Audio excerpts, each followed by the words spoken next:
It's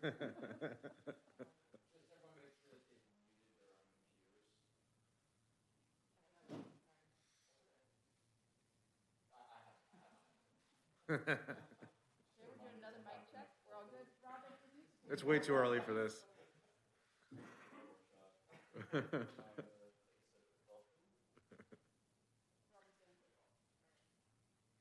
We're good? Okay. Let's see here. All right. So Board Member Cole? Board Member Cluth? Present. Board Member McCall? Present. Vice President Clerk Gardner? Present. President Voblamanica? All present. Thank you, Robin. Let's do the flag salute. If everyone please rise and join in.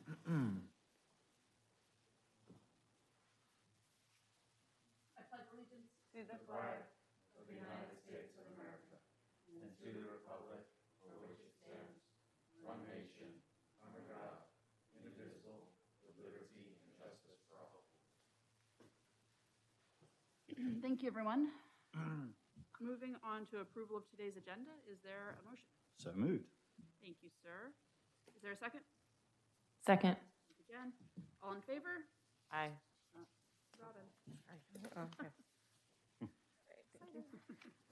Board Member Cole? Aye. Board Member Cluth? Board Member McCall? Aye. Vice President Clerk Gardner? Aye. President Voblamanica? Aye. All in favor. Okay, moving on to public comments. Seeing none in the room, Robin, do we have people for comments online?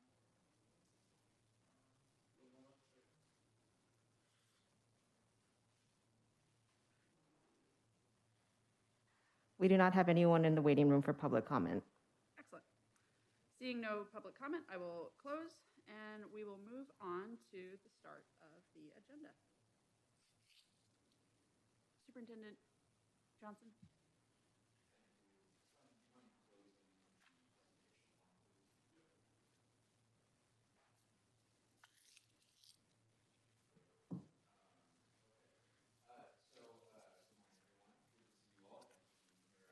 Workshop. We have a packed agenda today, so forgive me, I will be the person that moves us along to make sure that we are able to cover everything. And of course, this is just an ongoing effort in order to make sure that our school district stays great.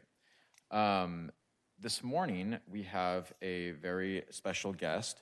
I'd like to introduce Rich Tomei, former superintendent in large school districts and small. He is a member of Leadership Associates, which supports superintendents all across the country, really, and school districts and boards. He's given hundreds of presentations. He has been so kind as to present at our small school district here because he himself was the superintendent of a very small school district by the beach that had about 1,000 ADA. So he definitely has had a like experience as a superintendent of that school district for 5 years, and I'll let him talk a little bit more about that. Today he's going to keynote for us and talk a little bit about challenges in educational leadership. It's just a good opportunity after the last, I would say 2 years, since the beginning of COVID, to discuss and reflect on where we've been and where we're going. So next, I'd like to turn it over to Rich Tomei, and I'm excited to get him going. Jason, do you mind if I interject? Richard, welcome. Sorry to just jump in. Anyone watching who's going to be along for the ride for the next, what are we on, 6, 8 hours, whatever? Yeah. Would you mind just teeing up what we're doing today? Because I had a few questions from people as to why we have a special session, like why are you meeting all day Saturday? And I just thought it would be a good thing, just anyone sort of watching behind, just by way of an introduction to the day. That was thoroughly, sorry Richard, just to sort of interject, but I thought it would be a good thing to. I'm pretty hot, by the way, aren't I? Yeah, that, and make sure when you're speaking on Zoom, to unmute your microphone No, but I'm happy to move it away. All right, is that a bit better? Okay, Jason, go for it. Why don't you do a broad overview? Great. Yeah, so thanks, Stephen. So today's board workshop is a governance workshop. Boards typically, you mean like at least every quarter, meet in order to do planning or professional development. Boards, like staff, need to have their own professional development, you mean like in time in order to plan and collaborate. It can't be done obviously in a board meeting because just the board meeting is taken up by board business and that happens in the evening.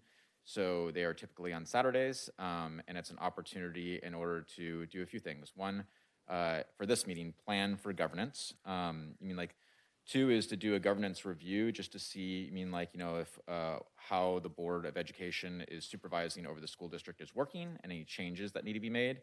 And then finally, we'll be doing a goals review, starting to talk about, if you can believe it, next year's goals for 22-23. That's awesome. Thank you, Jason. And I just want to say thank you to staff and everyone for being here, because we are meeting. It's going to be a good day, but it's a weekend, so just want to say thank you. Great. Good. Great. All right. So next, I'll go ahead and introduce Rich, and we'll get started. Thank you. How is my audio? Is it good? All right, great. Excuse me. First of all, thank you very much for honoring me by allowing me to be here and discuss a lot of things about governance and my experiences with you. I've done about 195 board workshops now, 110 superintendent searches, and I'm only 32, as you can tell. Just kidding. But what I wanted to talk about is, first of all, to just tell you,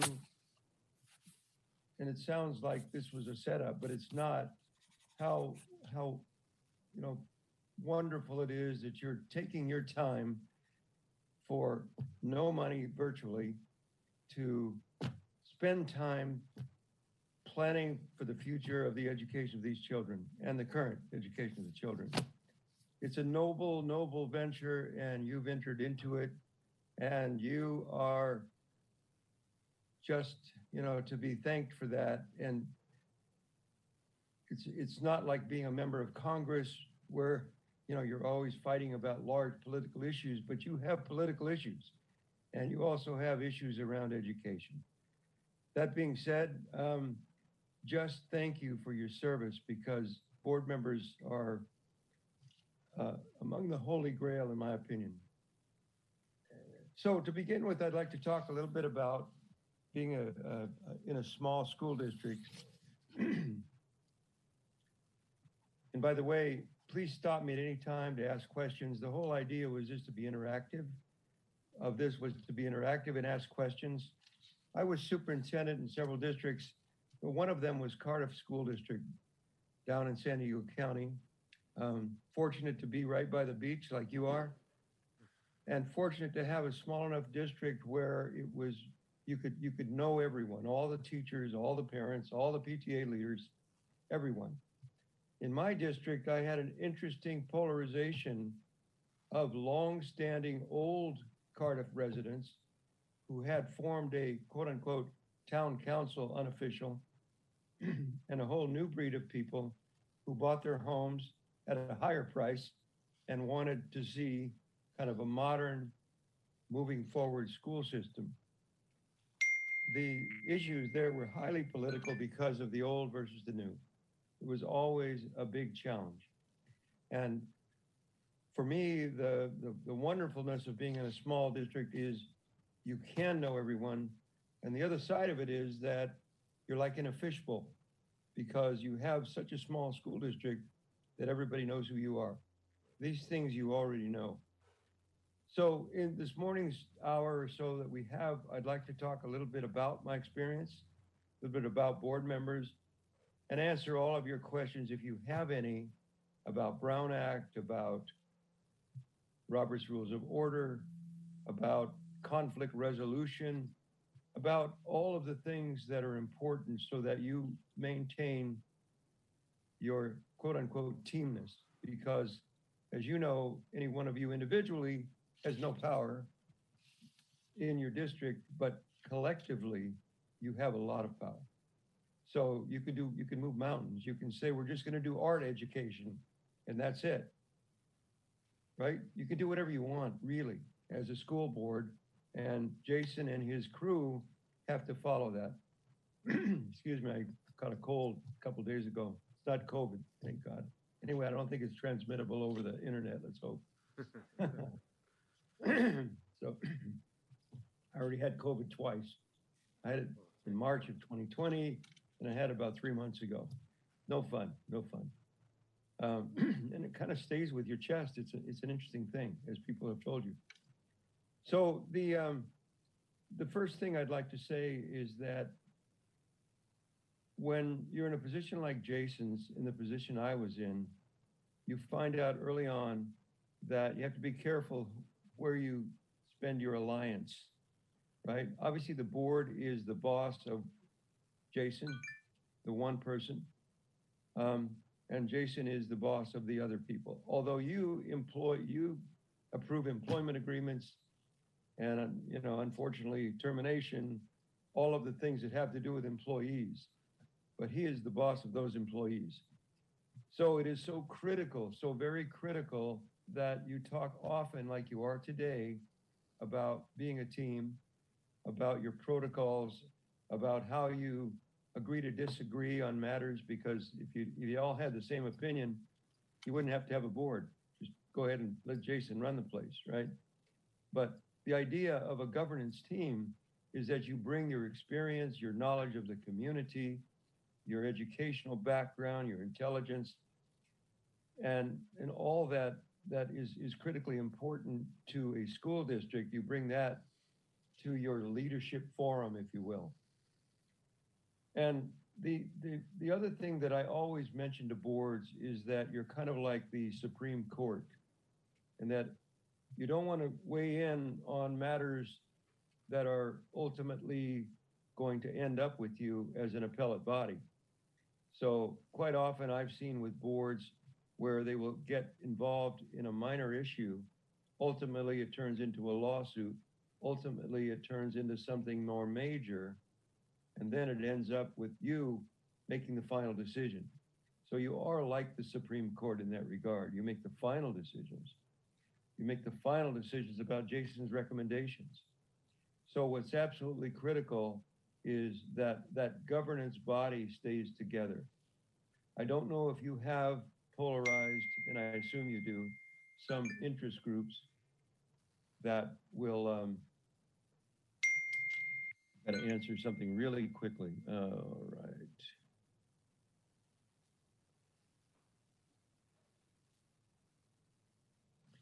Sorry, I'm getting an Uber for Sandy Sanchez Thorstensen, who couldn't be here today, but we have another job up here in Concord, California. But so the bottom line is that today's work is so critical, and sometimes it seems, oh, it's a Saturday. I wanted to go watch my son or daughter play soccer. I wanted to watch a football game, baseball game, whatever. But it's so critical that the five of you make sure that you're on the same page. It doesn't mean that you have to agree with every decision. Douglas might disagree with Stephen. Quentin might say, Jen, where are you going with that? That may go through your heads, right? But what's critical is that you always go away from school board meetings accepting the decision of the majority. So irrespective of all of those interest groups that you may have in the district, and I'm sure you do, what's absolutely critical is that today and other governance meetings, you make sure that you understand the protocols, understand how to get along with each other, understand Brown Act violations, and all those kinds of things. I had a board member in Cardiff because we were so small, and she would always say, who's paying attention to Cardiff? We can do whatever we want. We don't have to follow the Brown Act. We don't have to, not reply to public opinion when it's given in open session at the podium, when it's as you just had, your public input session. But it is absolutely, absolutely critical that you do follow that Brown Act. And it's hard to do sometimes, because sometimes Maggie may want to know what Quentin's thinking about something, right? And Quentin and they talk over coffee somewhere, But then, gosh, I wish we knew what Doug was thinking, right? The minute Doug gets involved in anything to do with governance, as you well know, or a decision around governance, you violated the Brown Act. Now, who would ever report that? Those interest groups that maybe wanted to be on the board and are not on the board, or are not of your generation, or things like that, right? In my case, I had all retired people in this town council, and they filed lawsuits, anything the young board wanted to do. And I had two lawyers, a lady who owned a biochemical company and biotech company and was a multimillionaire, and two teachers. And it was very interesting because the old guard, they said, forget the town council, Rich, forget them. Simply do what we want you to do. And I did. And that caused, I mean, it was a good run as a superintendent, but it was also very challenging because I just really drew the ire of the older group. We tried to pass a bond for cleaning up the old facilities. And what the gentlemen and ladies in the town council did is they got all of the older people together. They came down on a Friday morning with their pickup trucks, ladders, tools, came up to the office, probably 40 strong, and said, you don't need a bond. Rich, we'll fix the schools. We can fix those old windows that don't open. We've got craftsmen here. And I said, you can't do that, gentlemen. It doesn't work. And ladies, it doesn't work. You can't just come here and start working on a school district property because, you know, I don't own it. I can't give you permission, right? And the board's taken no action to empower you to work on their facilities that they hold in trust for the citizens of Cardiff. But that's the kind of thing that happens in small school districts. And so the key that I'm trying to get to is there will be people that will want to, in your tenure as board members, that will really, really want to run the place, whatever the interest group is, right? Jason is your first line of defense. He's Walker, the Texas Ranger. You know, he's the guy that's going to step out and say, you can't do that. And, but he needs your backing for sure. And he needs to know how to get that. With regard to board meetings, my first board meeting with my Cardiff board was 22 minutes. 22 minutes. They'd been running 22-minute or 25-minute board meetings for years. And they said, Rich, we don't bother with the details here. That's your job. So when I would bring up an item like I wanted to hire a music teacher or a counselor or, you know, refurbish the field, whatever, they would say, read and understood. Next. So that's how you get a 22-minute board meeting. They're not great board meetings because you don't want to just read and understood. I mean, it was kind of easy for me, but man, did I have some liability because I needed the board to weigh in so I knew what they really thought. Because if it went south on me, and things can go south, as you well know, man, it was on me. So that was my Cardiff experience, but it was wonderful because, you know, I was the guy that served the beer at the yearly Cardiff Chamber of Commerce Fair. I was the guy that, you know, whenever we had a PTA meeting, I wore the clown suit or the gorilla suit or whatever the suit was, because you're part of a small school district and they know who you are and they walk into your office frequently. Jason, I don't know if that's your experience, but that was certainly mine in Cardiff. You know, a very tight, close-knit community that really wanted their school system to be part of the broader chamber and the school district. So moving out to my close to 200 board workshops, I'll tell you a couple of highlights. On the grade side, a lot of people really, really, really want to take time outside of the business meeting, like you're doing today, and really discuss, you know, how do we make decisions here? What do we really want from Jason? What are the goals that we really want? All of this has been so tough, and I'm so proud of this board and boards that put on the masks and continued the work during COVID. I mean, what a crazy time that Jason and you all are going through with COVID. You certainly have people that don't want to wear masks in Hermosa Beach. And you certainly have people that say we have to. And now the governor is saying we have to, which is going to spawn perhaps people coming to your public board meetings, your regular board meetings, and raising a fuss, causing a lot of problems. But in fact, you have to follow the law and you have to protect children. I've worked with 3 school districts on creating their back to school checklist. And what's critical is that it's never right. It's never right for everyone. You know, I have 3 children and I certainly, they're older, but when they were in school, I would have had a strong opinion about wearing masks because I wouldn't want my children to, one of my daughters is, you know, susceptible to a lot of things, not the healthiest body. And so she would have certainly been in danger if she'd gotten COVID. But anyway, that being said, proud of you for dealing with COVID and going through all of that. To the board workshops, at the very worst board workshops I've had, and they all happen out in cowboy country, I've had to break up fights between board members who say, for example, Stephen says, Douglas, you've been doing that to me for years. I'm sick and tired and FFFFF.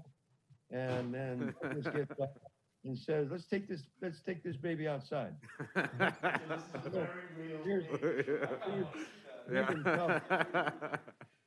Here's big and tough old Rich, right? And old Rich breaks up the fight. You know, I say, you guys, I can't break up the fight. You guys are big cowboys, but I can call 911 quicker than anybody. And you don't want to spend a night in jail. And you don't want to go home and tell your wife tomorrow morning that, you know, you're gonna have a trial. So think it, and they sit down and they use another superlative, and you know that kind of thing happens. So that's the worst. At the very best, people really embrace getting together offline, and it is offline because you don't have a public watching you. So you can say, and you can also kind of, it's not an evaluation of Jason, but you're looking at your whole district, and your whole district has a culture, and your whole district has a direction it's moving in, despite COVID. It may be that you want every child to learn to read by 3rd grade. It may be that you really want children to become critical thinkers, while they're in elementary school, to get good communication techniques down while they're in elementary school, to get them to understand that their world of technology is going to be their world. It's hard to even, when I talk to preschool parents now and people that have 5-year-olds and 6-year-olds, and I talk about how when my child was 5, all he wanted was the Batman figure, right? It was all these little, maybe you guys were of the same, I don't know, my son is 35, but you know, he wanted the character, right? If we watched any kind of series or anything, he wanted to get the little animal so we'd run down to the toy store, get the animal, and then he read about it, and he read about it. He became an avid reader about those interest things. And so when I tell people that are younger, they say, well, my kid's not going to want it. He's going to want it online. He's going to want to see the movie of it, not the book of it. That was my son's favorite thing. Dad, can we get the book of it? Right? So everything that we talked about, can we get the book of it? And he became an avid reader. But nowadays, it's going to be high tech. So as you look at the culture and direction, are you truly preparing these kids for this crazy world in that we're going so high tech, so much is available to kids. You want to protect them from all of the dangers of, you know, WhatsApp and all those things and Facebook and everything. Same time, where do they want to be? They want to play a game online, mostly. They want to be high tech. They want to be, unfortunately, in some of these games where they end up killing 55 people to get out of a castle or something. I don't know the names of these games, but I just know they're there. But that's what they want to do. One of our board members. What's that? I think we have a question from one of our Okay, please. Hi, Richard. It's Quentin here. Hi, Quentin. I've been on the board now just a little over a year, and I'm still sort of adjusting to the forms and formats and regulations around public service. I've really enjoyed it. One of the things I'm curious about getting your wisdom on from all your experience is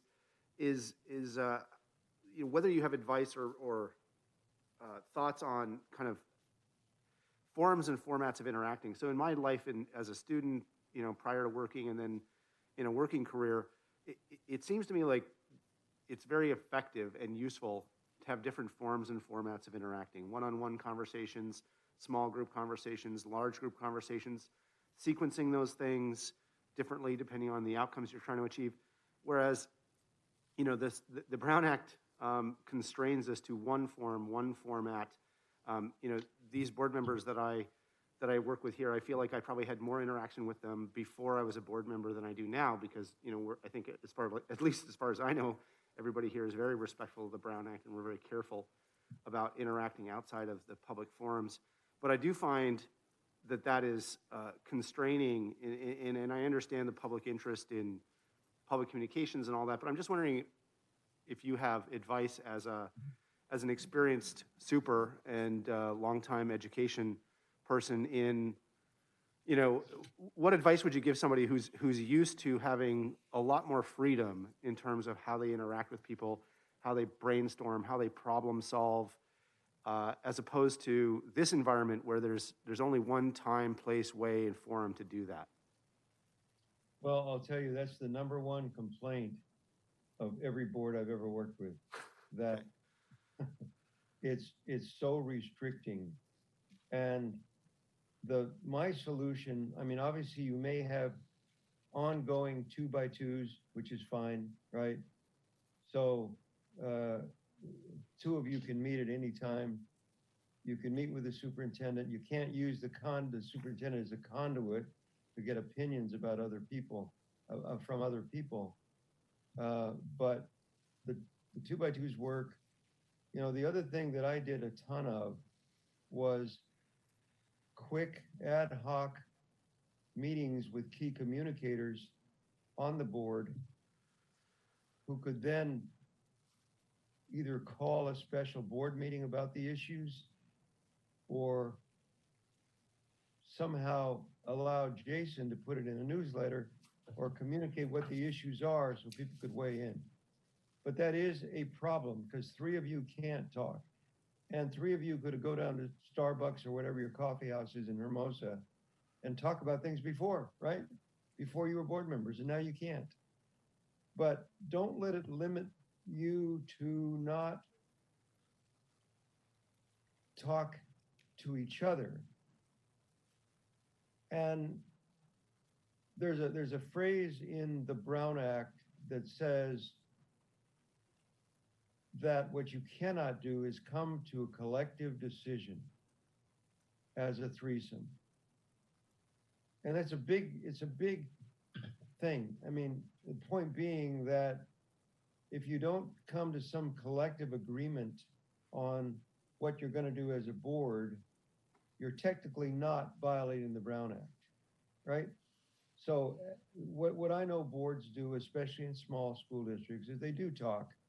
They do talk around issues, but they don't get, for example, let's say Quentin and Stephen have an opinion, and you really want to weigh in with Jen on where she's at about it. You can talk all around the issues, but not say, well, it looks like Stephen and I are on the same page. How about you, Jen? Because if she's on the same page, then you've got a collective agreement about a school district matter. The Brown Act, the major purpose, right, is to make sure the public is in on every decision. And that is, hears about it in a public session and all of that. But I can tell you that just don't come to any collective agreement about anything. And you can go a long way, you really can, with discussing things. So that's been my suggestion to people. And you know, and you may have the watchdog or watchdogs in your district. Most districts do. And that's someone who spends their time just kind of making sure with their telescope that you never do anything wrong, right? And they're there, they exist, right? And when you meet, you're not meeting in some closed, you know, faraway room in San Bernardino, God forbid, but what you are doing, but what you are doing is meeting socially. And if things come up, they come up. Just don't come to a decision. That's the bottom line. So Good, thank you. if the watchdogs come after you, whatever, you can say that, no, we didn't make any decision. We were socially there. And Thank it's you. legal. Any other questions at this juncture? I don't want this to be like a long lecture and you start throwing tomatoes at me. You know, I just cleaned my. No, that's helpful. Thank you, Richard. Okay, you're very welcome, very welcome. So again, I want to emphasize how important today is for you because as a board, what you really want to make sure this does for you is to make sure that this and others like this clear up anything, any questions you have for Jason, any questions you have about, as I said, the culture and direction, because believe me, you are moving, right? And, you know, I say that boards have a rhythm of decision-making, a rhythm of coming to big conclusions, a rhythm about how they interact, a rhythm about facing very difficult issues. And you today is checking in on where you are with that culture, where you are moving forward. You know, Stephen asked a key question, what are we gonna do in 6 hours, 7 hours? That's a lot of time on a Saturday, right? It's a good question. So checking in on all of that and making sure that you go home, you know, what's the takeaway from this? We're a stronger board because we got together on Saturday, February 5th, and we discussed who we are, what we're doing, why we're here, why it's more difficult to communicate, as Quentin brought up, than it was before. What is this thing called a board? You know, when all of you were first on the board, you probably imagined that you'd have much more freedom to make decisions than you do, given all of the laws and structures and so forth. But it's absolutely key for you to take today and to do all of that. So let's talk a little bit about the Brown Act since it was brought up. You know, of course, that now with email, with LinkedIn, with Facebook, I check in a lot with board members on their use of social media. And remember that your personal email can be subpoenaed as well as your public email. So I always make sure boards fully understand that. So if you send something out and there's some massive lawsuit against you as a district or as a board, then they're going to ask for your personal email as well as your private email, because you've given that right to keep it private up when you join a board. It's a difficult thing when that law was passed because, you know, you can't say, you know, I mean, anything that you say could be public. So email becomes very difficult, other than social email, of course. I've seen it happen in districts where in a DA investigation, they pull everybody's private email, right? And whoever does it, they go through it. And they're looking not for whether you told your Aunt Martha how much you loved her, but literally, you know, anything that has to do with the school district. You know, they can't invade your privacy. But what they can invade is anything you said privately to any of the rest of you or anything else on private email. That's a very invasive law, in my opinion, but it is there. Because you may want Douglas to check with a couple of teachers that you know about how they feel about stuff or whatever, right? Well, and that's fine, but it could be made public. Everything could be made public, and it's happened in so many districts that I know, and one that I worked in, where they attacked the board furiously. The public did, because they approved I don't know, something like 27,000 square foot district office. which now they're leasing out parts of, but they had the bond money to do it, and they built the office instead of repairing schools. So that wasn't smart. I wasn't there at the time. I was superintendent somewhere else, but it wasn't a smart decision. They still call it the ivory tower. And it is, it looks like an ivory tower.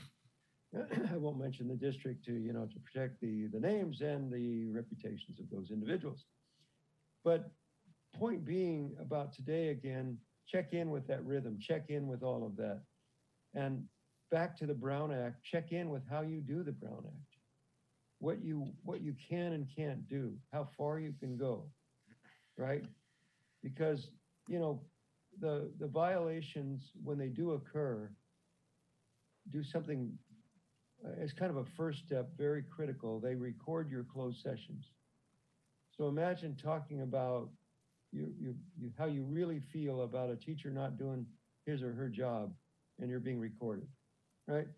Or maybe you're talking about something you want Jason to change. Imagine that being recorded. It doesn't go real well. It really just doesn't.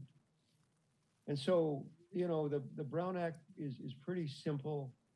I don't know what book you've gotten. There's a CSBA book. There's one by several law firms. And there's a book that speaks about the Brown Act and everything else. That's another book that I use. But what do you use generally to understand the Brown Act, Jason? We typically rely on ALR's Brown Act guidance, and then we also, I've read the CSBA book as well too. We've also done, several of us do CSBA training and Yep. There's formal training. Good. So we talk about it regularly at our governance workshops. Yeah, that's beautiful. Very, very good. And let me ask you this. 2 of the northern districts I work with have real problems with Robert's Rules of Order. It's a small town. They've got a school district of about 1,200.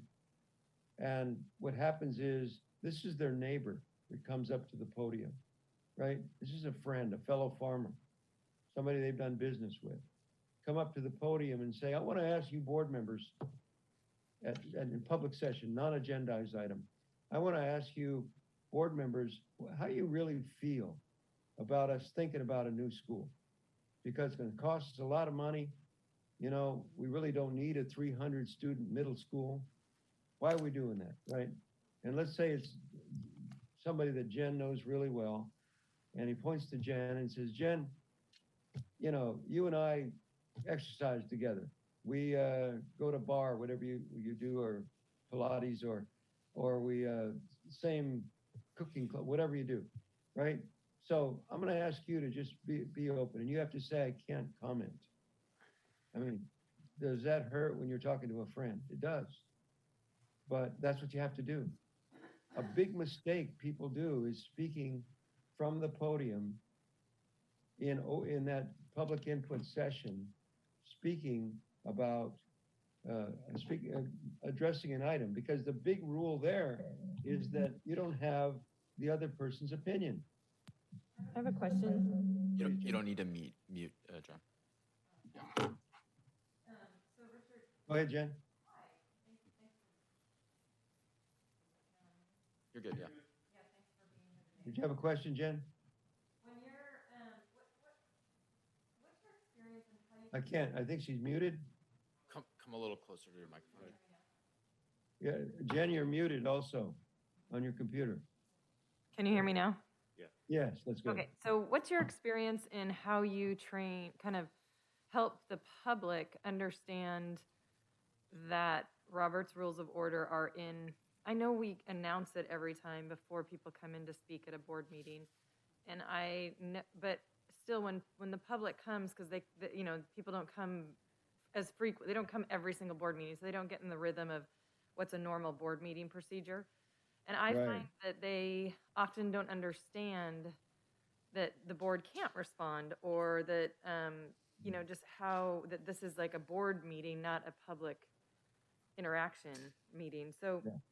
Even though I'm like really grateful when people come, I always feel a little like, gosh, I wish I could just explain to you all these rules ahead of time so you feel more comfortable understanding how we will react. Yeah. What's your way of, over the years, have you done any public training on that kind of? Yes. Yes, and quite often I write a script.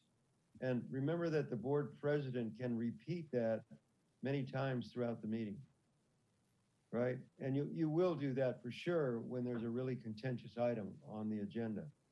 But the thorough reading of that script at the beginning of the meeting, and hopefully when everybody that's going to speak is there, is the way to do it. And you don't have to do it apologetically, but the law demands that we cannot respond to you when you come to the podium during this open public session, right? If you wish to speak on a board agenda item, that's a different matter. You'll be able to speak and we will be discussing that. We're not going to respond to you because the danger and the reason the Brown Act was written the way it is was to protect all members of the public. So if I bring all my friends and I really want to have Little League play on your ball fields, right? Use all of your facilities, open up the bathrooms on Saturday for kids that want to play soccer, right? And I come to you with about 50 people that support me, you have to not respond unless it's agendized. And then you'll be having a discussion, but they can only present their piece before you discuss it. You don't interact with them at the mic for the reason that there may be an opposing group that didn't come to the board meeting. So my solution is script, script, script, and also board president repeating it frequently. Understand that we would love to interact with you, but we are under legal guidelines not to respond to the public. And the reason is because all members of the public need to be present for us to give our opinion or to interact with you on an item. Does that make sense? So, I'm sorry, who is the board president now, Jason? Oh, okay, so Maggie. And I'll talk to Jason about a script if he'd like one, but it's pretty straightforward to read that script, read it, don't try and memorize it, but read it and say it again. We have a script. It's not that we don't have a script. I just didn't know, and we repeat that. It's more just, I'm wondering, like, have you done any other type of outreach in your experience? So when Yes. it's not just when people come to board meetings that they hear that they start really understanding the function of the board. That's more what I was wondering. Oh, I get it, Jen. Well, that is what I've coached people to do and done trainings on, is to do it on your webpage, right? And just have a section on your webpage that's called school board meetings, right? And not just have, everybody has agenda, everybody has dates, but put public input at the board meeting and have a paragraph there. And even if Maggie needs to read that also at the board meeting, as you saw on our webpage, read that script. But the webpage, get the word out. That's the training of the public, because you'll never get the whole public in a forum to be able to train them. So it's a little more work for Maggie to read that extra or to point out that that's on the webpage, the behavior of the public in a board meeting, but it's absolutely critical, right? And you'll get the one or two moms or dads that'll just say, oh, heck with you guys, but that's life in the big city. You've got to follow the rules. So that's the outreach I've done, is to make sure it's on the web page and there is that level of training and reference to that training at the board meeting. And if it's short enough, depending on what you all want the training to look like, because it's pretty clear on what you can and can't do as a board. And you want the public to know that in writing, as well as, just saying it at the board meeting.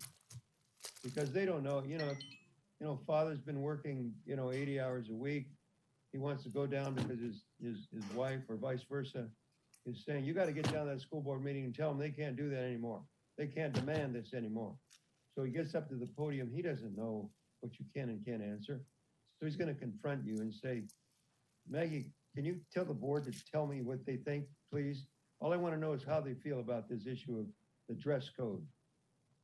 You know, that girls can't wear skirts above the knee or whatever it may be. And that's come up in several board sessions I've been in, dress code stuff. So that's the way to do it. So I'm going to look at my notes with Jason real quickly here and make sure that I'm covering some points that we wanted covered.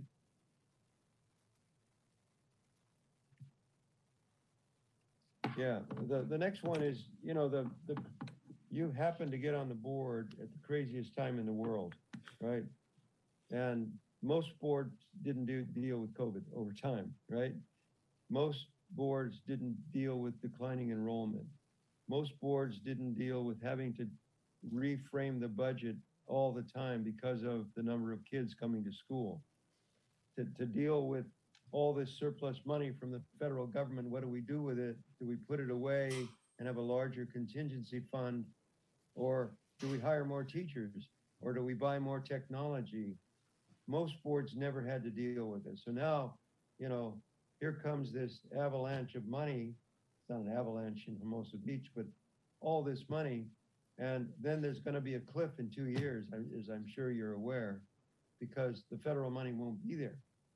And the state, even though we're saying we have a large surplus, it never seems to filter down to schools in the way that we want it to. So your unique challenges as a board are just that. They're very unique to where you are today as a board member. And you know, every board that I work with is dealing with the same things. Some boards spend most of their board meetings now hearing people complain about masks or coming back to school or staying online. Richard, quick question for you on that.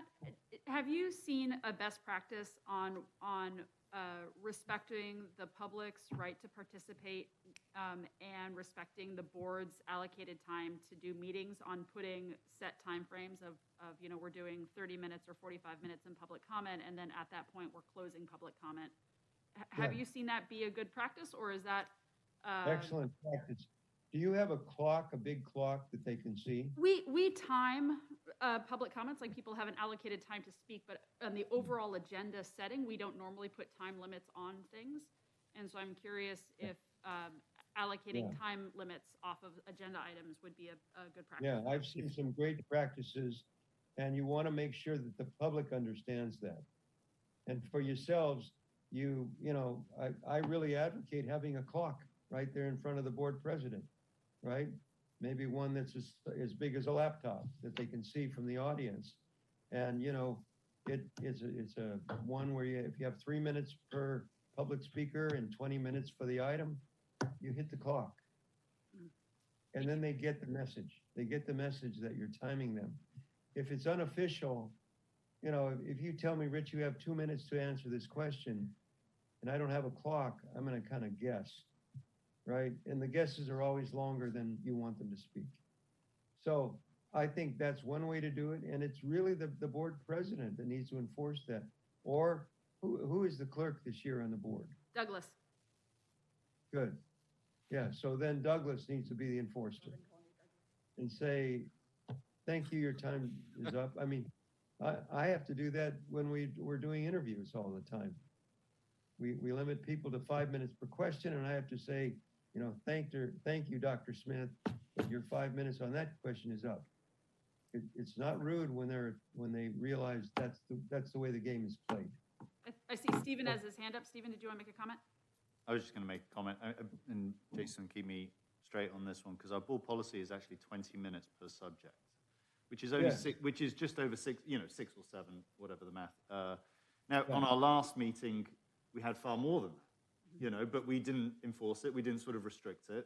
There was a lot of concern around a particular one topic, but we let it ride. Now, there could be the eventuality, Maggie, you know, or board, that we have 50 people outside, you know, or sort of wanting to make comments. And I guess then there becomes the issue of, I think we've amended our cards, our comment cards, to say, what is the topic you're talking about? Are you for, are you against? And therefore, but in managing that in the moment and being able to go, okay, well, I'm going to take the first first 3 people on this side and 3 people on, I it's had a never bit of, heard the 20-minute limit. So but it is, am I right on the 20-minute? I believe there is a limit. I can check our board I mean, policy.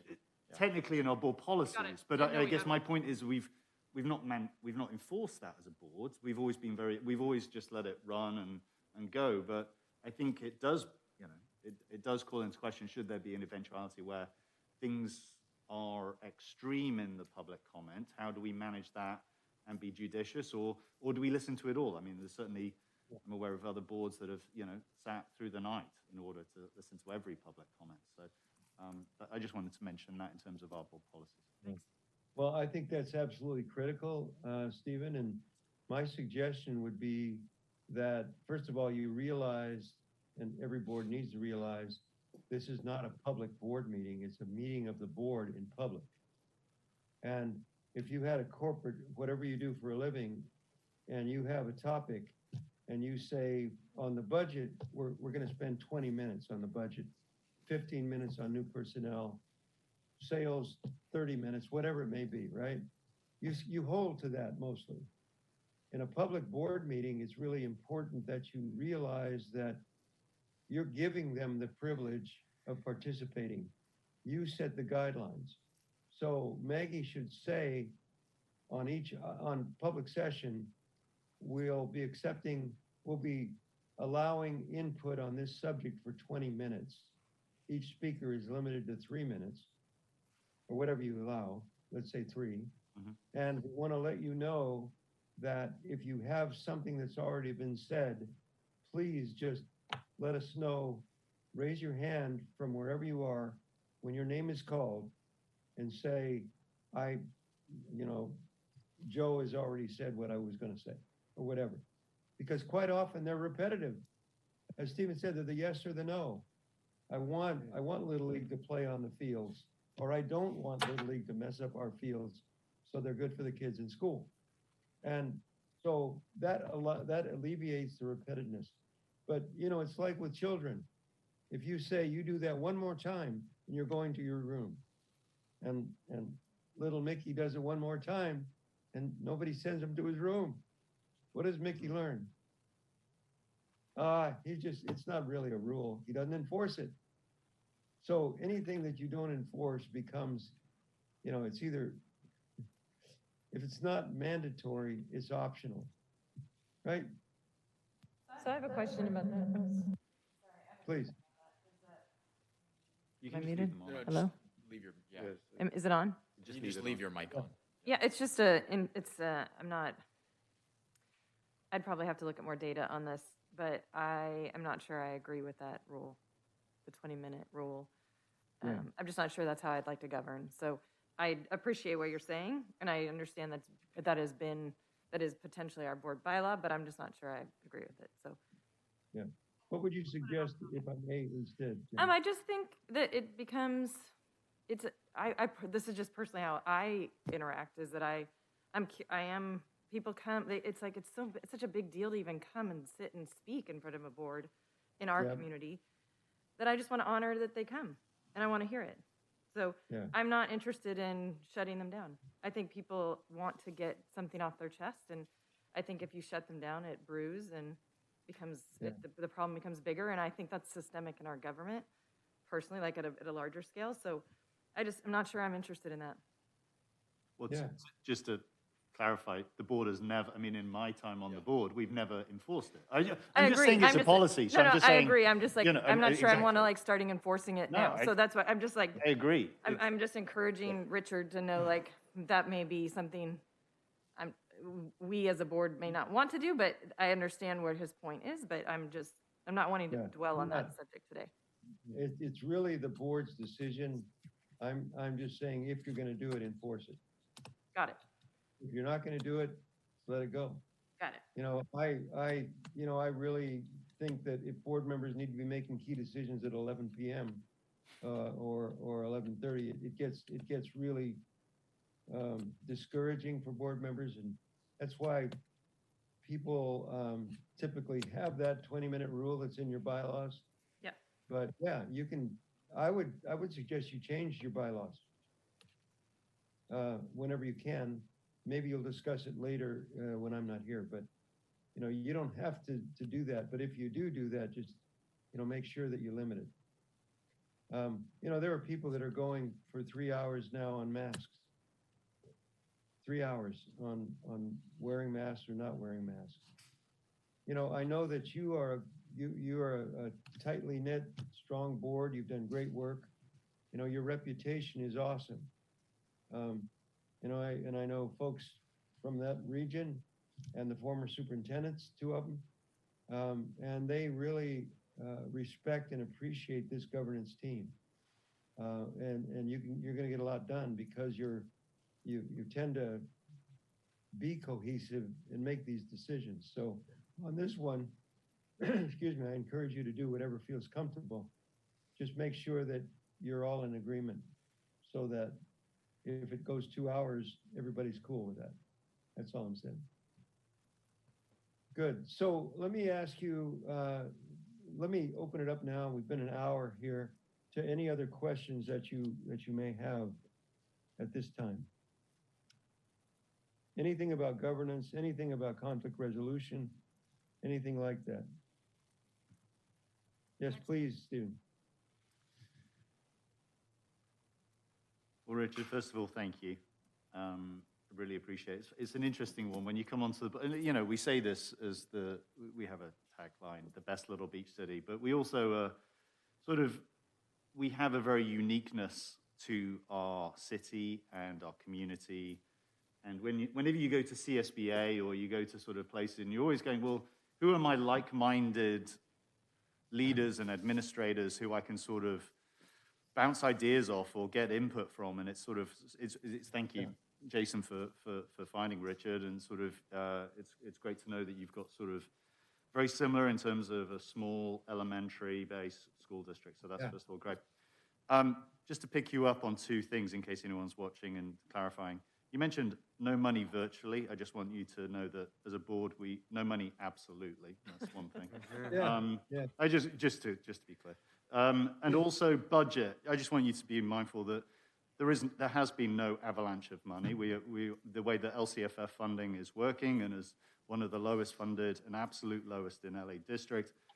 Again, I just want to caution sort of anyone watching that there's been avalanches of money, and we're sort of operating under We are not in the avalanche. if that's happening, that's, believe me, anyway, that's, I just wanting to sort of pass Sprinkle. That's good. Well, sprinkles because yeah, anyway, we could go off on a tangent. Anyway, no, my question, I guess, was around, and I guess building off of Quentin's, and I know that as a,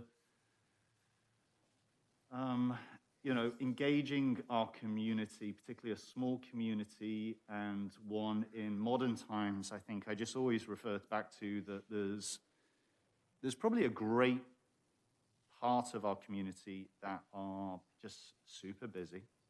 Parents, I mean, first and foremost, they're parents. They're probably both dual working parents or having a lot of commitments.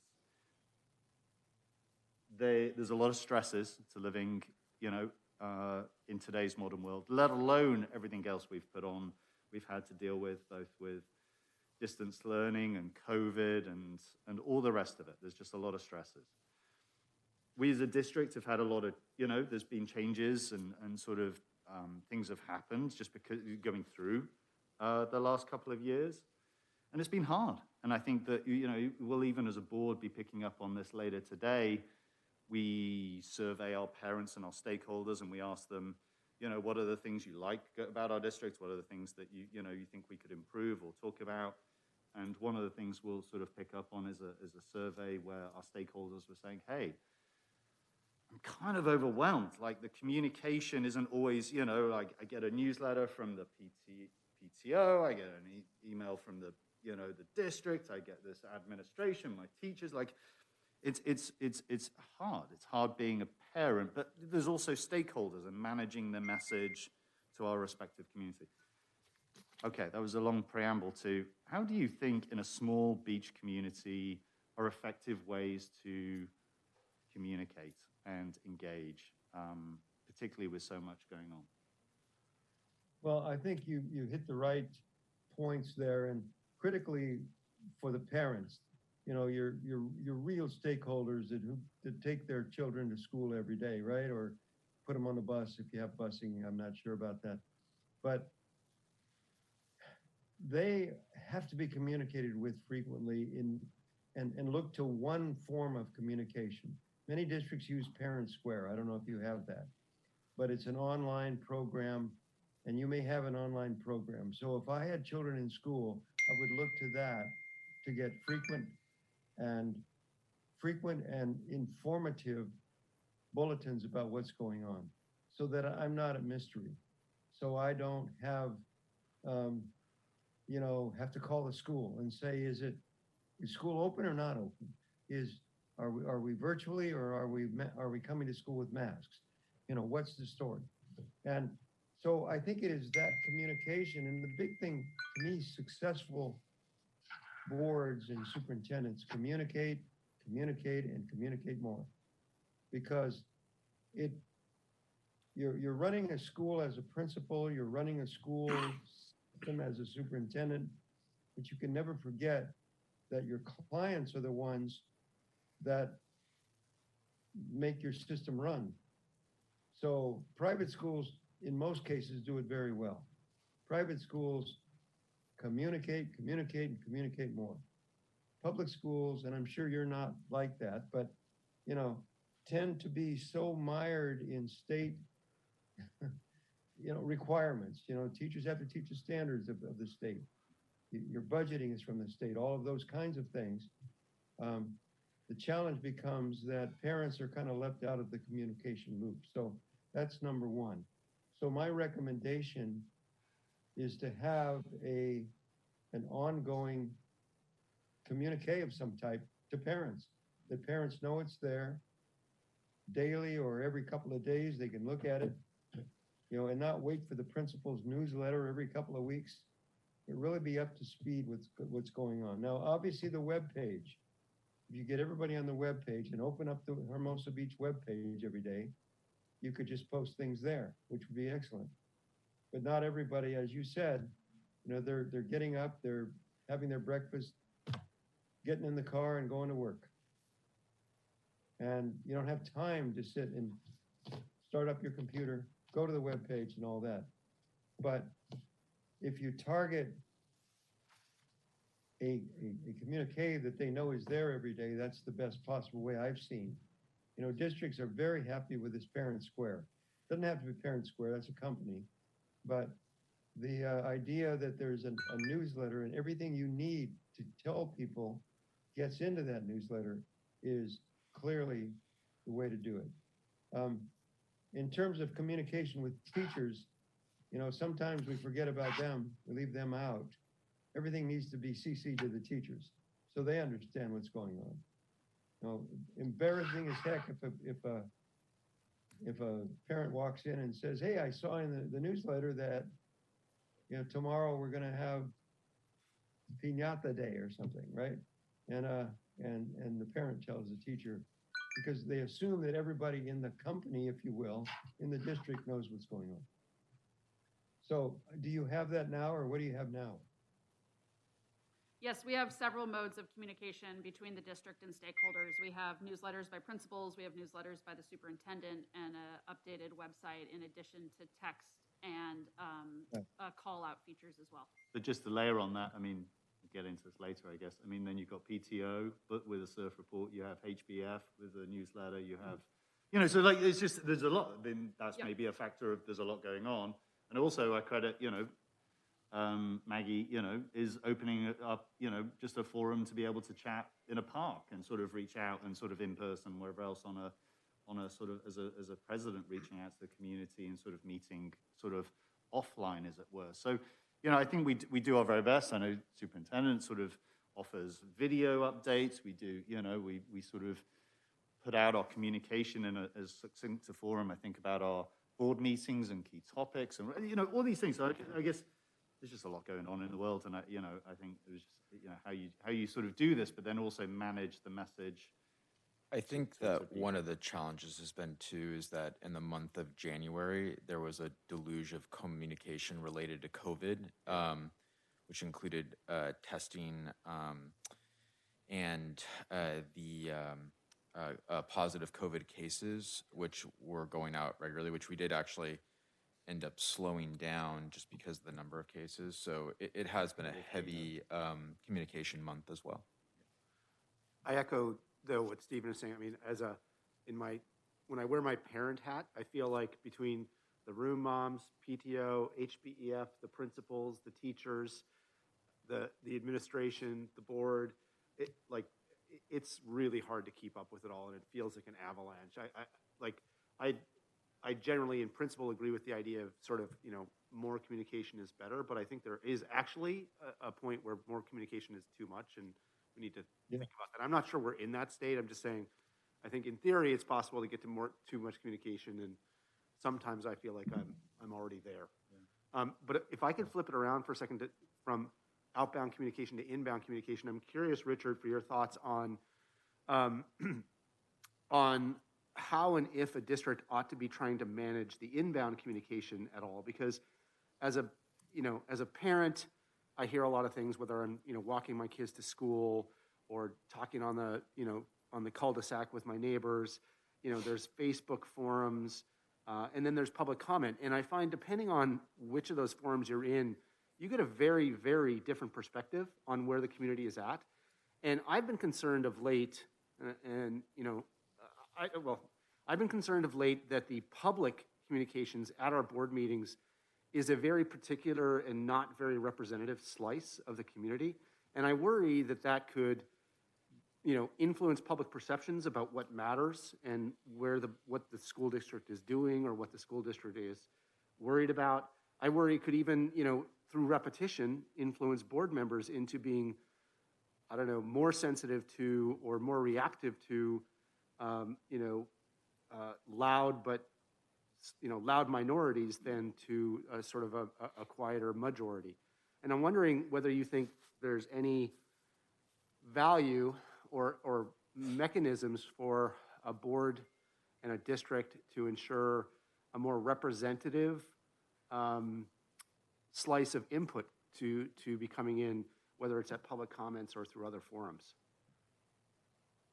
Yeah, I think you typically in every district hear from interest groups. I mean, people that are happy tend not to come and say, just want to let you know what a great board you are and how much we respect Jason and how everything's going well. They typically have something that they want done from you. That's clear, right? And, I think the way that I would recommend that a district operate is that your principals and Jason have ears to the ground, doing a lot of surveys and input to be able to feed that up to the board so that you know what, and you probably already do that, Jason, but so they know that what's going on, where the interests are, where the concerns are, where, a problem is about to pop up. The key, in my opinion, a key challenge of board members is that you're out of a lot of the communication loop. Quentin, when you're walking your kids to school and you hear something from the other two fathers and mothers that are walking kids to school, that's really important, right? How does that get out to other board members? If let's say and it could be positive or negative, right?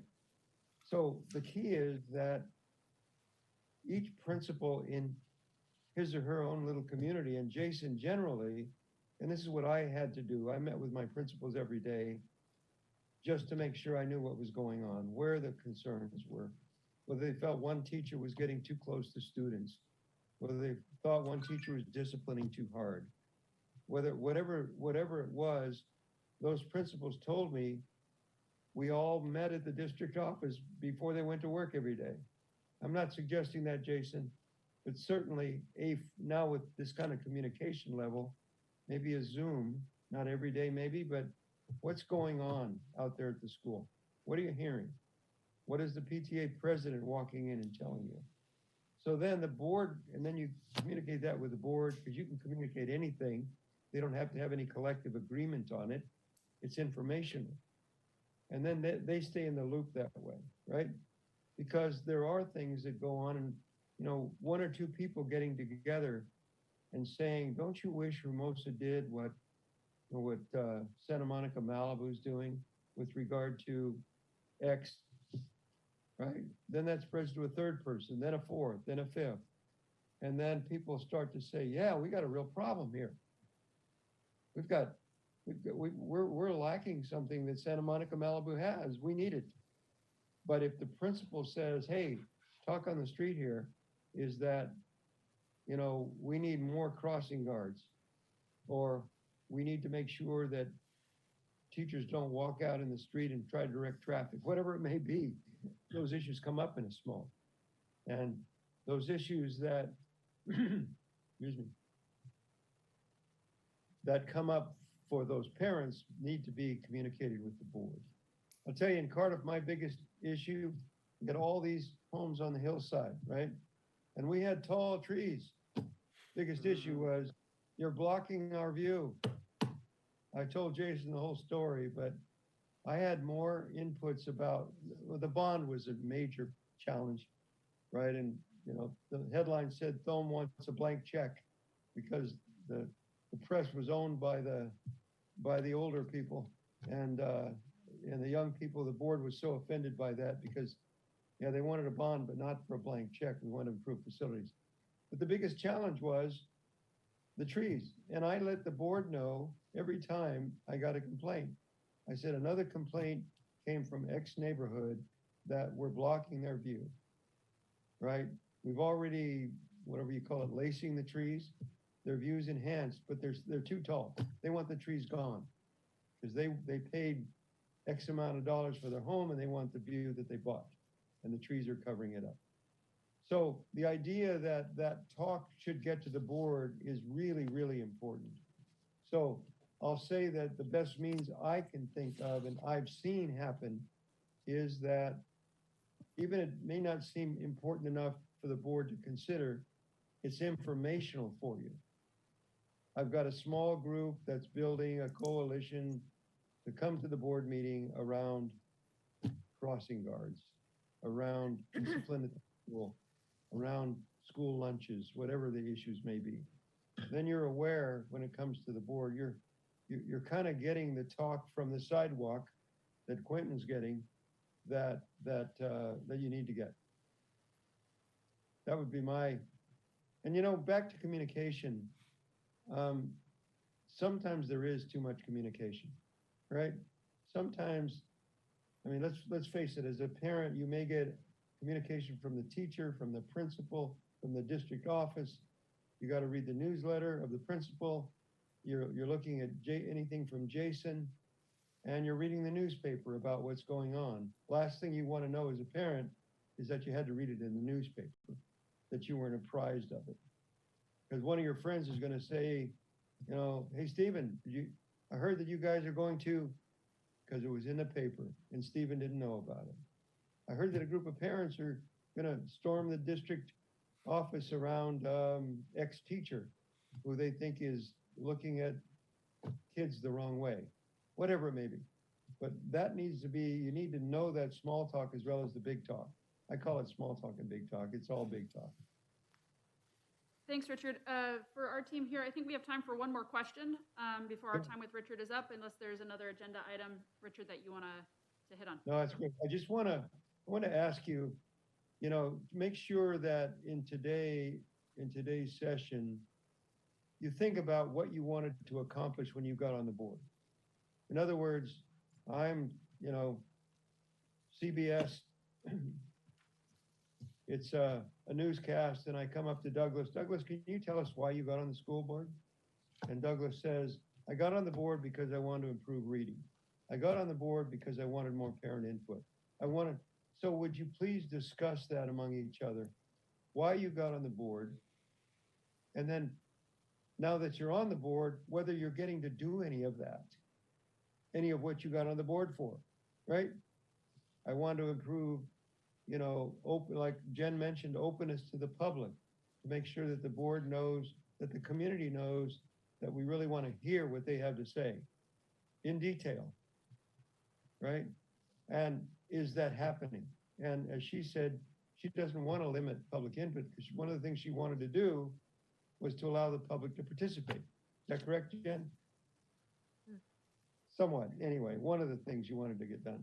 But whatever it is, and then where you are now with regard to your ability to do it. Because sometimes we, excuse me, you know, we get lost in all of this bureaucracy and all of this managing the budget and COVID. And as Stephen said, a lack of money, not a lot of money, because it didn't filter down to Hermosa, probably filtered down to a lot of other districts. But what your purpose is for being a board member. And the other thing is, I would suggest today, is that you kind of sunshine your goals. Look at the rhythm, and when I said the direction the district's going in, is that meeting your goals? Is that what you want to do? Do we need a course correction? Is everything that's going on, maybe it's enhancing preparation for careers while they're in Hermosa. Maybe it's enhancing, you know, kids' ability to speak. I'll tell you one thing I did, and I told Jason, was I made every kid in Cardiff do a speech in front of a large group, several grade levels or 2 classrooms. I made them all come up to the mic and do that. Surprising how many districts never have a kid come up and do a public speech. They could talk about their dog, about their family, about a vacation, but they had to get on a microphone with amplifiers in front of the, and think about your own children. How many of them would just love to do that? And how many would say, Daddy, I don't want to do that, or Mommy, I don't want to do that. It's kind of the way it is, but if those kind of communication things you want to make sure happen, you've got to put them somewhere on Jason's list so that he can implement that. So let me give the last word to Jason. Jason, any questions that you have, or board members, any other question that you have? And I hope I gave you a little information, and I don't want this to be, number one, Jason, I'm not gonna bill the district for this time. It was a pleasure to meet them. So I know we did a contract, but just forget it, you know? Stephen made a good point. I don't want to take dollars from kids. So I do this a lot, and I'll just not bill you, so forget the contract. However, I want to say that I want to come back and do this with you now that you got a little intake on the format. So make me a member of your team. Again, not for money, but just say, Rich, you know, why don't you spend 20 minutes on this issue with the board? It's going to be at this time. We'll be on Zoom, and I'll be glad to do that, you know, as a service to the board, Jason, and Hermosa Beach. By the way, I love talking, as my wife will tell you. She puts me in my own office often if I'm talking about school stuff too much. She says, go talk to your people, don't talk to me. But you know the story. Rich, on behalf of the board, I just want to say thank you. I know from our time together right now, I've heard a lot and was more reinforced in our ability to have agency in the decisions we have and the importance of communication, both as a board and as a district. So thank you for sharing your wisdom with us. I know the rest of the board shares this time together as a valuable time. Jason, anything left from you? No, my one question was going to be, when are you going to send me an invoice? But I believe that's been answered, so thank you. Yeah, no invoice, no. Thank you so much. Thank you, Rich. Very much. Take advantage of my background again when you need me, please, and I won't charge you. Okay? Thank you so much. Really appreciate your Thanks, time and your Richard. insight. Take care. Bye-bye. Board, I know we have about 5 minutes until Aaron comes on. So with that, if people have some tech stuff that they need to deal with, I need to find my power cord and plug in my stuff. So if you just need to take a little stretch or anything right now, go ahead and do a stretch while we wait for Aaron to log on. Aaron is here, and Of course he is, 'cause and it's 5 minutes we early. have about He's on 5 that. minutes, so maybe for like a quick bathroom break. Yeah. Yeah. Quick little break, everyone. Thank you. Should we put our cameras off? I think up to you. I just leave everything on for now. Yeah.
getting everybody signed back in and getting you sharing rights off of the facilitation. Maggie, before we get started, Stephen brought up, I think it's a good suggestion, just to give a shout out to Manhattan Beach Bread and Bagel. They've been just such a great partners in the last year and supporting these events. And they always give discounts to the school district, and they're just really accommodating. The owner himself is coming at lunch today to make sure that our order is fulfilled. So That's so nice. yeah, they're just really, really conscientious and supportive of the district and have been for a while. And delicious this morning. Yep. Fantastic food Yes. and great community members. Great neighbors. Okay. Manhattan. If I knew Thank there you was for going the to end, but we can do them now. Good. Let's go. be, if I knew there was going to be bagels, I would have driven out there. Get on it.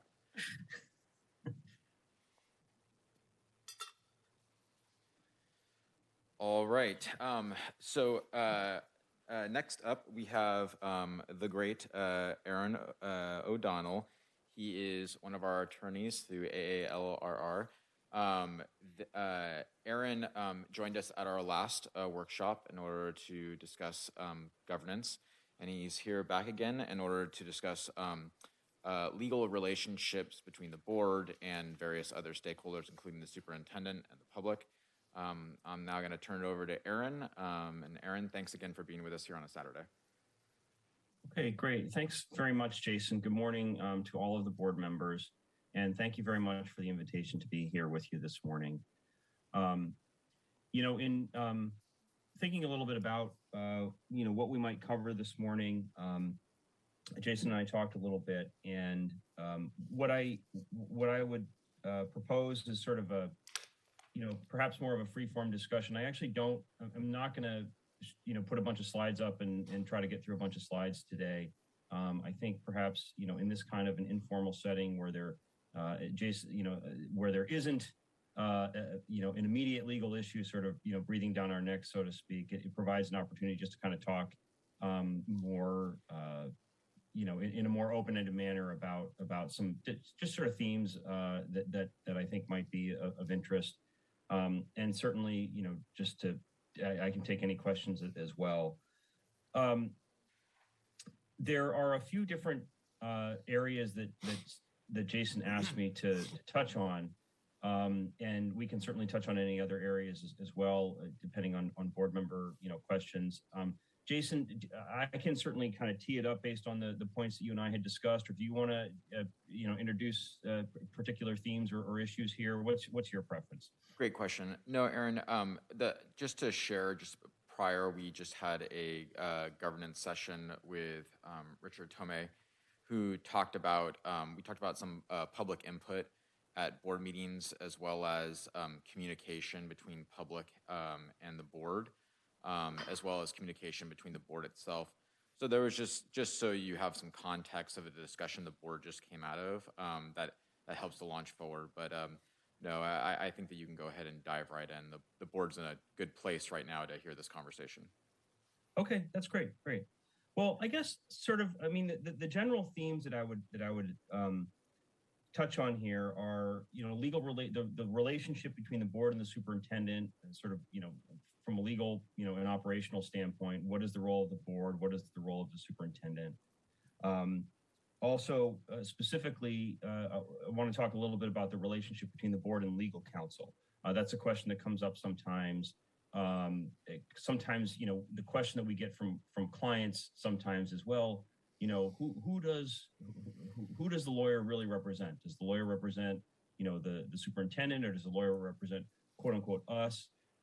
Which it is, that's an important question, and that's one that I think it's important for board members and administration to understand and all be on the same page about. I'm going to talk about that as well.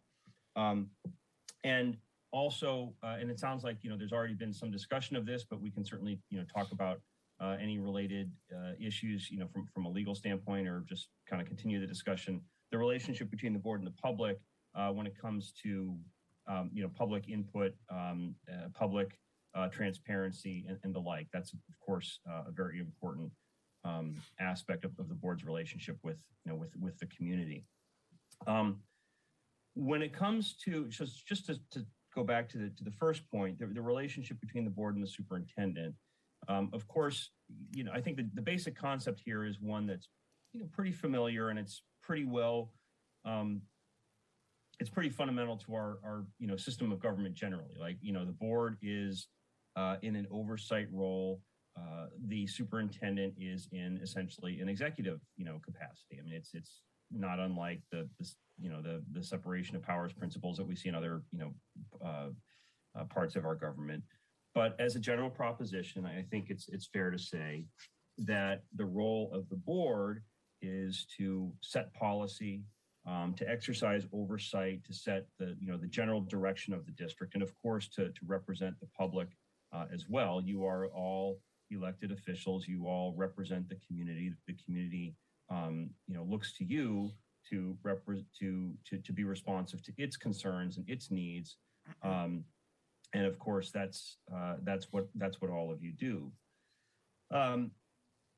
That role is fleshed out, I think, in more detail in some important documents that already exist for the district. Of course, there are bylaws that address this point.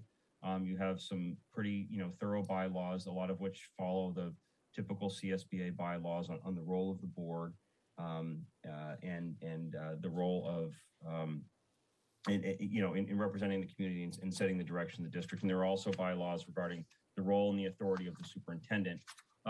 Ultimately, the board is, legally speaking, is the district. The board is what sets policy for the district. The board is what has the authority of the district as a public entity that is created by statute to serve the community and provide education to the students. And the question then becomes sometimes, sort of on an operational basis, to what extent has, a given, decision-making power or function of the board has or has not been delegated to the administration through the superintendent. Some things are, can be delegated. Some things, functionally speaking, ultimately cannot be delegated.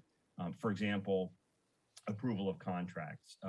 Ultimately contracts come back before the board for approval, although there's limits, up to which the board can approve, can delegate authority subject to subsequent board ratification. That's just, an example that comes to mind.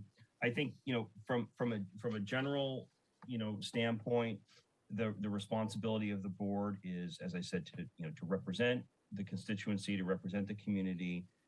There are a lot of difficult decisions that boards face about what to do, what policy direction to take. We've certainly seen that within the last couple of years, around the pandemic. There have been a lot of decisions have been made at the state level, and districts have basically been told these are the rules, this is what you've got to do. But a lot of what districts have had to do to deal with the pandemic has been left to districts to figure out for themselves, for better or for worse. There's sort of pros and cons to that, I guess. From one point of view, I think there are some questions where it might have been nice to have Sacramento just say, look, these are the rules, just follow them, just do your best. But on the other hand, there are a lot of issues around which different communities have very different points of view, different communities have very different needs, and that has certainly been the case in the pandemic. And so from that standpoint, having local decision-making authority, I think, has been, important for communities to get through. So there are there's going to inevitably, and that's just one example, but there's inevitably going to be a lot of questions about what is or isn't in the best interest of the district. Ultimately, that's a decision, that the board has to make. That's who the decision falls to. From a legal standpoint, as long as the board's decision is reasonable, as long as the board's decision is not contrary to some specific legal mandate, then that's the board's decision. That's what you're elected to do. And certainly the public is very free to disagree. That's where the authority ultimately resides, with the voters of the district. And if they disagree with the policy direction of the district, then of course that's their right, and they can exercise that through their rights as voters. But sort of in the meantime, somebody's got to make the decisions, and that's ultimately the board unless there is some clear legal mandate that is violated. And of course, in that circumstance, then, somebody who wants to challenge the decision of the board has resort to the courts. And in certain circumstances, judges can intervene and say, well, look, you crossed the line here, you crossed the line there. But generally speaking, a judge is going to, if a judge is asked to second guess or review the decision that the board has made, the judge's starting point is going to be, all right, look, I'm not here to set policy for the school district. I'm just here to make sure that the legal rules, were followed. And unless there's some legal rule that was not observed, then it's not my role as a judge to run the school district, to set policy for the school district. The board certainly has, within that parameter, and what I'll, I'll just within those parameters, the board has oversight responsibilities. The board, sometimes we talk about due diligence. Certainly the board has that responsibility. The board has a responsibility to be informed about the district's goals, about the district's finances, about its operations and policies and programs, ultimately so that you can maintain a sound financial footing and provide, the educational services that the community relies on the district to provide. So that's, I think, at a broad level, what I would consider to be, the role of the board from a legal standpoint in the governance of the district. There are, those are the decisions that fall to the board, and I think, on the other side of that coin is the day-to-day operation of the district, and that's really where the role of the superintendent comes in, and the role of the administration. The role of the administration, of course, is to ensure on a day-to-day basis the effective operation of the district, the effective delivery of services. But not only that, because the board in its oversight role, of course, has to have sound information, right? The board has to, the board can certainly brings its own, point of view, its own priorities to the policy decisions that it has to make. But the board also has to be able to look to the administration for, for good information, for good research, for good recommendations. That's certainly, I think, part of the responsibility of any superintendent is to make recommendations to the board on matters of policy and programs and services. So that's, I think, certainly a part of the role of the superintendent. And then, of course, to carry out the authority that has been delegated to the superintendent, by the board through its decisions. These roles, as I say, are fleshed out, I think, in more detail in a lot of your bylaws. And we can talk about specific bylaws if there are specific questions about them. Jason, you've shared with me, there is I guess a governance compact that the board has developed. And I'm not sure exactly, the origin of the document or for how long you've had that, but from my review, I thought it was a pretty good document.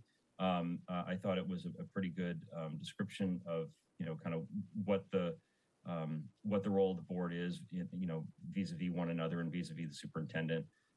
So, that's what I think about that. The other thing that I'll say about the role of the board generally in the governance of the district, and you may already have touched on this in the discussion in the previous hour, and I think this is well understood, but it's of course an important point as well, which is that the board operates collectively. Board members individually are, part of a whole.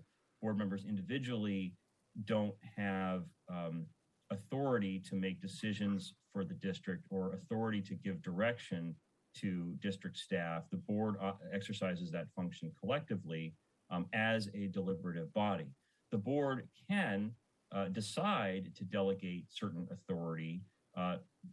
Typically, it's delegated to the superintendent, but the board can delegate authority to its members as well, if that is what the board decides collectively to do. And that also is spelled out, for example, in your bylaws. There are certain functions that are delegated by the board to the board president. There are certain functions that are delegated by the board to the board clerk. There are certain functions that are delegated by the board to the superintendent as the secretary, to the board. And then on a case-by-case basis and on an ad hoc basis, the board, of course, can delegate as may need to be the case. If some issue comes up and the board wants to form a committee to look at X, Y, or Z, well, of course, the board can do that, and the board can, can delegate that authority to a committee. And that's sometimes done. So those are just some general thoughts. I think, a lot of that is not necessarily going to be new to you, but I wanted to kind of set that as kind of a, sort of a general context. From there, I'd move into a discussion of the role of legal counsel and the relationship, between the board and legal counsel and the superintendent and legal counsel. But before I shift gears to kind of touch on some of those points, are there any questions, comments? Jason, you want to add anything on what I've said so far? No, agree or disagree. No, I agree, and that's well said. I defer to the board for questions. Quentin, I see you had a question. Yeah, Aaron, Quentin here. Thanks for joining us this morning. Thank you. This may not be strictly speaking a legal question, but I'm wondering if you have advice as our collective legal advisor about how we as board members ought to interact with the public. I've been wrestling with it myself a little bit. There are circumstances where members of the community want to express themselves, maybe want to vent, and maybe don't want to be debated and discussed with. And there's times when they actually have substantive questions and want a response. There's frequently times when people will express points of view. And I wrestle a little bit with how much and when to engage with members of the public. I want to be responsive. I mean, as much as I might shudder to say it, I guess we are ultimately sort of political figures here as representatives of the public. And so I feel at one level like I have an obligation to sort of be responsive to and be open about my views and say, look, this is what I believe as a member of this board and as a representative of the public. And next time my seat comes up, that should be relevant to you as a member of the public in deciding whether or not you want to keep me if I chose to run again. So at some level, I feel like there's an obligation to be responsive, but I also recognize that there are situations where responsiveness may not be constructive, whether it's because a member of the public just wants to vent and doesn't really want to be debated on something, or whether it's that you find after one or two interactions, your ability to be persuasive is limited and their openness to a different point of view is limited. Do you have any advice for us as individual board members on how, when, and in what way to interact with the public? Excuse me. Well, I would agree with what you started out, which is that's a lot of what you're raising is not necessarily so much a legal question, strictly speaking, as more of a in a sense, a political issue. I mean, it's a policy question, right? I mean, these are policy questions, and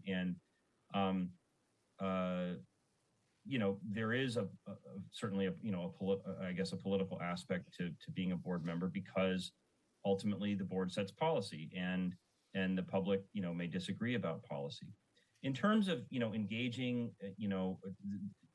the degree to which to engage and when and what setting to engage, I really think that's a matter for the judgment of individual board members and what you feel is the most effective way to communicate to your constituents, as their representative. I certainly understand the point that you're making, that sometimes people want to engage and sometimes they're just stating a point. Like they're not asking you, they're just saying, this is what I think,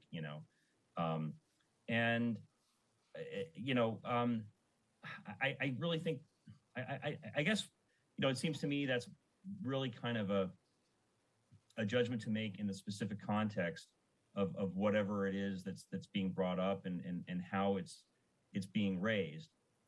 There are some legal parameters on that.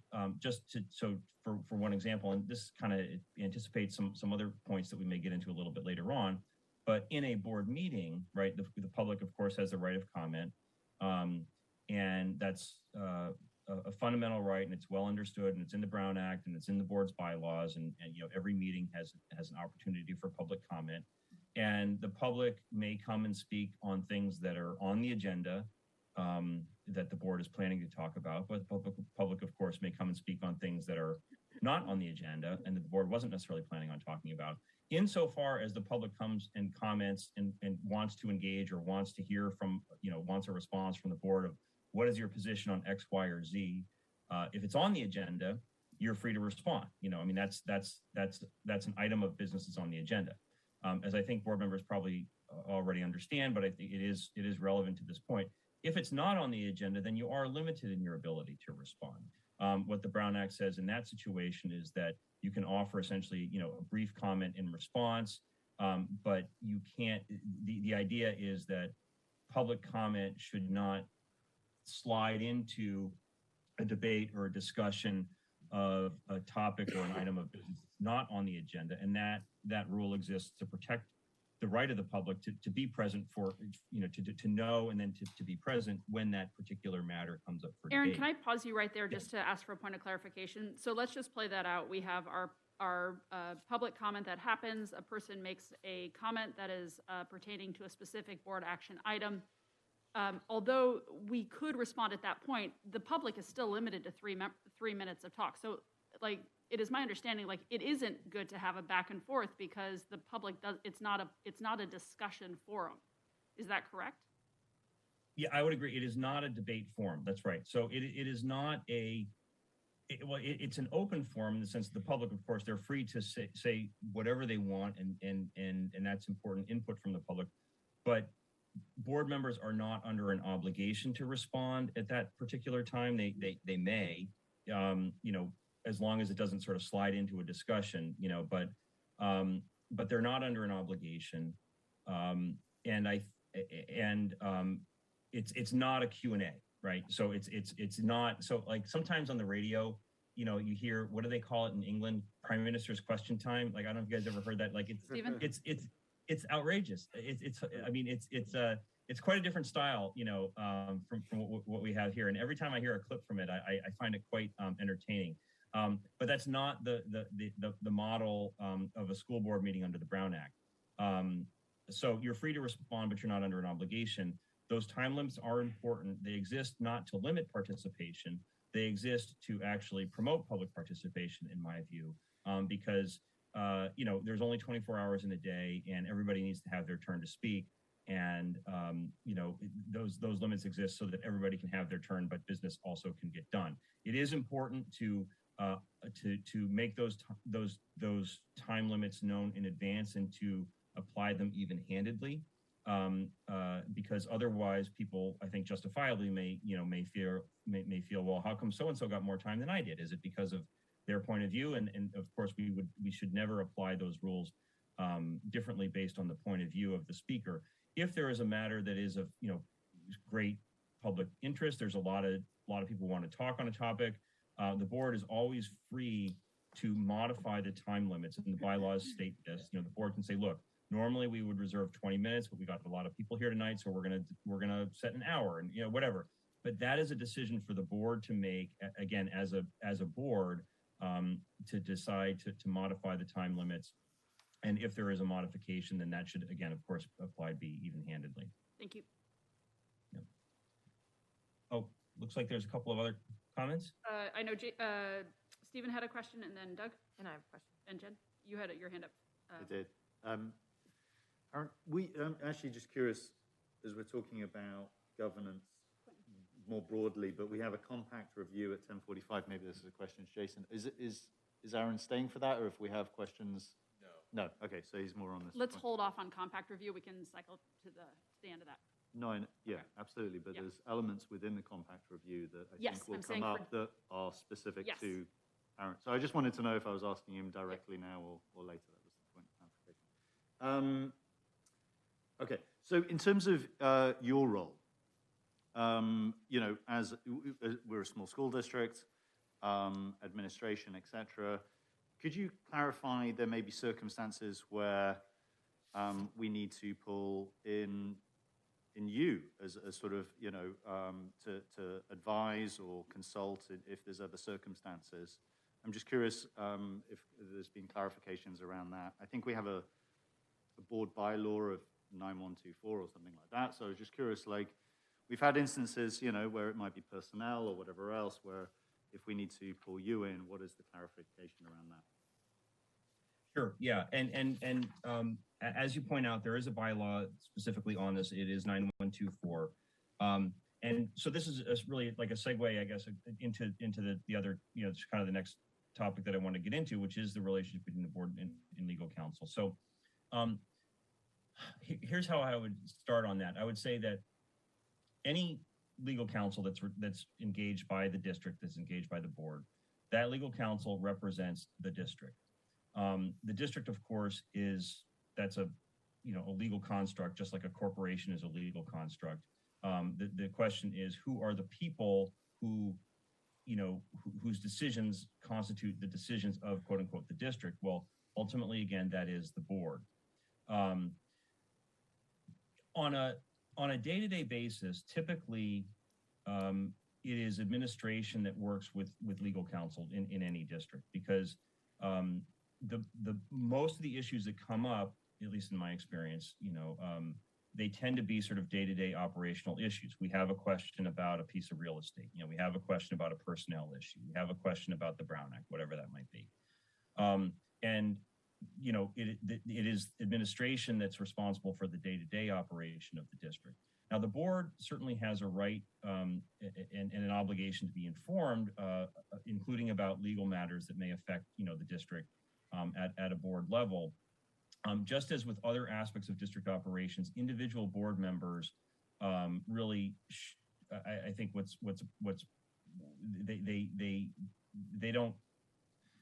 they just as individual board members, don't give direction on a personnel matter, for example, individual board members typically would not be in direct contact with legal counsel. That would be through the superintendent.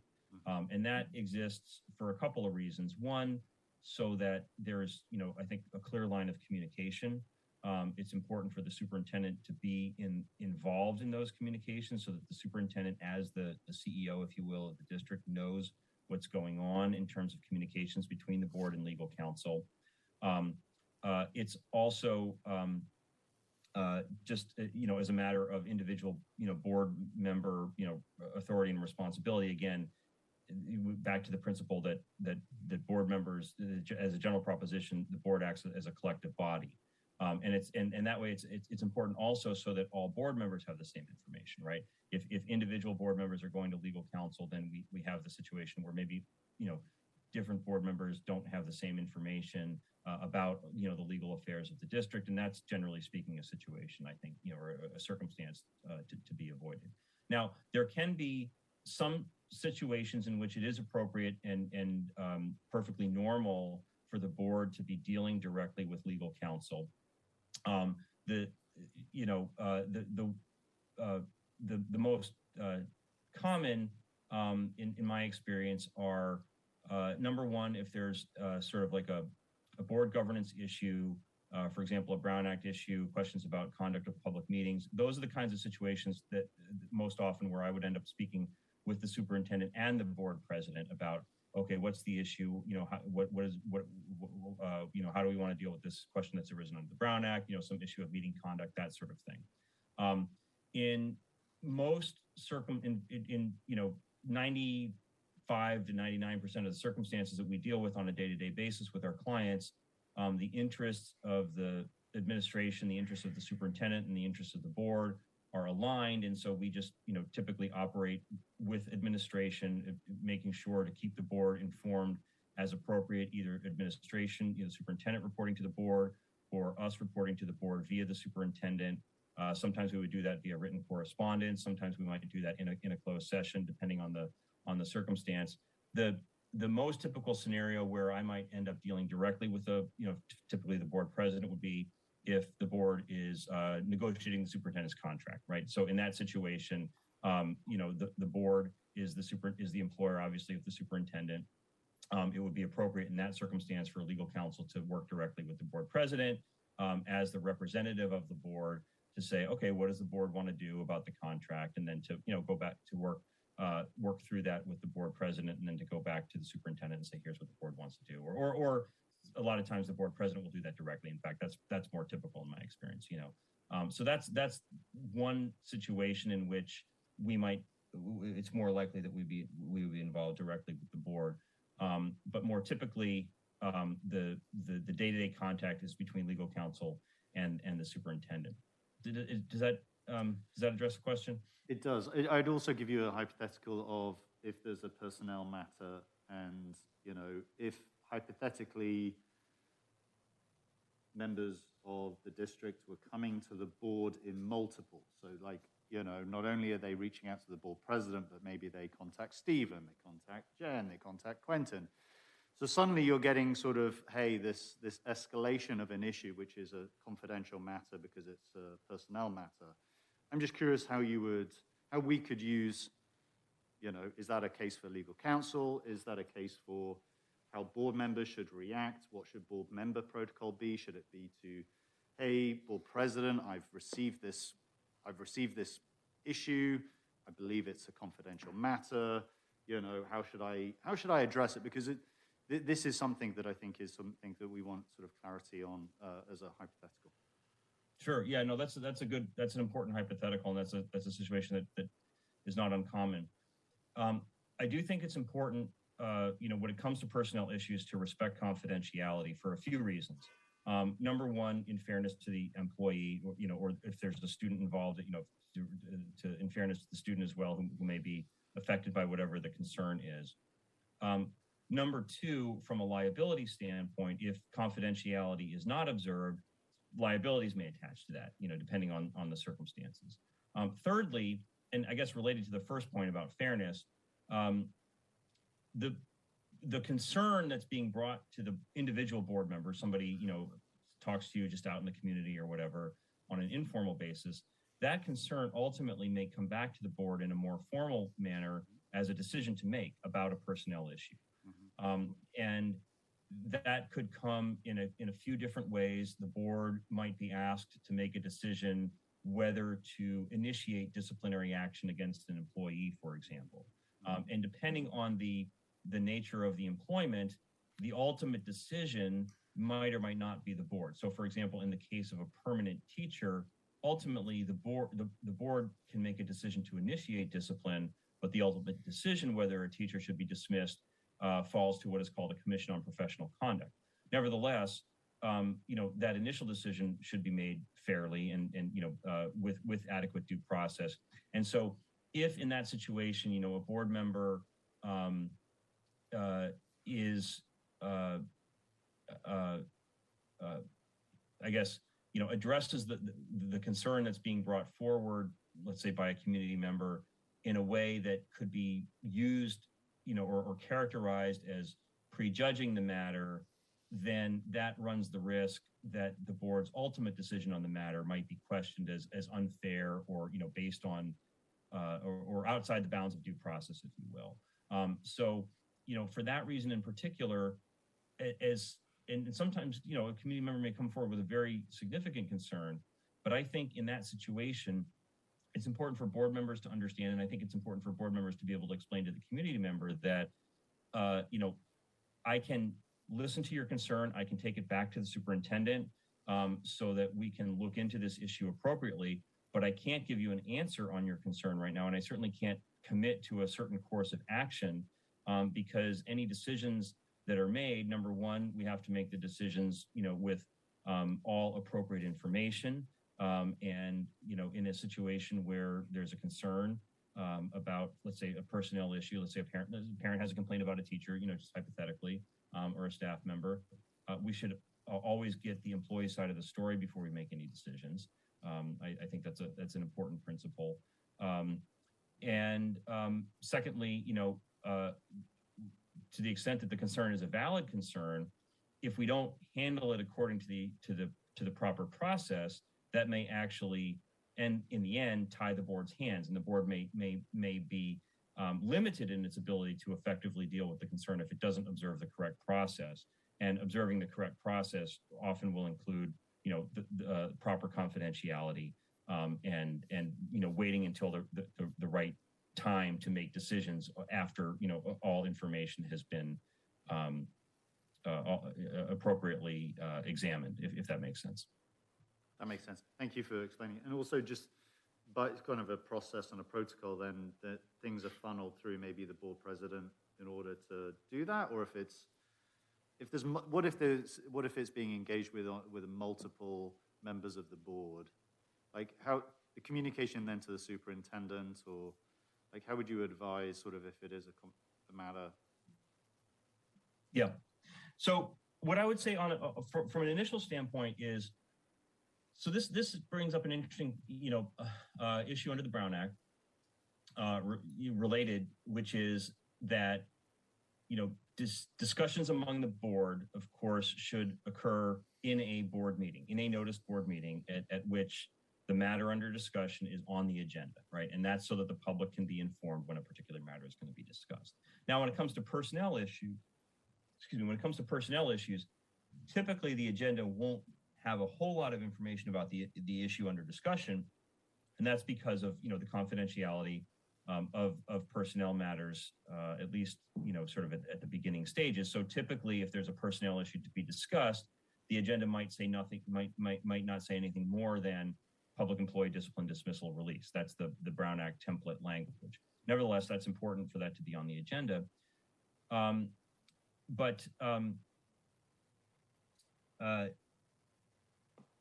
So if multiple, if there's a concern that's coming to multiple board members in terms of how that information should be funneled, the other thing to keep in mind is that the Brown Act says that, business should be discussed among a majority of the board only in a noticed meeting. And as board members, I think, are aware, there are rules related to that say that in order to protect that and to make sure that decisions are actually made in board meetings, you can't have what's called a serial meeting where board member number 1 talks to number 2 and says, what do you think? And they say, okay. And then board number 2 goes to number 3 and they say, what do you think? And they say, okay. Because now you've got 3 board members, even though they weren't in the same room at the same time, there has been a collective concurrence formed without the public having an opportunity for input and to know what's being discussed. And that applies to generally, not just to personnel issues. Mm-hmm. But we want to avoid that. If 2 board members talk, that's okay. That's a minority of the board, and that's not a Brown Act issue because the Brown Act comes into play only when there is a discussion among at least a majority of the board. The risk, however, is that if 2 board members talk and then one of them talks to another, now we have, the potential even sometimes for, unintentionally or unknowingly for there to be, an issue under the Brown Act. So what I would recommend as a general proposition is if board members are being approached by the community with a concern about X, Y, or Z, make your superintendent aware. And I would not, as a general proposition, recommend that board members, if they're approached about an issue, in between, the January meeting and the February meeting, that they report that to the board president, because the problem with that is that if you've got 2 board members or 3 board members reporting to the board president, not intending to create any issue under the Brown Act, but if you've got, let's say, 3 board members each going to the board president independently to say, oh, this issue has come up and here's what I think about it, even if the board president isn't asking for that input, if that input comes to the board president,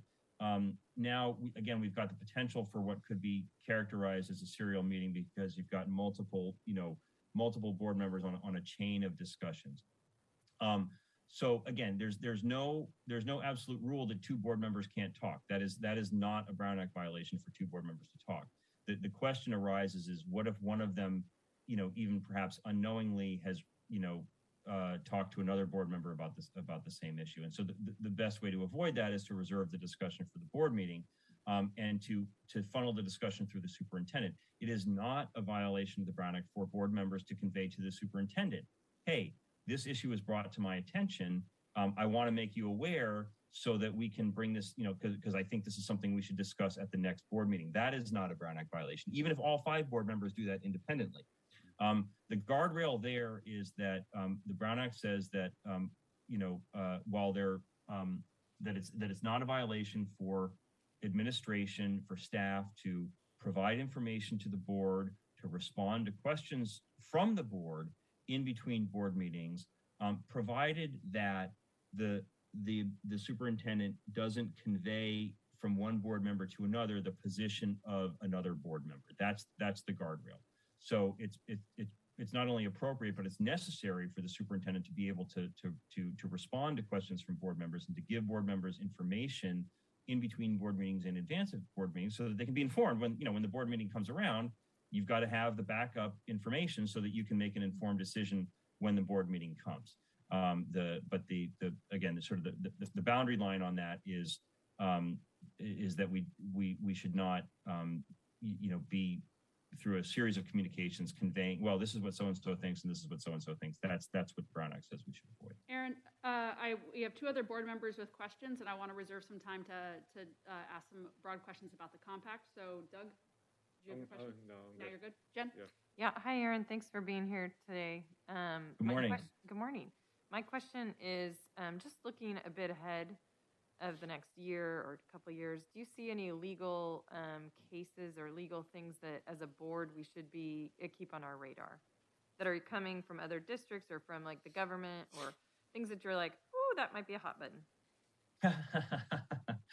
Well, there are, geez, that's a good question. From a governance standpoint, just sort of like Brown Act board meeting, that sort of thing, I think what's going to continue to be important to monitor developments are rules around virtual meetings and public participation around virtual meetings. We've certainly seen a lot of changes around that in the last we're coming up on 2 years now. But one of the things that the pandemic did was it kind of dragged the Brown Act into the 21st century. That was that changed, in really significant ways, a lot of the ways that, a lot of how board meetings got conducted. But it's interesting to me, at least as a lawyer, that one of the first things that the governor did when the pandemic hit was to issue executive orders modifying the Brown Act because we had a public health crisis. But just because we have a public health crisis, we're not going to throw, public transparency out the window. So how do we reconcile those two things in a situation where it's dangerous for board members and the public to meet in a room when we don't even really understand, this new disease yet? And so that was obviously what led to the executive orders that authorized virtual meetings. And those changed a little bit over time, but the board members are familiar with the basic principle. And as board members know, I think that has now been codified through changes to the Brown Act, where we're no longer relying on the executive orders. There's now a specific provision of the Brown Act that authorizes virtual meetings, provided that certain conditions are satisfied, provided there's certain rules, observed, and provided also that certain sort of public health conditions that would necessitate a virtual meeting are present. So that's now in statute, but that's a temporary statute. It's going to remain in effect until, I think the sunset date is 2024. I don't remember specifically off the top of my head, but I think that's going to remain in effect for the time being. It will be interesting to see kind of what happens, from that point forward. There was a lot of discussion around this in the last legislative session about, how should we change the Brown Act and should we make some of these things that are in the executive orders permanent? Because whereas previously, and it's still the case, that all that is required under the Brown Act is that the board assemble in public, in person, and allow the public to attend in person. But obviously, virtual meetings have been a convenience to the public, and they are able to attend and observe, in ways that weren't. It's just easier, for people to connect to meetings, and I think that so it's going to be interesting to see sort of what, if anything, changes on a permanent basis in the Brown Act. I think that I think there are probably going to be questions about whether there should ever be a requirement for virtual meetings, because the problem there is that there are many, many different kinds of bodies that are subject to the Brown Act, some of which have more, resources and sophistication than others. It's one thing to say that a school district board or a city council, is required to allow virtual public, input into a board meeting, because school districts have the wherewithal to set that up, but there could be other bodies that are subject to the Brown Act that don't necessarily have the staff, don't necessarily have the infrastructure. And if we say that all of them must always, have a virtual meeting set up, in addition to the public participating in person, that, there could be some operational and, issues there. So anyway, that's on governance. Other issues to keep an eye on over the next couple of years. I think that there certainly has been, a trend in the law to address, issues around, for example, Title IX certainly has been a major enforcement issue in the last couple of years, and other related issues, that are, I guess, laws that are designed to remove obstacles to, participation, remove obstacles to the members of the community who may have more difficulty accessing or benefiting from services, so that everybody has a fair opportunity to do that. And that's a very, very general statement, obviously. Sexual harassment is just one example of that, as something that gets in the way of, of students and employees, fairly having an opportunity to participate in education, fairly having opportunity, fairly having employment opportunities. I think, that general, theme and trend of policy enforcement that the legislature has set, I think will probably continue, over the next few years. Certainly there's a lot still to be done in that regard. Aaron? This is just my own, sort of, kind of speculation. I emphasize I'm not plugged into Sacramento. I'm just, but just, as a lawyer, and, I think for schools, there are going to be a lot of questions going forward in the next couple of years about, well, and as the board members probably know, there already have been some discussions around funding and attendance account. And does the attendance-based system that we have, does that really work, or do we need some tweaks to that? And I think related to that, I think there's going to be questions about, okay, we got through this pandemic, but it was really a body blow to a lot of kids' education. For them to, the disruption, not only in the first year, but also in the second. And how are we going to deal with that going forward? How are we going to essentially get, try to compensate for what has been lost during, some of the pandemic, at least by some students. And obviously that's impacted different students differently, and it's impacted different families differently. But I don't know, that's just, again, I'm not plugged into Sacramento on that particular point, but I think that's going to be a policy question for the legislature, in schools, Quentin had a follow-up off of that, Aaron. Yeah, just building off that, this seems like a hot issue right now, and I'm curious for your legal opinion on how this potentially plays out. But we've been hearing a lot in person, the point of view that, there's a legal right to attend school without, discrimination, and there's a lot of parents who interpret that as, without restrictions that they don't particularly believe in, and that they have parental rights and parental choice. The other side that probably I hear from more outside of public comment is, shouldn't I have a right to send my kids to school and know that they're going to be safe, and know that they're not going to be exposed to people who aren't, in these people's views, acting responsibly with relation to community health. And it seems like I don't know how legally those two, my right to decide what my kids do, my right to send my kid to a school that I know has a safe environment, how do those two rights get balanced legally? Yeah.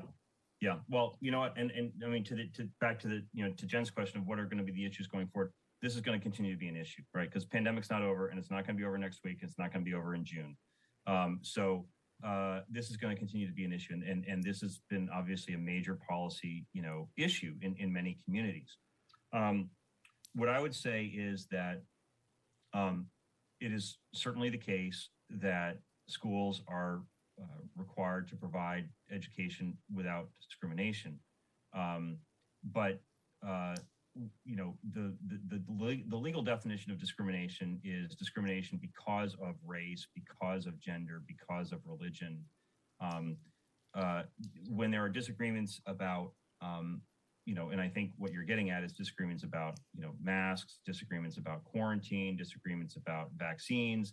Some of those are decisions that are made at the district level. A lot of those decisions are not made at the district level, right? Face covering requirements, those are set in Sacramento.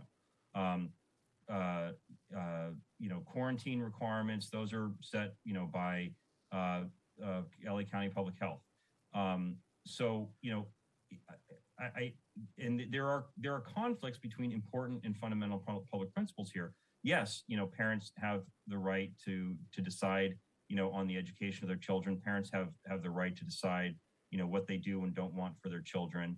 But of course, when children are in the school setting and present with other children, what they do affects others, right? And I mean, that's the whole notion of public health. And so when it comes to, those public health rules in the school context, there are, where I guess the way I would put it is, there's a boundary line between, where one person's rights begin and another person's end, and that boundary line depends in many instances on, whether and how the actions of one person may or may not affect another person. And the schools, of course, have an obligation to provide a safe school environment. They have an obligation to follow, state law. And so if there are, requirements that are coming from Sacramento, whether from the legislature or from, public health, if there are requirements that are coming from local public health authorities, which the education code specifically says school districts are required also to follow, then those are legal requirements that we have to follow as well. But Aaron, what about the more tricky situation? So obviously, when there's a law laid out that we have to follow, we're going to follow it. What would you say, though, from a legal perspective, are the boundaries around which, either a board or a district could, challenge or dispute or argue against the law, or on the other side say, no, we don't think the legal protections are sufficient, or our community doesn't, or some portion of our community doesn't, and we're going to mandate tougher restrictions than, say, for example, are regulatorily required.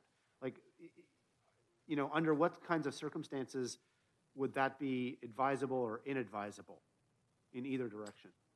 Yeah. So this will be like the annoyingly lawyerly answer of it depends. It depends on the restrictions. Some restrictions, I guess what I would say about this is, and I would just sort of at a general level, because it really would depend on the particular circumstances. There are some kinds of decisions that are essentially removed from governing board, policy making, because they are set by Sacramento. That is the rule that's laid down by the state legislature, or the rule that's laid down in a regulation is a statewide rule, and it's basically this is the rule. There are other kinds of decisions where there is more latitude allowed for local decision making. The education code doesn't, to use a legal term, preempt local decision making. The education code is not so all encompassing in whatever it says about X, Y, or Z that it allows some discretion on the part of local governing boards to make decisions. There's a provision of the education code. It's Education Code 35160 that says, paraphrasing, but essentially what it says is that as a general proposition, governing boards are empowered to make any decision, take any action that is appropriate for the governance of schools, that is reasonably appropriate for the governance of schools, as long as that decision is not otherwise in conflict with some other, state or federal law. And which is, seems like a reasonable enough proposition. But, the issue that comes up sometimes is, well, how do we assess whether there is a conflict? Sometimes there could be a direct conflict. If state law says, I don't know, for example, you have to have, X number of minutes of PE. If a board were to say, we hereby abolish, physical education, that would be an obvious conflict, right? That's sort of a ridiculous example, but that would be an obvious conflict. In other situations, there could be sort of a more comprehensive set of guidelines and rules that are set out in the education code. And essentially the way the courts look at that is they say, the phrase that you hear is that, quote unquote, occupies the field. And we're not going to analyze like every little, policy or regulation that a board may adopt. We're just going to say, look, this area, this policy area, whatever it is, the legislature has taken this away from governing boards because they have adopted a comprehensive set of rules. So that essentially, whatever those rules that are set in Sacramento are, those are rules that exist, for all school districts, and they apply equally. But Aaron? how those principles would apply, it would depend on. Yeah, go ahead, please. Yeah, I want to drag you into the trickier gray area that I think we're being dragged into. You got 2 minutes. Okay, I'll try to be real quick. I guess it's easy when there's like a governing rule that we have to follow. What I'm curious about is we're being encouraged in some cases by parents to challenge rules or to mandate enforcement that goes beyond the minimums that are required. And I'm just wondering, from your legal point of view, where as a district are we kind of, exposing ourselves if we were to follow, if we were to be contemplating those kinds of things? Yeah. So when it comes to, enforcement beyond, a rule that's legally required, I guess it would depend on, again, it sort of depends on what is the rule and what is the specific enforcement that's contemplated, right? So I guess I just leave it at that particular level of generality. When it comes to challenging a rule, there are some ways that a challenge is, there's different ways of challenging, right? One way to challenge is to say, we're not going to follow the rule and then just see what happens next. I wouldn't, generally speaking, recommend that, because if there is a rule that's been laid down, for example, given the sort of the how this discussion was brought up, if there's a safety rule that's set in Sacramento, for example, a face covering requirement, that's a legal standard. That's a legal that's a legal requirement. And if we don't observe that legal requirement, there are certain liabilities that could attach. For example, if somebody gets sick and they say, I got sick because the district wasn't enforcing, the safety rule. Now, there would be all other sorts of questions of like, well, how do you know you got sick at school as opposed to at the grocery store, but that's one I wouldn't, generally speaking, recommend challenging rules in that fashion. The board is, however, always free to express its policy views, and boards have, and board members may be aware of this, and in other situations, boards can they can say to the legislature, they can say to Sacramento, hey, Sacramento, we think we need a law about this. You can pass a resolution that says we think there ought to be a law, that says X, Y, or Z. Or boards can pass a resolution that say, Sacramento has passed these laws and we think those laws are a terrible idea. Like boards are perfectly free to do that, and boards do that.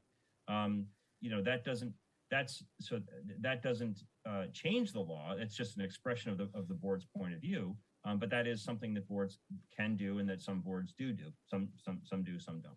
Aaron, where do you see this particular rule intersecting with faith? Intersecting with faith, did you say? Because I feel like that's where the conflict's gonna come. Like parents are gonna be like, it's not faith, unless Sacramento says, or unless the government says it's a required mandate to have this vaccine. Okay, so yeah. And that's where the conflict, I think, arises.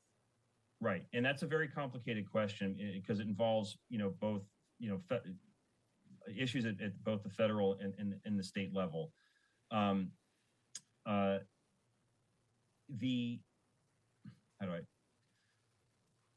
When it comes to FAPE, as a general proposition, of course, if a student has been identified as eligible for special education and related services, they're going to have an IEP, and that IEP is going to set forth, what their services are in the setting in which those services are to be provided. And as a general proposition, that cannot be, unilaterally altered. And if there is, let's say, layered on top of that, or in the school setting, if there's a requirement to wear masks, or if it should come to pass, which is not the case presently, but if it should come to pass that there is a mandate from either from the legislature or from the California Department of Public Health for students to be vaccinated against COVID in the school setting, then there would have to be some sort of escape valve, if you will, or mechanism to deal with any medical reasons why a student could not be vaccinated. And that exists currently, right? I mean, there are currently vaccines that are required to attend any school. And there is currently a mechanism in state law for medical exemptions for those students that do require a medical exemption to vaccination. I would expect that if there is at some point in time a vaccine, a requirement for students to be vaccinated against COVID that is adopted by the legislature or by California Department of Public Health through the regulatory process, that there would have to be built into that, at a minimum, a mechanism for medical exemption. And there would be rules, as there are now, about how that exemption is obtained and what sort of documentation is required for that exemption. Of course, there's the question that comes up related to this of should there be a personal belief exemption. That's a different issue. That's not, I don't think, so much that's not as much of a FAPE issue. When it comes to FAPE, it's more, is there a disability-related reason why a student can't be vaccinated? If that reason exists, then that there really already is a mechanism to deal with that through the IEP process. Okay, we can do hypotheticals with Aaron all day long. It's the best part of law school. I do want to keep us on track. So I know there was a question off of the compact. I have a question off of the compact. Are we good off of governance processes? We can always invite Aaron back to do one off when we have a specific question. I don't want to have to wade too far into hypotheticals on things. So with that, just to do a broad brush on the compact, Aaron, I know you, Jason, and I have reviewed some drafts. The compact started way back when way before I was on.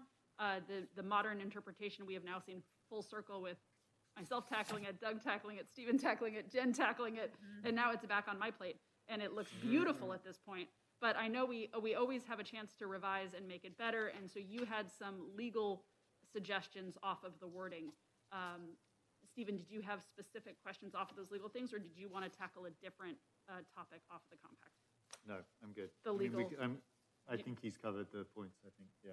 Thanks. Okay. So I know you made 2 legal suggestions, just like looking through it. Can you just briefly speak to those, since you won't be with us when we do the compact? Oh, sure, absolutely, yeah.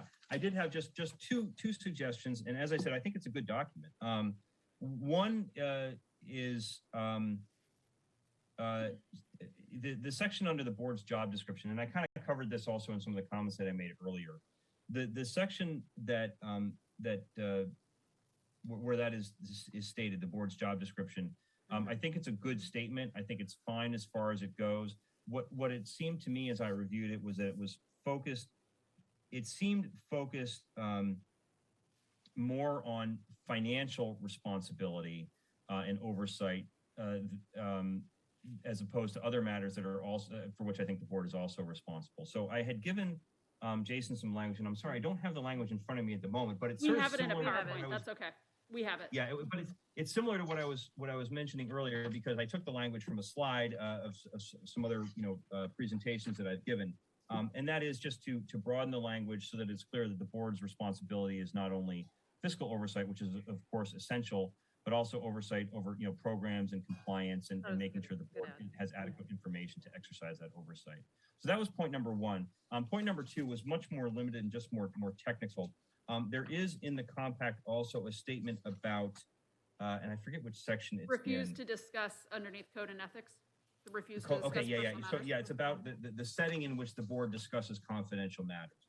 And I'm paraphrasing, but in the compact, there was a statement to the effect that board members will not discuss confidential matters, at home or away from the district office. I'm paraphrasing, but what I said to Jason on that point is I understand the sentiment, and I think the sentiment is correct, but the statement as written seemed a little bit too broad for me to me, because presumably there may be situations in which a board member might participate in a meeting telephonically from home. There would be a closed session. I don't see a problem with that. Board members presumably will have discussions with Jason, telephonically in advance of the board meeting to get briefed on, issues leading up to the board meeting. Presumably they'll be having those conversations from home or maybe from, a private office at work. So my suggestion there was simply to say that I gave some, and I don't have the language in front of me, but it was basically to say that if board members are discussing, confidential matters, that they will make sure to do so from an appropriately confidential setting in which others cannot overhear the discussion. Okay. Any questions for Aaron off of those revisions? Okay, But I they're had good. one legal question for you then. Off of, I know you don't have it with you, so maybe you can just reflect on this, but it's on page 9 where it's relations with superintendent and the staff. And Okay. specifically reflecting on board policy 9124 of when there is an HR issue with the superintendent. Right now we have the superintendent present in all meetings except when contract and salary are under consideration. And I'm curious if that is actually too tailored of a statement and it needs to somehow reflect an issue if there is administrative pieces that are dealing with the superintendent, or if their contract broadly covers that issue. And I can certainly look at the language. I Sure. do have a printout of the compact with me. I'm not sure which section was it that you were It's referring to? page 9, relations with superintendent and staff. The fourth bullet point down, have the superintendent present at all meetings of the board, and then except when contract and salary are under consideration. So just per Stephen's other questions before off of board policy 9124, I was curious if that statement was too tailored. No, I think that's actually, I don't disagree with that. I think that's a good statement. And I'm sorry, my printout, my pagination may be different. So I'm just I'm not locating that specific. Oh, sure. But I think the statement is sound. I mean, as a general proposition, the superintendent, as you know, the quote unquote CEO of the district, I think really needs to be, present for board meetings, just as a matter of effective, kind of governance. And yes, there are situations in which the discussion would be appropriately confidential vis-a-vis the superintendent. Those being typically, if the superintendent's contract is under discussion. Also, if there's the board, of course, conducts evaluation of the superintendent, and that is an appropriate closed session item. The board can meet with the superintendent in closed session to discuss the superintendent's evaluation. If the board, for whatever reason, wants to meet just among the board members to talk about the evaluation, and then to say, hey, what do we want to talk about with the superintendent? That's appropriate also. Like that's perfectly permissible under the Brown Act. And there's ways to agendize that. But with those, other than those two, and I guess the other scenario that, there could be like a specific matter as to which there would be a need to meet without the superintendent present. Hypothetically, and this comes up from time to time, it's not a common scenario, but hypothetically, let's suppose that there is a complaint against the superintendent, right?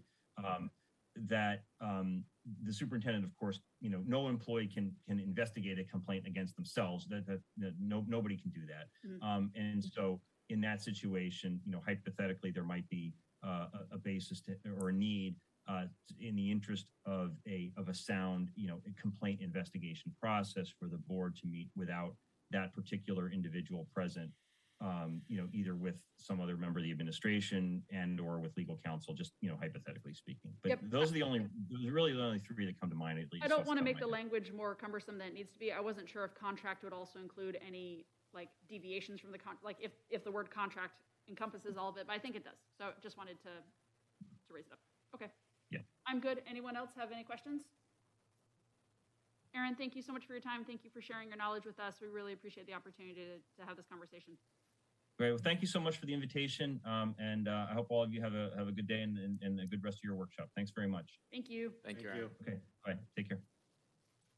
Okay, everyone, we are at a 5-minute break here. So if you guys want to do a little stretch, and then we'll move straight into the compact. If you haven't had a chance to read the compact recently within the past 24 hours, you can take these 5 minutes to read it. Can I make an open request for drugs? Does anyone have any drugs? Ibuprofen or headache tablets?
Test, test.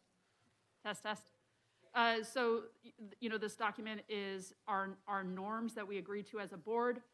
In some cases, it is rooted in Brown Act or state ed code or different laws, but it is how we set up our own sense of governance with each other. So this document, along with the next conversation on board roles and the self-evaluation, all tied together. But there were the two pieces that were already highlighted. I am going to go through section by section, just kind of bring it up and ask if there are comments or questions or areas for dialogue. And then I'm not so interested in wordsmithing. If we do have wordsmithing pieces, like send it over in an email to Jason and we can do some wordsmithing if it's like unless it is like some giant contextual piece we need to change. So with that, let's just go section by section off of it through this part. And please raise anything that you think needs changing or redoing. So board's role.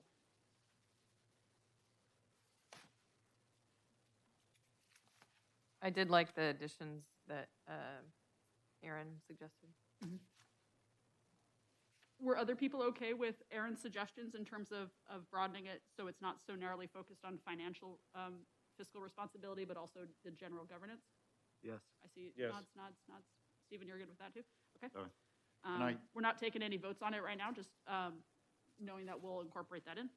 Maggie, can I back up? Sure. Sorry. You skipped over the first one, district mission, vision, values. I just wanted to flag that we discussed as a board, I think, at a meeting in summertime last year, 2021. I put a motion or information to the board for the board's consideration in terms of re-wordsmithing the mission, vision, values. So No, I'm not to get into it. Okay. I'm just mentioning it because we tabled it as that's a whole process, that's a Right. whole thing. Yes, it could be something we could consider. We put it sort of in a parking lot. If I Yep. recall, it was Doug and Jen were kind enough to take the ball on it, but we, hey, where are we going to go with that? So I would just like to say, it's something that I think I would like to consider that as we look at this from sort of left to right in terms of our governance, whereas it is something that is published on all documents, agendas, it's in the schools, it's wherever else. The reason why I brought it up, not only because I was part of the original wordsmithing with yourself, Maggie, and the board at the time in terms of, it was about making the vision and the mission sort of both maybe explain it a little bit better, like the Thrive K through Life, wherever else, but also since then, we've had our equity task force has looked at what does it mean to educate students and whatever else. So I just wanted, there's the great language that they included that I looked to update, and I think there's a thing there that we parking lot, I've noted it for our parking lot because it will be in all of our documents, not just the governance compact. Right. The other thing the board's role and job description is we don't mention the kids. I mean, it takes a couple of sections to sort of, to your point about broadening and about finance and about whatever else. Like, in my mind, yes, there's a lot of things, and we've discussed already with Aaron and whatever else. I mean, there's an element here of mentioning what is our priority and our focus. And, there's other elements of that, and I would say equity and inclusion and excellence, et cetera, beyond just finance and other things. So I think there is a potential opening of aperture, but at the focus around what is our, don't see some of those goals or areas of focus being something that are short-term or year-to-year specific. They are broad.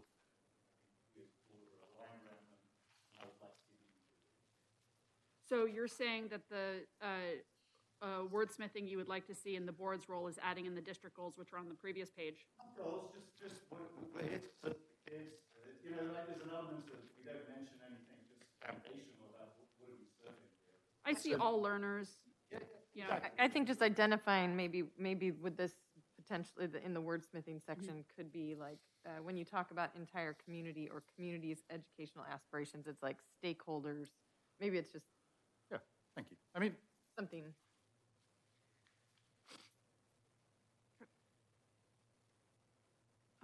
Stephen, you can send proposed language on that to Jason if like there's a specific sentence you want to have us like add in words off of students for it. Okay. Any other edits, thoughts off of board's role? No. Moving down to job description.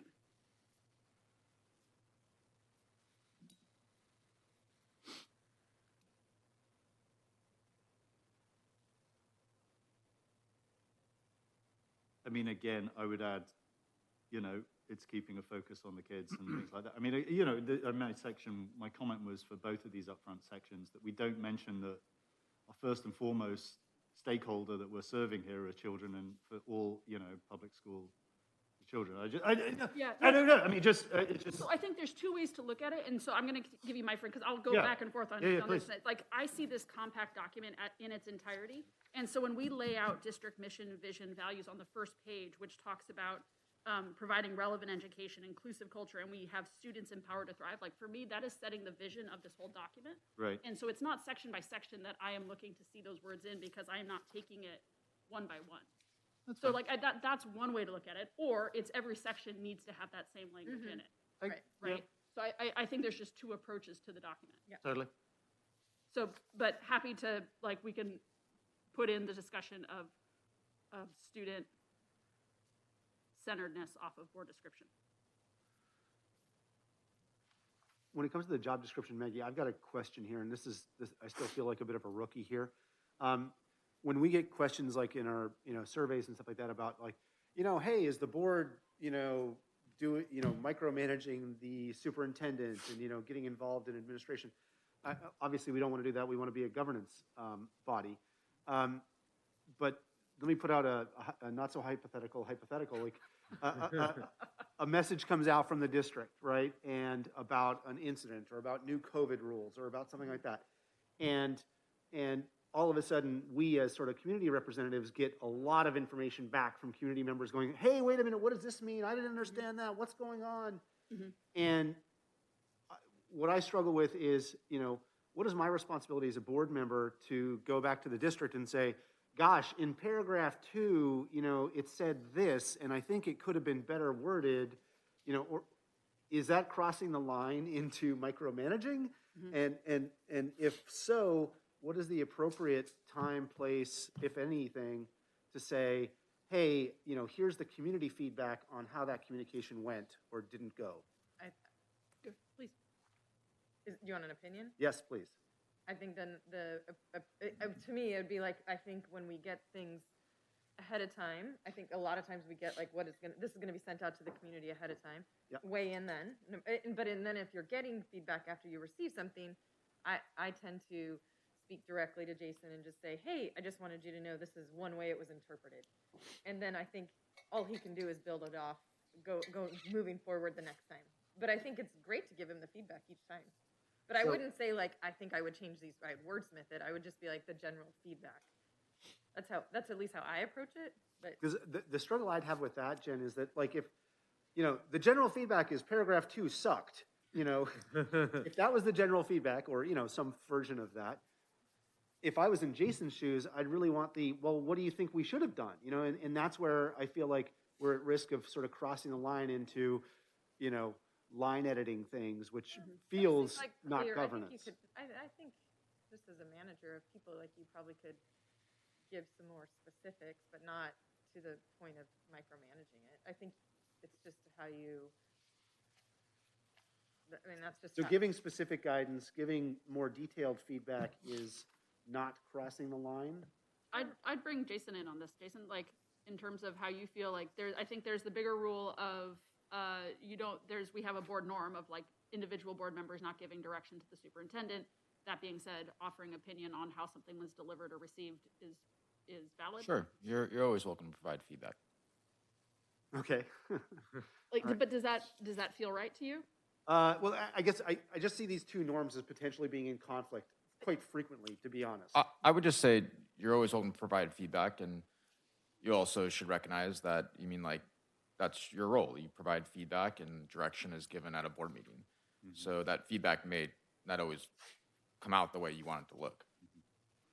Yeah, no, and I would definitely think it crosses the line if we're saying, no, Jason, you have to rewrite it this way. That's definitely a step too far.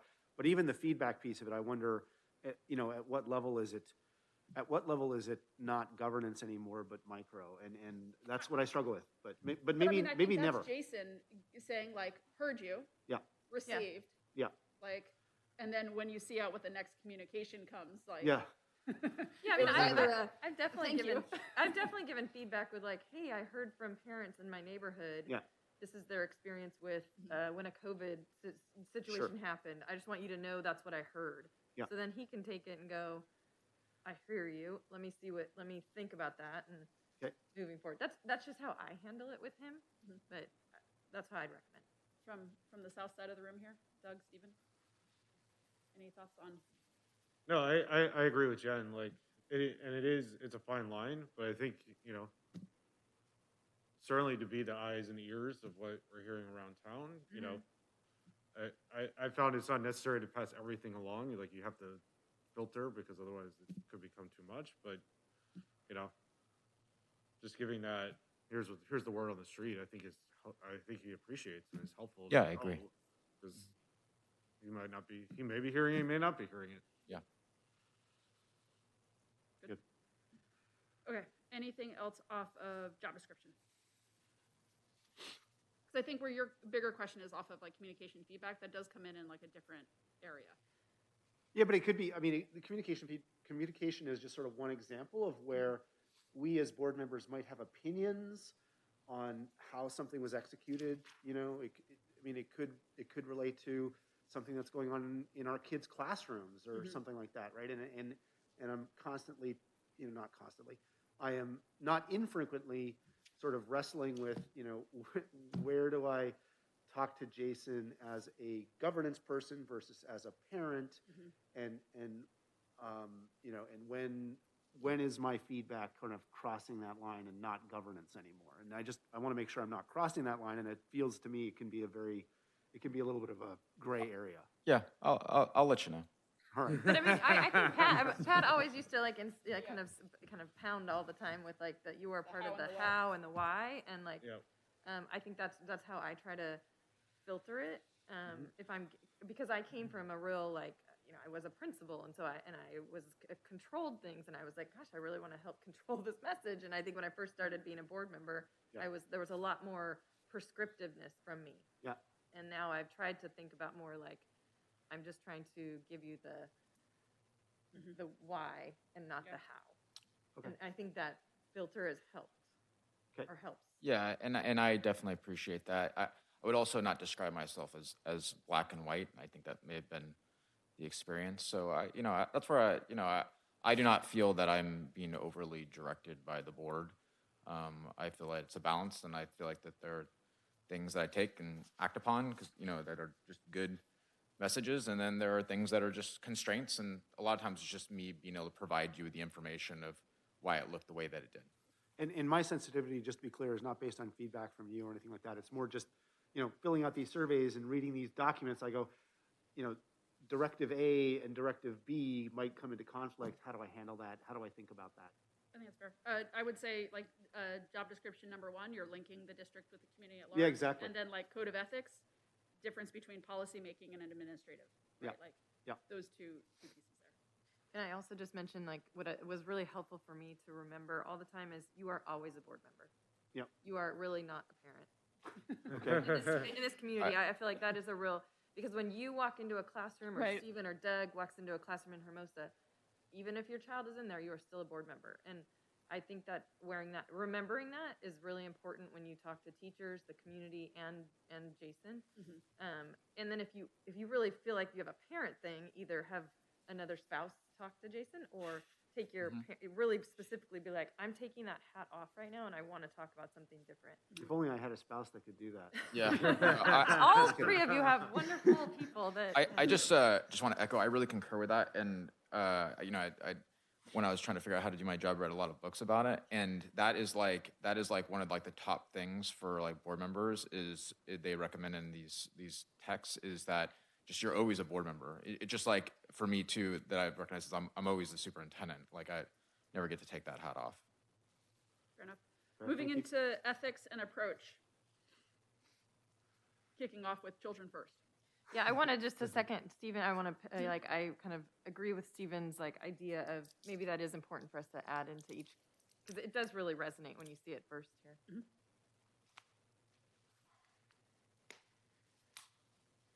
Anything that feels unnecessary off of ethics and approach, or that you're really glad about, curious with?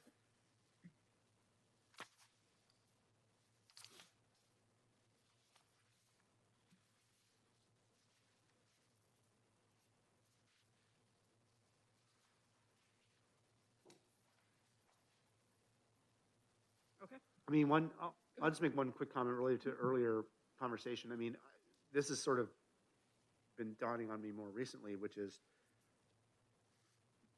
as an individual and not speaking for the board, but speaking for myself as a member of the board, I feel like I feel more comfortable with an obligation to sort of engage with the community and express a point of view, because our board meetings are not often conducive to expressing a broad point of view. You're only ever supposed to talk about what's on the agenda. So I don't know if that fits within ethics and approach, but I'm feeling more comfortable now after a year to say, I'm free and have even an obligation to speak my mind about issues in my community engagement, if not in the board meetings themselves. I don't know if that's worth mentioning or not, but. I was just going to say, I agree with you, because I feel more comfortable with that also. I think the place you can, as a board member, potentially walk a fine line is when the board has taken a position on something, or the board has, voted on something, and then maybe your position maybe doesn't align with that completely. And I just am thinking about that often when I'm just so that's just an area to be aware of. Does that make sense?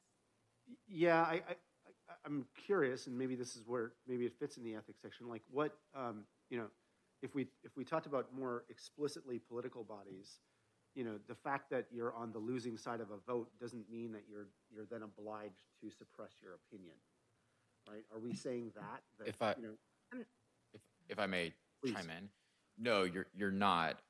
But one of the purposes of like the governance trainings and such is to get the board to a place aligned with its vision, mission, and our goals, that differences in opinion would not become disruptive post a vote. Right. So that that's what I'm really it would not detract. But I agree with you that I think it's a fine line. You mean like your viewpoint and then support of a board's decision. Right. It's just something to be aware of, I think. It's just as you continue in this role. Yep. Cool. Moving then to governing processes and expectations. Very lengthy section here, so take a minute just to make sure you got all the different areas of it.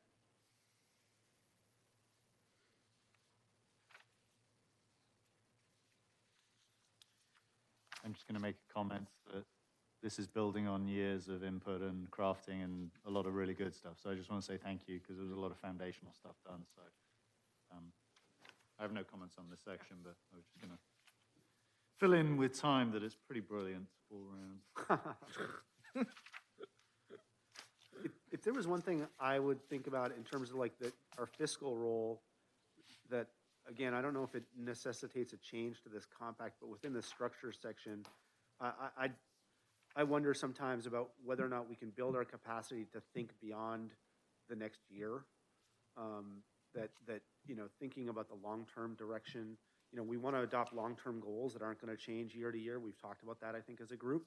And I think along with that, ideally, we would build out a sort of a longer-term fiscal vision that says, this is what we're aiming to accomplish from an enrollment and a financial point of view, to the extent that we can. And Jason, we've had conversations about, the district's understandably limited staff and ability to do complex, interesting, scenario-based financial modeling. And I don't want to impose on the district, things that it can't do. But I do think that'd be something I'd like to aspire to, is sort of a little bit more capacity for longer range planning. Quentin, if I may, on page 10, under goal setting, board expectations of superintendent, great minds think alike. I was going to suggest similar sort of thing under that point. It could be a wordsmith. So. Sure. Anything else off of this particular governing process's expectations? Okay. Moving into board president role, level of authority.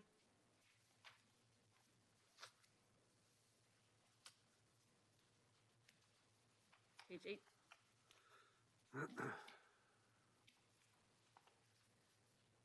This is, I just had a question. Does this also then, on page 8, I just think it's a clarification. It's just that section 1 through 7 are the board president roles, and then the next section, relationship with other board members, is that the board president's relationship with other board members, or is that? Yeah, I think is that's a that really good point. Board members' relationships with other board members. Yep. We can work on that. Yeah, that. I also just have a question off of formatting for me. It bothers me that some places are numbered and some places are bullet pointed. Does that bother anyone else? Said to me Yes. too. I wasn't going to mention it, but yes. Okay, I'll work on that. I'm sure that was just a. I have a small build or Yeah. consideration. I don't know if this even needs to come into the document because I think the primary one is the board president, but we have recently taken action, or we took about vice president clerk and whether, like, what does a clerk do? What does a vice president do? What do they do together? Like, if I'm signing up to be vice president clerk, what does that mean? Like, I don't know if we need to sort of clarify that. I know there's certain legal requirements for a clerk type signature as much as. So that's interesting. We took it out. That was. So I don't, I mean, once it's. upon a time, that was in the compact. Yeah, don't know. So just so I understand, the question is about the clerk title or the clerk signature? Roles. The role. Roles. The actual, like, because Role we and have level a of level of authority. authority off the board president. Like, Oh, we added gotcha. a section off of the other titled. And I say that also because if I'm a new board member coming in 1 year's time or 20 years time, you know, like, they should be able to read this and not only get like the norms and wherever else, but like an understanding of the lay of the land. So just the thought. Yeah, so the clerk is required on signatures of certain documents. I mean, and that's actually why we have to call it the clerk as well also too. That's because that's the ed code. The clerk is also under this board, the kind of like stated next in line for the presidency. Short of that, it's maybe reflective of the Vice President of the United States, just kind of like a symbolic role. But your point, we could have the officer position in here as another bullet point. Sure. It's one sentence. Yep. Yeah, it doesn't need to be much. Yep. And then noted off of the title for relationship with other members of the board. I think to the point that was discussed earlier about, like, when you have your own opinion, right, respect the opinions of others, graciously conform to the principle of majority rule, right? Like, there have been plenty of times we have had split votes, and once the board has voted, you know, you let sleeping dogs lie on it in terms of that vote being taken as a norm. Relationships with the superintendent and staff. Any comments, questions, wonderings?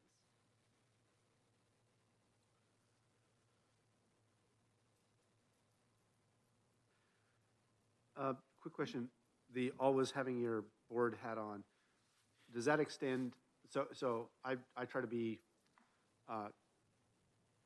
work through Jason on pretty much everything. Is it never appropriate or ever appropriate, for example, to say, reach out to a principal and say, hey, great job on this, or directly, or should that always funnel through the superintendent? I would recommend that any communication with staff that I'm CC'd on, including positive communication. All right. I just want to share, I have done it that way, and just it comes back to be like, hey, you know, do you mind just letting me know? And Yeah. so it just is not through Jason, but in Okay. my original sitting on the board, I got reprimanded a couple times. Okay. It only takes a couple. But direct communication's okay, just as long as you're looped in. Yeah, and I obviously in your case, Quentin, like for you, the exception would be, you mean like for your child's teacher, you mean like, or Yeah. matters related to your child. And I do agree that as a norm, unfortunately, sometimes if your spouse is able to address things, Yeah. you mean like that does help because it is very hard to shed that hat. Doesn't mean that you can't be a dad. It's just hard. Is there any situation, Jason, in your experience or maybe in other people's experience here where, you know, the staff would appreciate hearing from the board so they feel a little less distant, where they would like to, where that feedback would be actually useful? Because I feel reticent to do that for, you know, for all the chain of command reasons, but maybe we should be doing that more often just to let the teachers and the staff and whatnot know, you know, we're supportive and appreciative of the work that they do. So there's ceremonial opportunities. You mean like, so for example, at the holiday party, Yep. I mean like in order to have that interaction would be good opportunities. And then also we typically do site visits, and we've, you know, made it a point under, you know, at least I can only speak to my administration, to visit frequently. That just was suspended to just the board president due to COVID. Yeah. Can I just add that one thing I did, and I think I told you I did this, but like I've written thank you notes or sent a thank, you know, just a quick thank you note. Hey, thanks a lot for letting me visit your classroom. Just letting Jason know that happens, but Yeah. Jen sends me a carbon copy of the note as well I too. do not, but it doesn't say anything other than thank you. I mean, I think graciousness and thanks is always welcome. Board committees. Excellent. Board member development.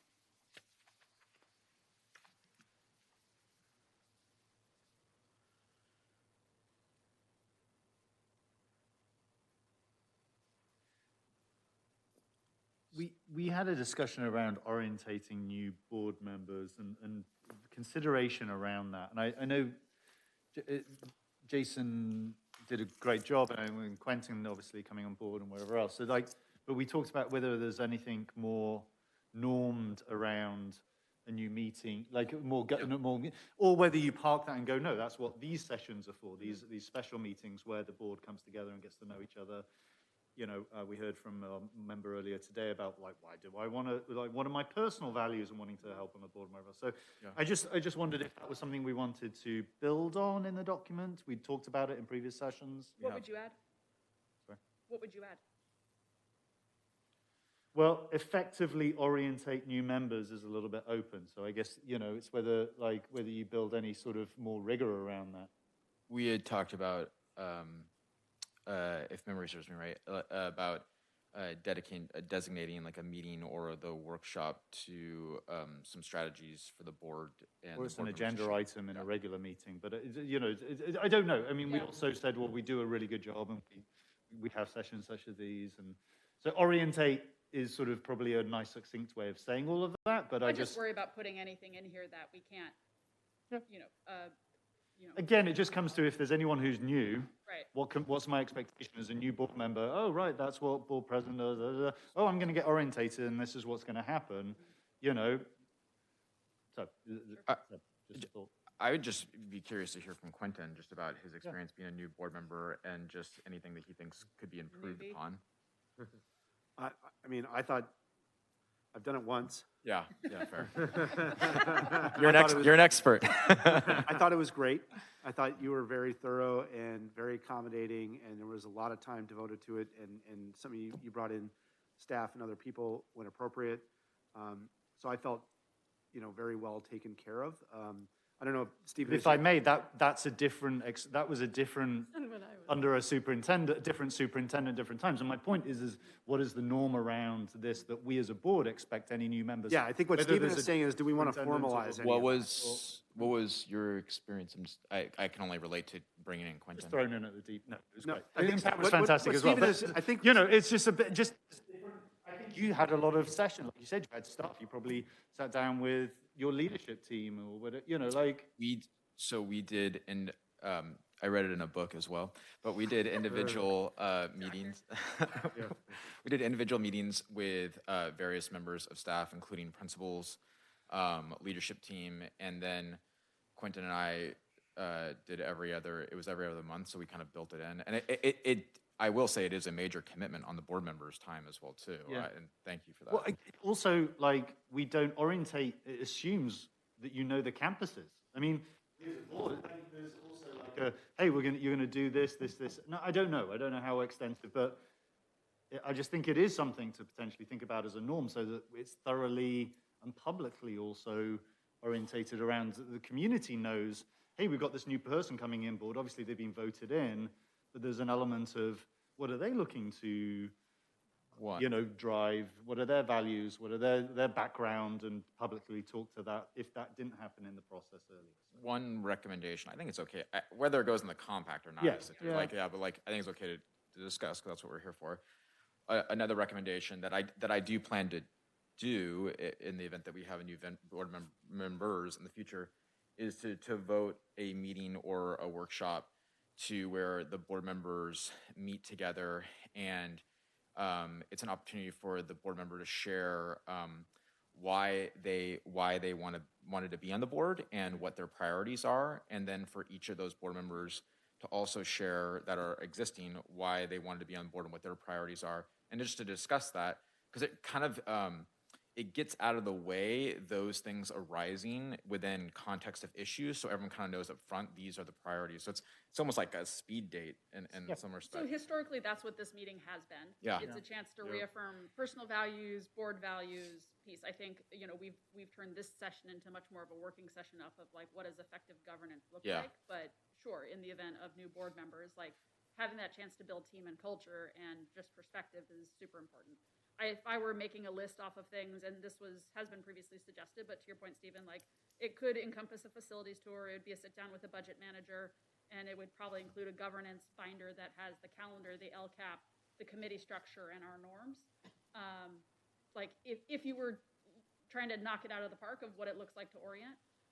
But I think there's also the other side of it is like the public's going to elect somebody that they think is going to know the best way they have a very deep knowledge or understanding of the district, which is why they've stepped up, or they also have some sort of responsibility of how they go about getting knowledge that people are putting trust in that process.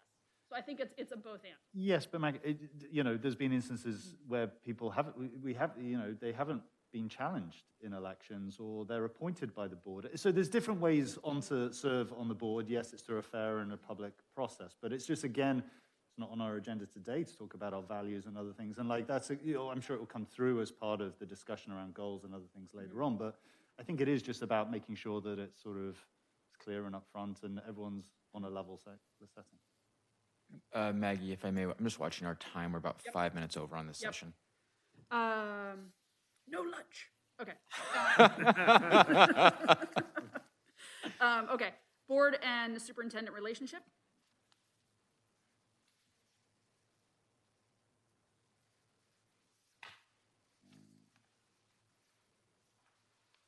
I think you had a comment earlier, Stephen, about something on here that you wanted to add. I think it was related to the long-term financial goals. That's and so. What page are we on? We're on page 10 and 11. 10, 11. So financial stewardship, develop a financial plan that meets state requirements, maintains a balanced budget, promotes innovative, rigorous programming. Yeah, goal setting was long-term as much as, Or are you thinking underneath leadership specifically, the goal setting?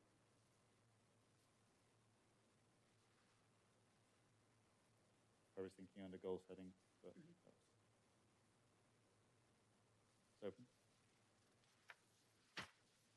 Quentin, did you want to dive further into that? I'm just putting the idea out there that, it would be, and again, I don't have a lot of specifics in my head around this, but a longer range view than we typically see in our financial planning, I think would be nice. I mean, I think there's some regulatorily required financial reports, and we theoretically kind of look 2 and 3 years out. I think, in my experience, my short experience, those 2 and 3 year projections aren't particularly reliable and useful. And so, and again, within the constraints of what the district can do, it would be nice if we had kind of a 3 to 5 year view that was really of a high enough quality to guide decision making. I would just, maybe for board members that have been on the board for a while too, to just reflect on their experiences. I would just say, we want that also. Educational funding, may not work in such a, I would say, linear way. In the sense that, just as an example, right, that we planned an interim budget in May of 2020 under Pat that had dramatic cuts and was based upon a political process, which that is what our budget is based upon. And then within 2 months, you mean like the budget had completely reversed. So it's not to say like long-term financial plan, we agree with you, and we look to enrollment as like kind of like a means of a baseline. And then also aspirational when it comes to like programs. I totally agree. I do think that is one of the challenges, not a barrier, but it's just one of the challenges is that it is a political process, our budgeting. Yeah, and the uncertainties around, government legislation and government funding are something that we can't do anything about. So to me, that's not necessarily relevant to what I'm talking about, which is to say, having a long-term goal based on the best information you have at the time, and some reasonable assumptions about how the world could work out that will guide decision-making around how much are we going to invest today in XYZ programs or infrastructure, to upgrade our X program, right? So the way I think about that, just to cut you off on it, Yep. is, back in 2014, we created a long-term master plan on facilities, right? Yep. In 2017, we did a long-term plan on technology, right? So I think like the long-term master plans that put forth a 5 or 10-year vision of like, this is where we need to go. And then it works into how it supports our LCAP goals and how the goals of the superintendent. Like for me, that is that matrix of like master planning, which I think is your point. Yeah. And then acknowledging these other, we have to make it tie into the LCAP, Yep. right, for student achievement. And we need to make sure that the SUP understands that like those two things are all aligned. Like that is the piece, but like the long-term plan is where we go. Yep. Right? Because then we can continually refer back to it. Like, so for me, like we have a long-term master plan on technology. Unfortunately, it's unfunded. Like, Yeah. drives me crazy. So maybe it's something like just continuously annual, like just kind of sharing that. Cause I think I've even forgot. I was like, oh, right. We do have that master Yeah. plan, but then, and I'm like, I'm not telling you about that, or we're But just I not think talking about it. we've also internalized, or like with Yeah. this long-term master plan is Measure S, right? Like, and it's in all of our documents, right? Like Right. we got to do financial stewardship off measures. Like we've Yeah. all internalized it, but we do have a 315-page master plan that got approved by everybody. That like went through a very public process. So like I think that's where some of this stuff goes in terms of like how does the process of it work. And I can share that with the board, and I have had an opportunity to review it, and we are actually building a plan for facilities and long-term planning based upon that for the potential dollars to come in the state from state bonding, which we'll talk a little bit more on Wednesday night. And then I do agree and concur. That's a good way of thinking about that. The long-term or multi-year plan from a programming standpoint is the LCAP, which I do believe you're sitting on that committee as well too. I am.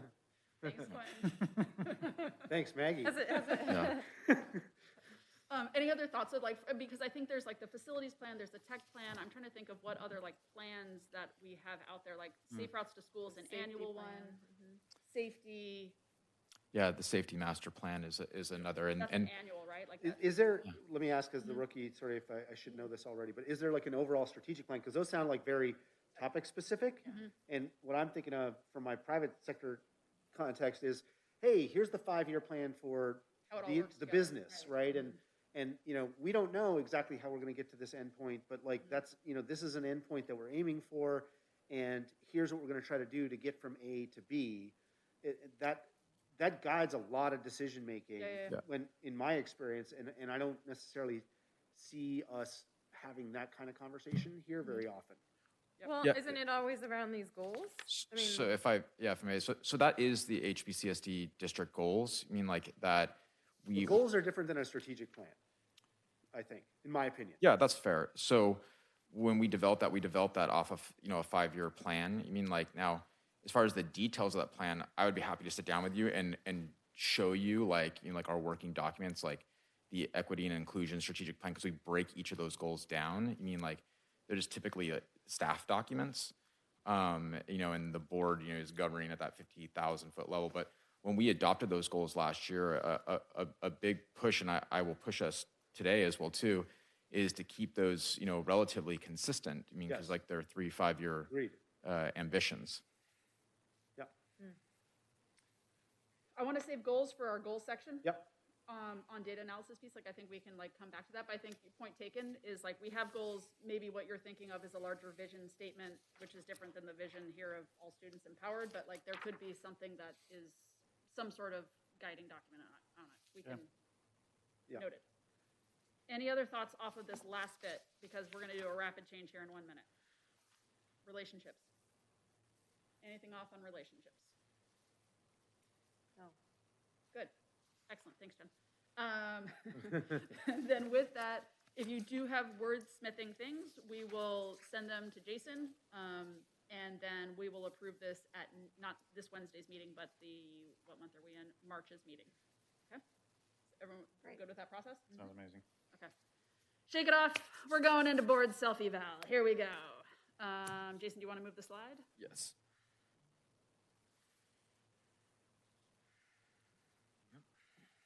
Y'all, I gotta say, it is really fun to be back in this seat again because, like, we started this 5 years ago, and here we are, and it's like a thing, and we have data off of it. We can do it like annual year-to-year comparisons. So, Jason, thank you for taking the lead on putting all this stuff together. You're welcome. You are more familiar with the data than I am, so I'm going to turn it to you. Thank you, Maggie. So first, I want to thank you all for participating in the board self-evaluation and appreciate your time. I'm going to start off with the summary slide, and then what we're going to do is we're going to look at some individual questions. I believe there's 5 of where there was area of greatest divergence. And that is mostly primary around board roles and responsibilities. Next, on the summary slide, I want to note just how this is calculated. So, you know, the board is always in governance trying to seek alignment. You mean like, and that is driven by vision, mission, and goals. You mean like, and the board's commitment to that. And in these governance areas, the greater the alignment, the stronger the board's resolve towards those mission and vision and goals. What you see here is a comparison between last year and this year. And in the dark blue, those are the number of questions, and then is the denominator, and the numerator is how often the board responded almost always or often, which to me would be aligned with greater alignment.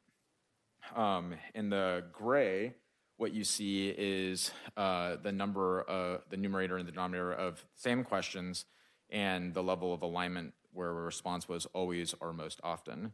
What I'll do is just give you a quick moment kind of knowing that, just to take a look at that summary statement and then any questions that you may have about it. It's very clear, thank you. Yeah. If there's no questions, I'd want to congratulate you all and thank you as well too, as your superintendent. It makes managing much more manageable if there's high alignment on the board. So I appreciate all of you. And it seems that we're headed in a good direction. The areas of note are roles and responsibilities and board meetings. I would still say those are strong alignment. And we'll look at those questions and you'll see that the alignment is not as far. And what we're gonna do is gonna take a look at those each individual areas and then allow for board discussion. So this is under roles and responsibilities, and it states board members agree on the roles and responsibilities of the board and the superintendent. And there you see the responses, and I'll defer to the board if there's any discussion about that in order to reflect on each other's responses. Did the prior slide say that we weren't very aligned? This graphic seems to suggest we're pretty aligned. Thanks for that. So like, as I noted that the divergence is not that strong. But this is where there was not 100% alignment.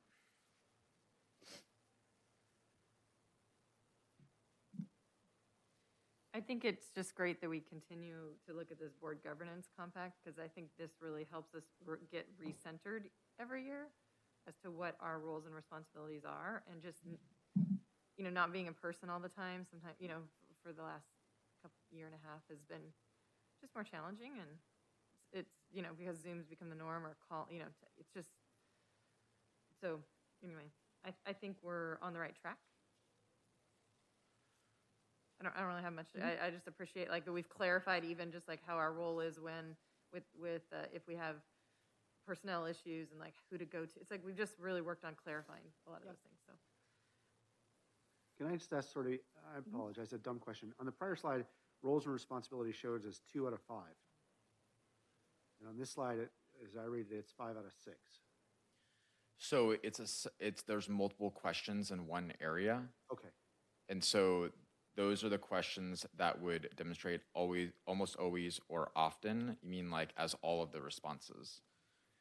So I do concur with you though that that the alignment is very high even on those questions where there is not necessarily complete alignment.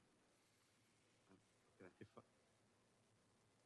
I may, the only thing I'd call out is if there's ever, I know obviously it's blind here, but if there's ever an area where superintendent you feel there's an issue, like we're asking for board input, but you're one of the segments on this piece of the pie here. So if there's something here that you feel that if you put less often, rarely, or not sure, then I just I'm sure you will when we get to that section. But my point is that in order for the governance that we have that. So I joked with Maggie about this because I said I felt like the last time it was like, oh, okay, that's interesting.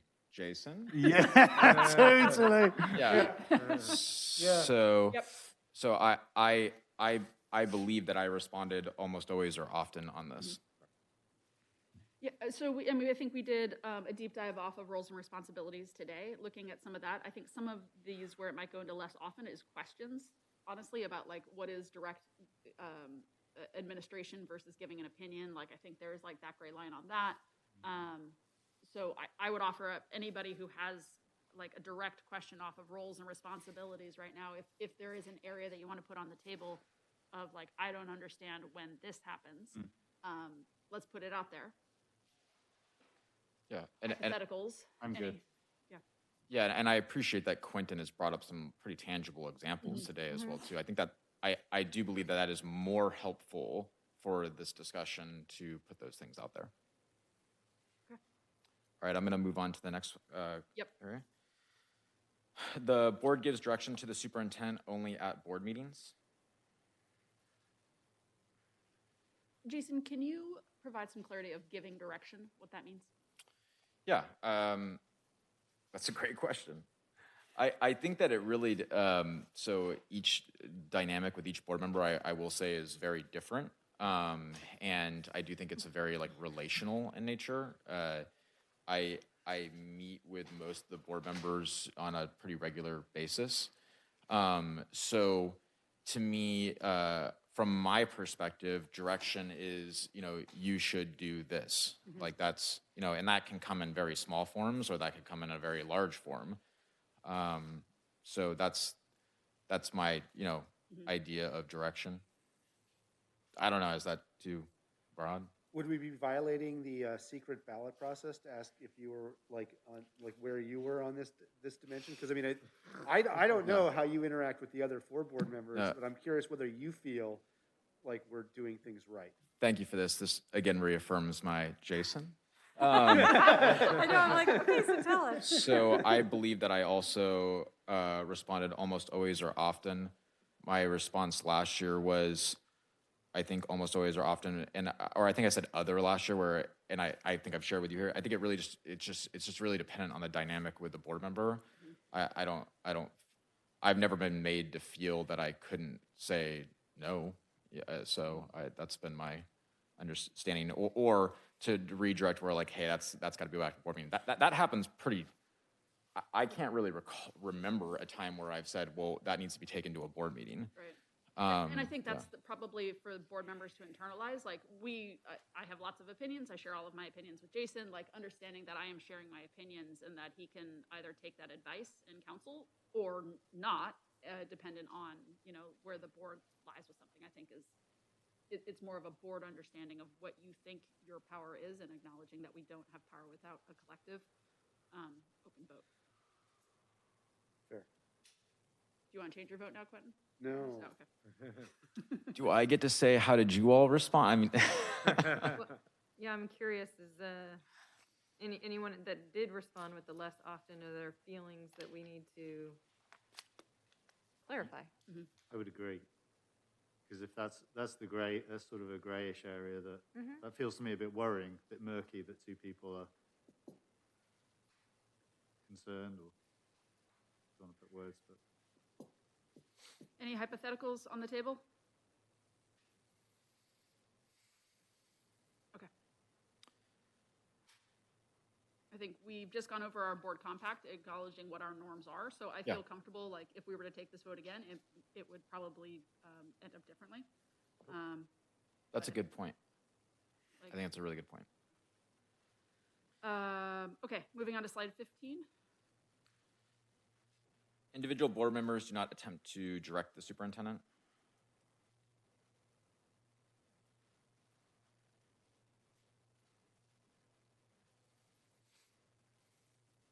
So I think we got these less oftens, not sures. Again, I think there's probably some gray area of what it means to direct the superintendent. So happy to take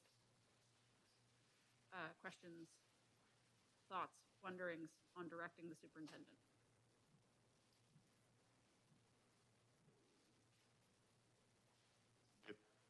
I'm good. I think I was the not sure because I don't know. It's an odd question because I don't, unless we witnessed other people directing the superintendent, it's a hard question to answer for anybody other than yourself. Sure. I'm just wondering if the question is more about, do you feel an unfair bias that there's an attempt to not direct, but I agree. but persuade or something, you know? I totally agree with Jen. I do think just, you know, honestly, because like some of us have access to, you know, like, or you just read the news to other board dynamics. So I think something to keep in mind, and Maggie, if I'm mistaken, I think this is a CSBA survey and that I do think sometimes a challenge for this particular board is that these questions are very much geared towards all of California boards, and there is you know, a range of division. You mean like on boards, and so sometimes it's hard, but yeah, I think it's based off of the perception of individual member direction. I absolutely have friends on 2 other boards here in LA County who are like, I cannot trust my board president and the superintendent. Like they are colluding on district business behind closed doors in terms of contract allocation and like district resources. Like, so like it is absolutely present. I don't like, but I think this is, to Jason's point, a broader piece. But you definitely see some folks signing contracts, doing all sorts of ethically curious moves. So I guess the question would lie on those that chose less often.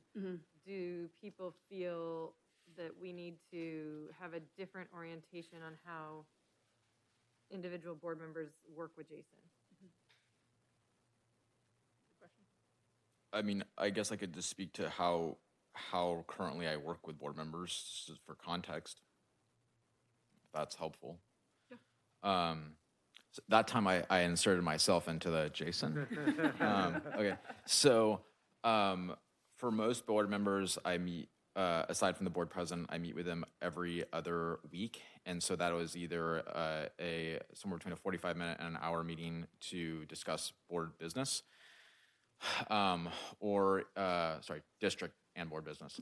And then the other meeting is devoted to a prep for a board meeting, just to review the board agenda. You mean like, and make sure the board member has all the information they need about board agenda items. I also have individual communication with board members, so that ranges, and it really is dependent on the board member. Some board members, if they need to discuss a matter, like they will contact me by phone. Some board members will send me emails, and some board members will send texts. And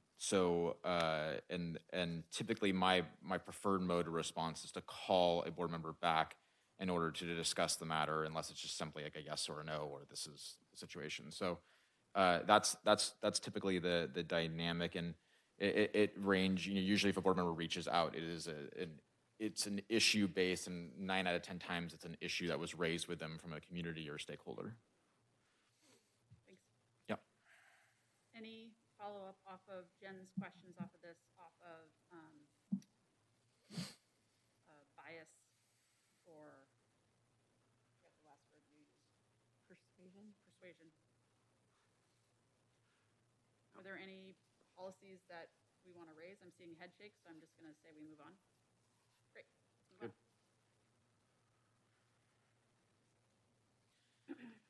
Board meeting length. So this is a different section in the questions, and it says related to board meetings. And in this case, the question is the board confines its meeting to a reasonable length of time. And I'll acknowledge that we've had greater on this. It was 3 out of 7 last year, and we're 5 out of 7 this year. I feel that the board has done I know like in the last 2 years, obviously with COVID and everything that we decided, there was a lot of information to distill, but I feel that everybody in this room has done a much better job of, you know, I think at one other meeting we talked about, you know, not everybody has to give the thank yous or the same thoughts over and over, and everybody's like, I feel there's been a real concerted effort here. Yep. You know, the board meeting still may be long. It just is what it is at times, but I feel like it's less on us doing things that aren't necessary, if that makes sense. So.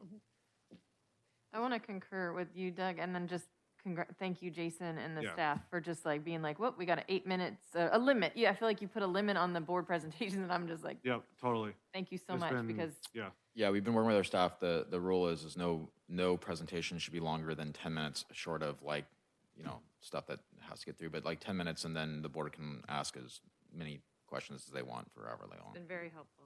Yeah, no, it's been an all full team effort. So. Say now that Maggie's on board, it's going to be 25-minute meeting. 11-minute meeting. 22 is the goal. Yeah. 22 Yeah, minutes. 22 minutes. Who knew Yeah. it could be 22 minutes? Beat it. This workshop is actually over. Thank you, everybody.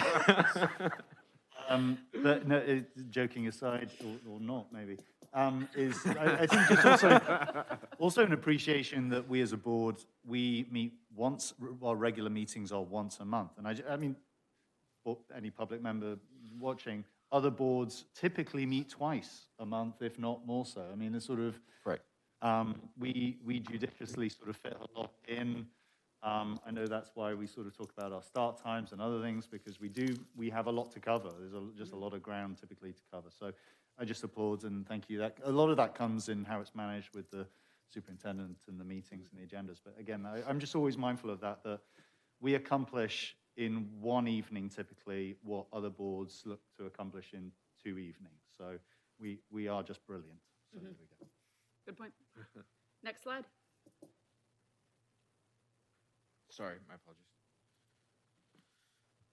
There's a good relationship between how long the board spends on an agenda item and the importance of the item. I would love hypotheticals if people went into less offens or specific examples for the less often folks.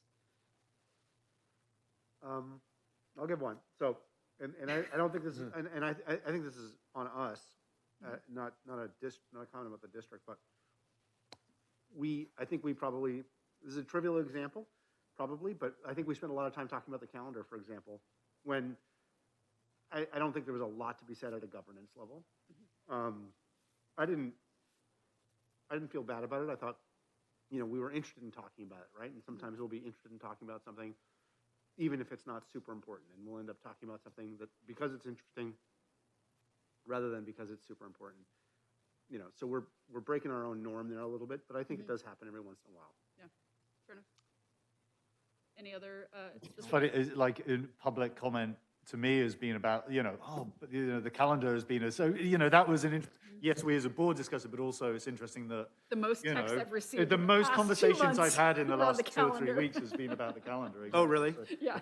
Yeah, I think it all depends on what's your what Yeah. do you I think each one of us probably has things that are more important Right. to us than they are to others. So it's kind of like, you know, what do you consider important? It's a good point. Okay. Any other comments on this? I'm gonna find the board policy piece that has the 20-minute limit on it, and I'll bring that up for a discussion point at a future meeting, just in case we do want to talk about what our board policy looks like, what it happens in actuality, and if there needs to be any changes. So noted for a later time. Next slide. And that concludes that, and we are actually 13 minutes are early we- for are lunch. Are we under time? Yep, that's fantastic. Do we talk about something else? The calendar. Non-agendized. Yeah. We get extra 10 minutes for lunch. Yes, we do. Yes, we do. No, we don't.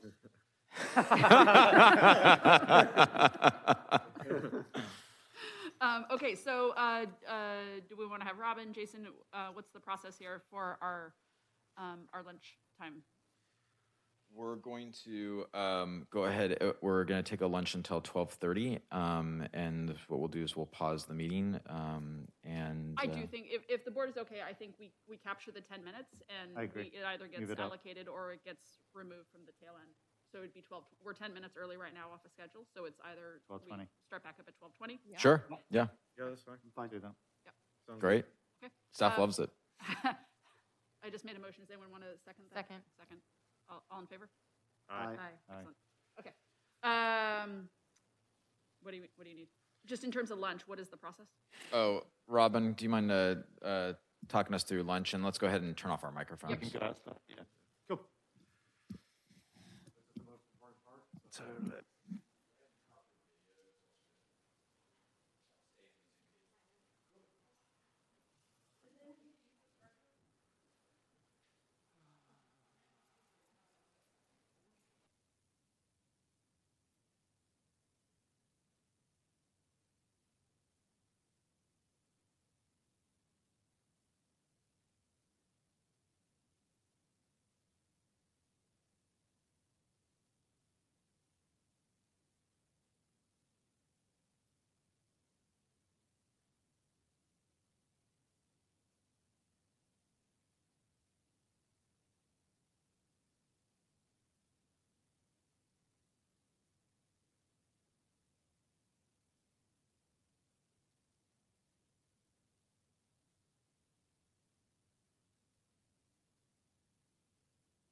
Test, test.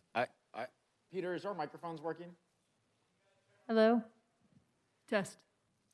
Hello? Test? Yeah. Test, test. There we go. Yep. Yep, there we go. Okay. Thank you. So again, welcome back, everyone. Excited to move into the second half of our board workshop.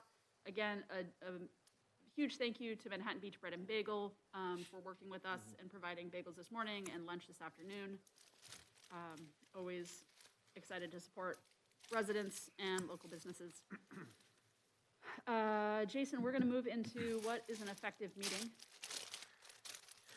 Great, thanks, Maggie. What we did here is we were looking at kind of like a high level, and there had been discussion in our prior workshops about just making sure that our meetings are running efficiently. And I think we've had some discussion already about just how the meetings have gone. You've seen that in the board self-eval. Also read in a book was about asking board members directly and having them discuss, what are qualities of an effective board meeting. This is much like a self-evaluation, though it's comment-based. So this is really an opportunity for the board to discuss. Like, what are the things that they would like to see in an effective board meeting?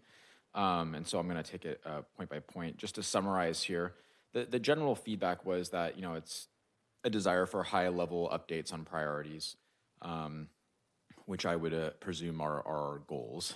And then academic performance is a priority area, and I think that's reflective in our culture of excellence as well as equity and inclusion. And then informative efficiency that, provide the information, but provide, what is necessary, not necessarily everything. Any questions about the summary? I'm going to move into the specific questions. All right. So here is question 1. What do you define as an effective board meeting? And there you see some of the feedback from our board members and comments. I'll allow you a time to read those over, and then if there's any questions or discussion from our board.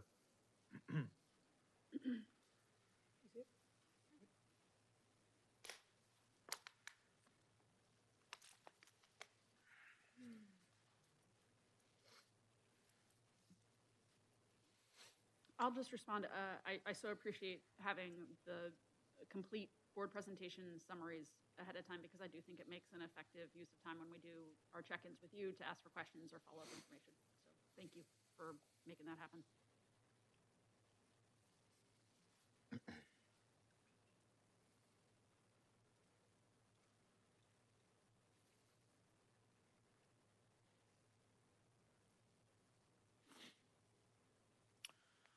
Are there any questions or discussion on question number 1?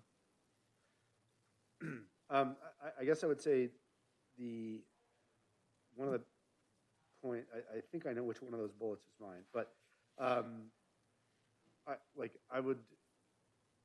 it'd be great to, there's a lot of what we have to do is about conveying information. We have to, we want to be a conduit of important information to the community.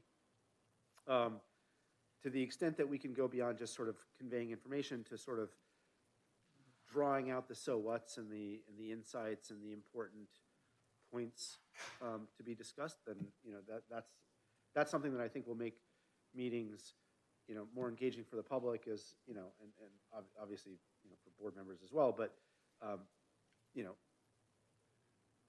so more of a focus, and I think, and I applaud the district and the staff already for I think heading in that direction with summaries and shorter presentations and more time for Q&A, but just want to continue to underline the emphasis on, getting to the nub of what matters and the insights and the so what's, as opposed to just sort of, here's reams of information that we're mandated to share. Thank you. Other comments or questions from the board? I have one. Just when it's opportunities openly reviewed, I think it's sometimes interesting. Obviously, the staff, superintendent, there's a clear direction and a proposal put to the board, but sometimes there are options considered, and so sometimes it's also helpful to know, okay, there were some options, or this is the way we could look at it. But the reasons why we've not gone in this direction over other ways. I mean, that's not necessarily like we always need 3 options and we'll choose the best option. I appreciate that a lot of thinking goes into things, but I think it comes into that sometimes if there's the right scenario where it's just talking through the thinking and how you get to a definitive proposal as opposed to potentially there being alternative proposals or considerations. And I guess that's in there. Maybe that also comes under question 2 in terms of more consideration, but I just had that and be curious if the board has a similar thought along that. Open it up to the board. I would say I feel like that's a board responsibility.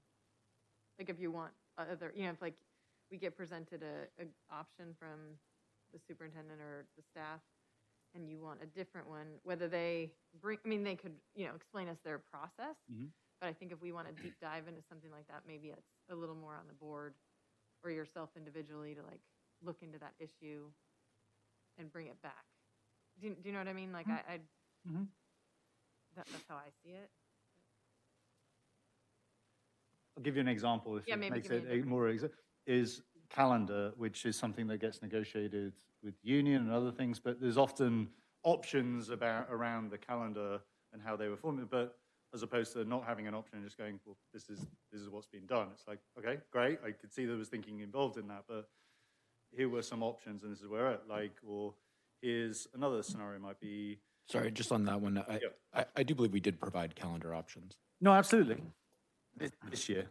So, so it's just, and that was just a tangible example. So yes, but maybe not in the year prior. So again, it's just circumstances or where things are up to. It's just,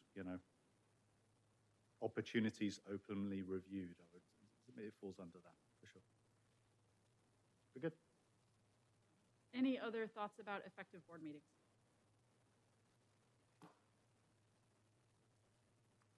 Seeing none? Oh, sorry, I did have one. Is what are people's thoughts on when people are coming to discuss like an issue, and then just like how you if there is there's the actual board meeting, like how we're going to go through and do do the actual meeting.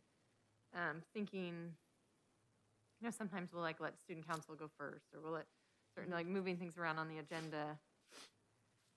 I'm just trying to be sensitive to like our constituents that are coming to board meetings and being respectful of time, but also knowing that balancing that with like we do have our own meeting agenda as well. So I'm just putting it out there with like Counter hypothetical, you have 3 different stakeholder groups off of 3 different agenda items. Do you completely overturn the agenda to accommodate stakeholder groups that happen to want to see in there? Yeah, it's a question. It has so rarely happened in the time period, but yeah, that could happen. I agree. If I may, Jen, something that's maybe a challenge to make that decision in board meeting as well is that the agenda, is prepped over the course of a month, and I can tell you that the order is sometimes done intentional, just for the sake of board presentations. Sometimes inform action for the board to consider. And I think this does kind of come back to that, what Aaron said is that the meeting is, is for the board that's conducted in public. So it's just really important that that order is adhered to so the board is making an informed decision.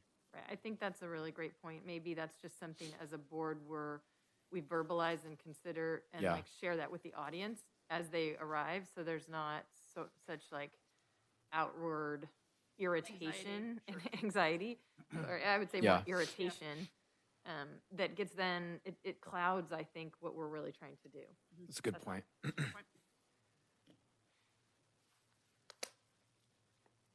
Because I do think that happened recently, and I do believe that the presentations did help us inform information, but I'm not sure that was clear to the public that came to listen. Yeah, and if it was called out, I think they were very reasonable people and probably would have seen that logic as well, but just weren't made aware of that. That's all. If there's no other discussion, then I'll move on to the next question. So this is a question of what would you like to see under more consideration, whether content or format. And there you see your answers there. And I'll turn over the board for discussion and questions. I really, when I read this slide, I'm thinking of Doug's comments of like every board member holds something a little bit probably more tightly than others in terms of what they prioritize and value. So I think like all of these things are all important and they are like all within the purview, but they also like speak to the different interest areas of board members, right? Outside of like topics, I'd say, is there anything else at board meetings like issues of, I don't know, not substance, but like is there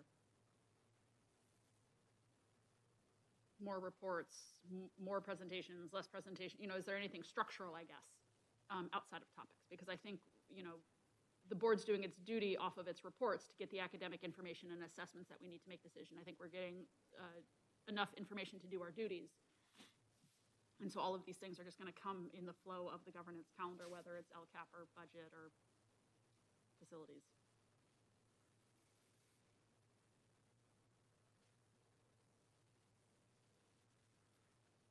I think we put in place a budget workshop in the spring that started 2 years ago as a way to really be able to do a deeper dive off of funding strategies. I know there is talk to, once we have a little bit more bandwidth, to put in place a bond funding committee to look at all the different strategies for increasing revenue. Other committees that we've had as a way just to go deeper, the equity committee we had as a deeper dive. We've had facilities committees do deeper dives. I was gonna go on the more updates on what's going on campus. Maybe tying that into some of the feedback we got from the NPS survey. I think there was like I'm like, well, there is a music program. Well, there is there's this, and maybe it's just highlighting, going through some of the data that we have and making sure that we're really highlighting and celebrating in these board meetings. Like maybe we've put a lot of thought into which groups come and why. But I think continuously doing that and showing off the programs that we do have is another format. Yeah, and we've introduced this year, and it is scheduled under announcements. Each principal will come, at a board meeting and present on highlighted programs that kind of we identified through our state of education this year, which was about our celebrated programs and our key programs. And for the next, our upcoming February board meeting, we're going to see Ms. Bledsoe will be presenting on electives at Valley. Great. And then I believe last month was about STEM as Sparks Lab at View. And then we did the same in January for STEM and STEAM and Idea Lab at Valley. So I'm trying to make sure that we're getting that information out there. And then maybe just like continually maybe that's where on social media you like pick up that grab and push it out to the public, or somewhere where it's like it's not just living here. Yeah, no, that's great. So we have our 5 pillars of communication on Instagram, and one of those pillars is about communicating programs. And we've had an internal discussion with Eileen about, particularly during an enrollment period, about focusing on messaging our signature programs.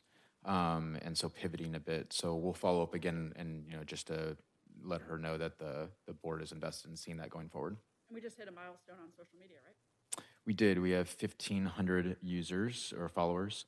Just big kudos to Eileen. And just if you're tracking on our Instagram, social media, she's just doing a fantastic job. And I know that the overhaul of the website has been a long time coming, but I think when you see the final version, you're going to be very impressed.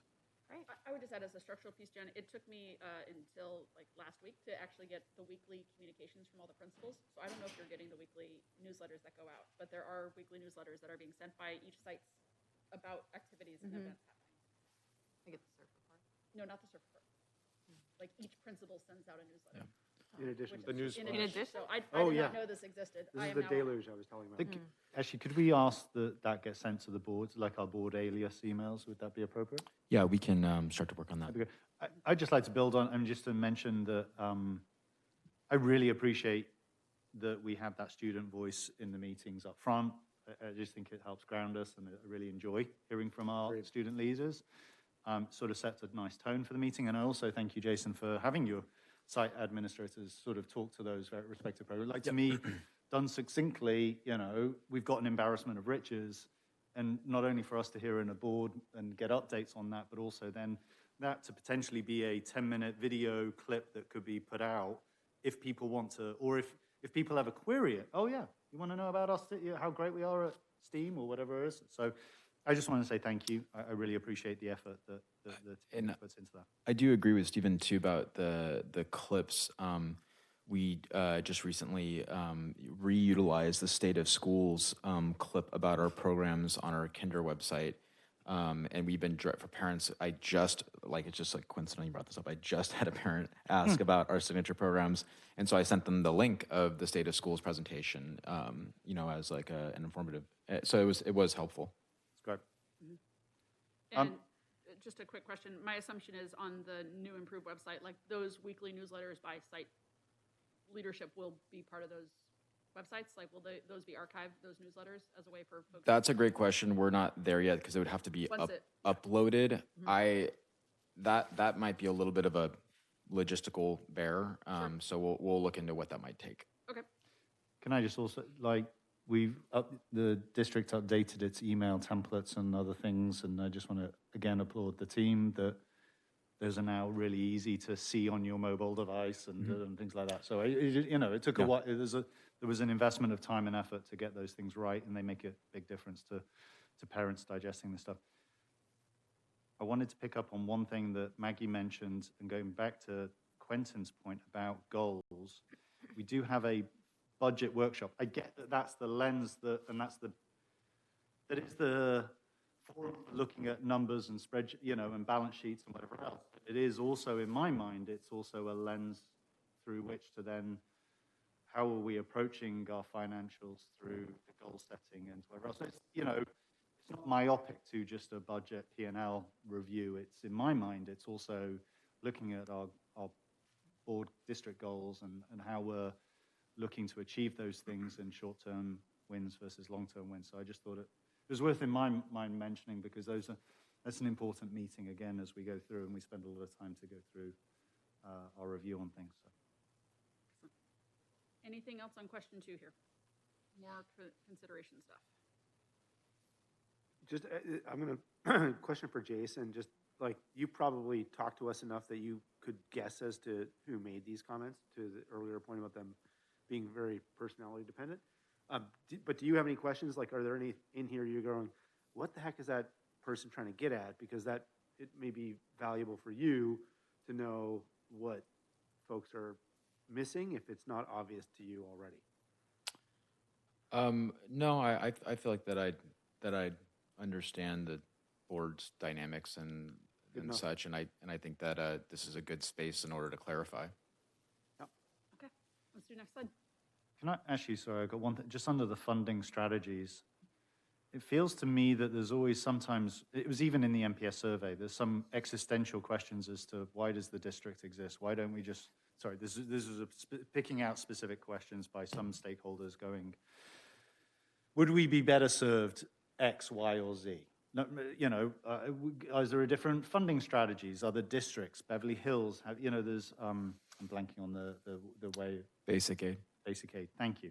And, you know, those things getting reviewed and points in time, and some of these things are quite sort of big projects or looking at things. And so when we talk about funding strategies and unpacking that, I wonder, is that a bigger topic? Is that a bigger, because in my mind, that's not just funding strategies, but that's also like a review of salaries, not just for administration, but across and all the roles and departments and things like that. So it's in 2 little words, it's sort of quite a big sort of area of focus for both the district and the board and wherever else. But and I wonder whether that's something that might need external help, unpacking, looking at options, whatever else. So I just thought there, but maybe that is more of a budget workshop discussion. Yeah, so we're currently, in relation to some of the queries that Quentin has brought up, I think earlier in the meeting, we're talking talking with Ide Bailey, our auditor, about what type of consultancy work they do with looking at your budget. And I think we shared, like our budget office really is one person.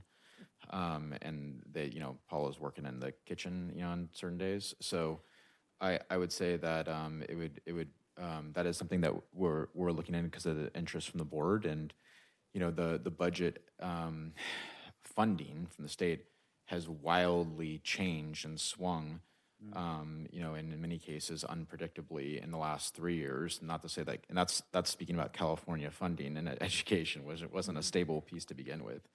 So that is a step that we are taking. That, to your point though, that there are many different things in the fire that we're evaluating. You mean like, line item reviewing for budget, as well as looking at, alternative funding strategies, as well as we're looking at fundraising and grant writing, which we've secured several grants this year. So there's a lot there, and we look forward to, doing a toe dip in the budget workshop. But I agree with you that it cannot all be covered in one meeting. Okay. Anything else off question 2? Question 3.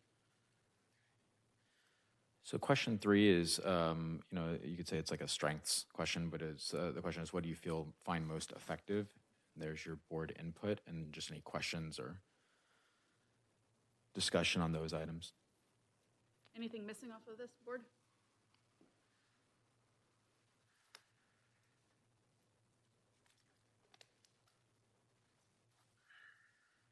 Cool.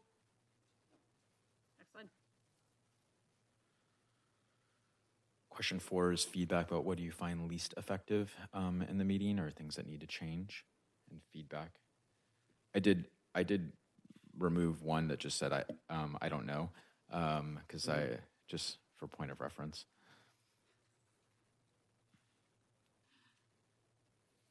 I feel like we've hit this topic a couple times today. Yep.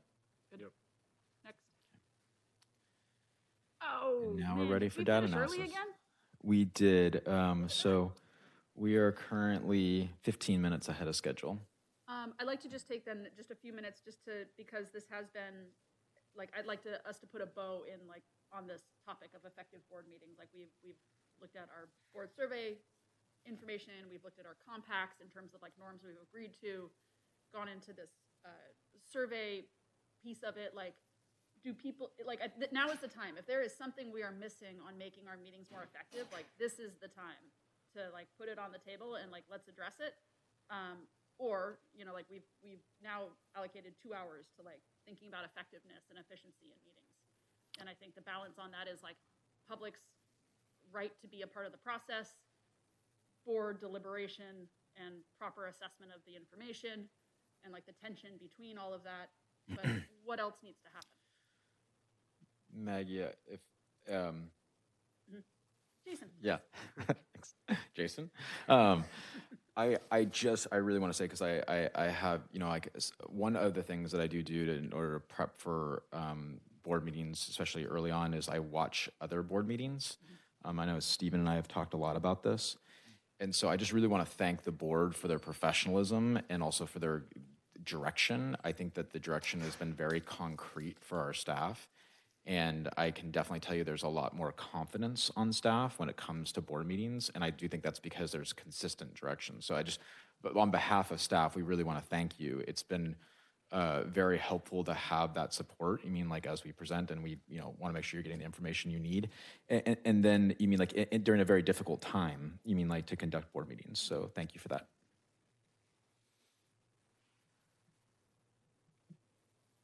Now's the time, folks.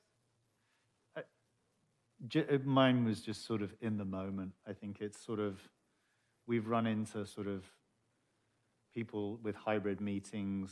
Are they commenting on Zoom or not? Like, and we don't know. We know that our technology is working. We know that it is effective and it's working. So likewise, if there's frustrations, that you can feel it sometimes in a meeting, and it's sort of, I think it's just, maybe it's whether it's the falls to the board president of that time to just voice these things. Because we can put it on a board meeting page, we can put it in the agenda, we can put it, these things are sort of But at the end of the day, sort of, sometimes these issues are quite emotional as much as sort of heightened sort of stress and anxiety. And sort of sometimes maybe it takes a voiceover in a meeting to say, the board is not able to, this is not a point of discussion at this, this item. So that's just trying to sort of, as we navigate these things, but I think we've done a great job as a board over the last few years navigating those things. Yeah. Quick question for for somebody who joined in the middle of COVID when the standard was Zoom meetings. Do we anticipate any changes in format and as Omicron hopefully relaxes and there's less to worry about? I assume we'll go back to sitting up there. And I mean, do we expect to, I assume that using your laptop as a camera wasn't the norm prior to COVID? I don't know. Yeah. What do we anticipate? Jason, go ahead on that. I also have some thoughts and questions. Yeah, so some things are here to stay and some things are different. So the reason we're down on the floor today is the board president has, just for the purpose of collaboration and such, the prior meeting was just to create more social distancing space because it is tight up there. We plan to return to the dais at February, the February meeting, and then the Zoom function is to allow for virtual participation.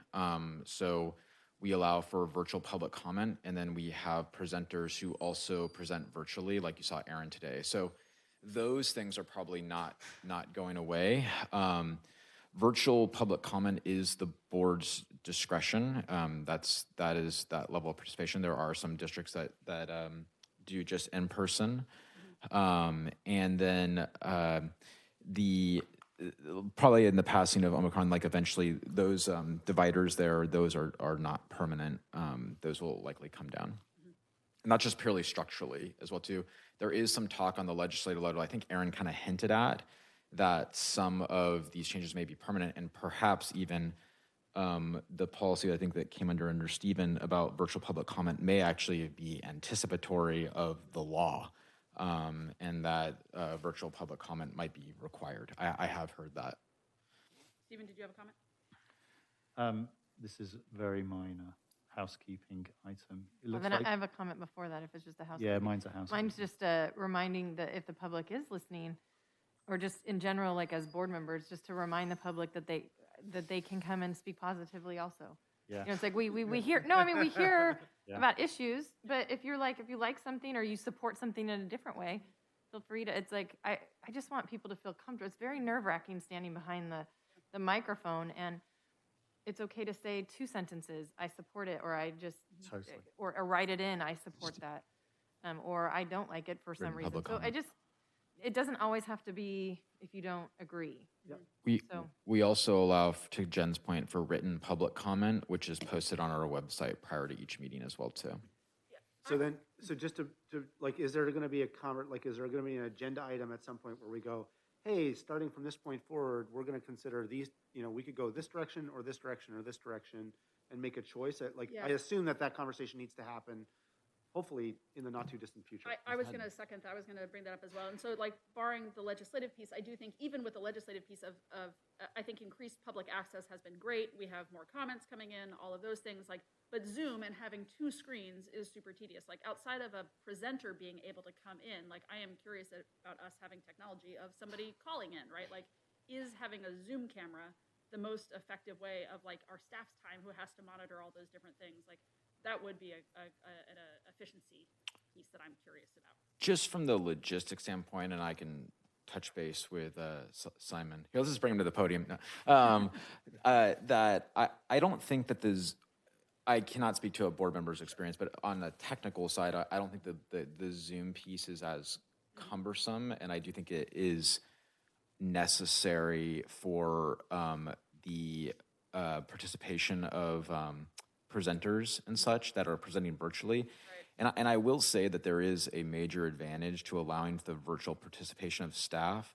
For example, I'm going to guess if we, asked Rich Tomei to come down here from, where he lives, he might have thought twice about charging us.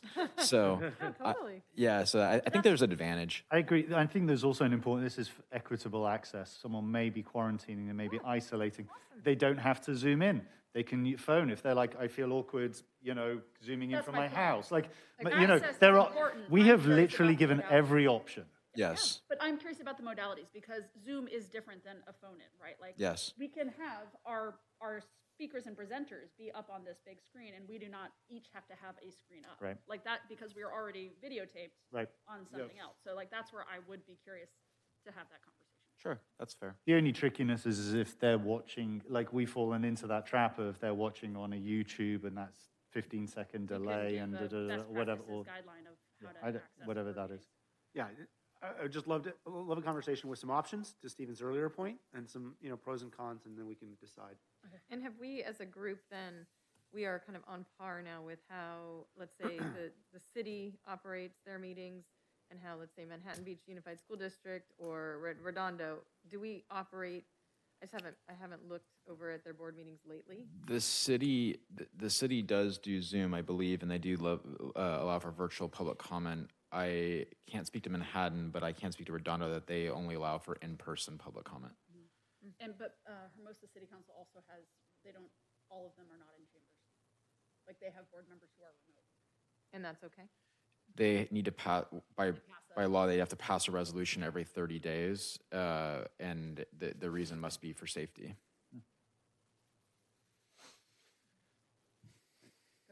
Ready for housekeeping? Housekeeping, Housekeeping? You updated, personal preference. well, I noticed that, Board President, you updated your title on Zoom, and I just wonder if you expect us to, if you want us to put in titles, on this, or if that's something you plan to do, or if we haven't done it before, so I was just wondering if you I've would. always had HBSD trustee as part Okay. of my Zoom title, and I just recognized today that I should probably put board president because Rich didn't know who he was speaking to. Yeah. So that's when I updated Got it. it. Okay. I think it is a point of personal preference of whether or not you want to put a title on your Zoom, but We just haven't all the way through the last 2 I've years always of had it. Zoom. yeah. I so- have 100% had it now for 2 years. Could we use our hockey team nickname if we wanted? Yeah, I was hoping for J Money. That'll offset discussion about budget. I came in as a whole nother person today. I saw that. It was cool, right? Yeah. But I do think it's a point of personal, for me, it's a point of personal preference. I think Zoom etiquette, we've never really talked about for that, so happy to spend a minute. Eileen, for our kindergarten session, just recognizing that no one knew anyone, she created board backgrounds that had our name and title in the board background. And so I don't know if the board would be interested in that, but that is, yeah, okay. We'll get that taken care of if I'm ready. We should be able to have it ready for the next meeting. Yeah, because I think it's even helpful, like I put on the blur behind my background. It's just helpful. It's like not distracting then. Okay, last thoughts on efficiency. I've parking lot access to public meetings as a future title in terms of how we deal with technology. Anything else? Otherwise, staff can assume they are doing a great job and we're going to continue at it. If you're looking for an example, there's that background. It's on the Zoom. Nice, I like it. Yeah, that's cool. Where? Up there. Jason's. Oh, exactly. That'd be great. Yeah. Okay, cool.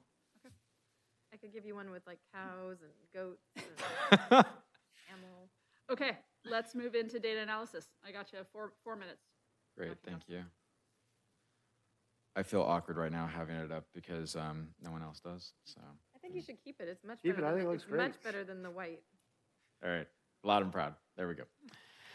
All right, thanks. So next we're going to move on to our data analysis portion. So for format, I'm going to introduce just the overview, and then my recommendation, like our last meeting in June, is to kind of allow for free discussion, and then we'll reference whatever data point you want to go to. I'm just going to show you the organization of the data, but I would much rather have the board have time to discuss rather than presenting the data. So if the data is these are the data points that we looked at also in June for our June workshop. This is not the only data points for these areas, but they are a highlight or like kind of like the most recent relevant data. For culture of excellence, the iReady performance data, that is the iReady assessment that for trimester 2 that was just taken. The data was actually finalized last Friday. When was it taken exactly? In the middle of January, and I want to say it was like the second week after we came back from break through the end of January, which was January 28th, I think was that Friday, if memory serves me right. So you're looking at the most recent assessment. And then the professional development survey, we gave the same survey. We made some slight alterations to it. And that was administered in January. We gave it in December, and then we completed it in January 2022. For the equity inclusion, the panorama data, this is data that was taken in December. You have seen this data and had an opportunity to review. The iReady performance data as divided by demographics, and then also there's the equity dashboard, which the board has had an opportunity to look at as well. And then the Fontes and Pinnell reading assessment, this is data the board has already seen. And that the next FMP is being taken actually, I believe next week as the window opens. And then in the area of financial stewardship, the Net Promoter Score survey, which was completed for the past 2 weeks in January, and then the enrollment projections, which you saw that presentation also in January from our work with Decision Insight. So now at this time, this is a good opportunity for us to deep dive into the numbers, and I'm going to turn over to the board for points of discussion and analysis.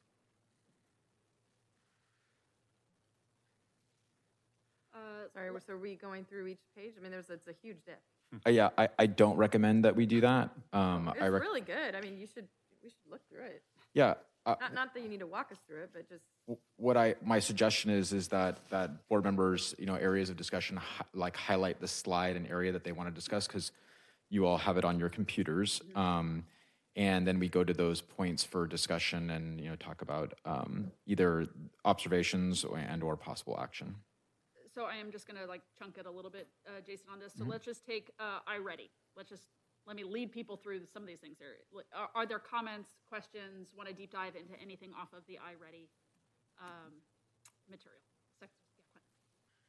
I think I know the answer to this, but I want to make sure.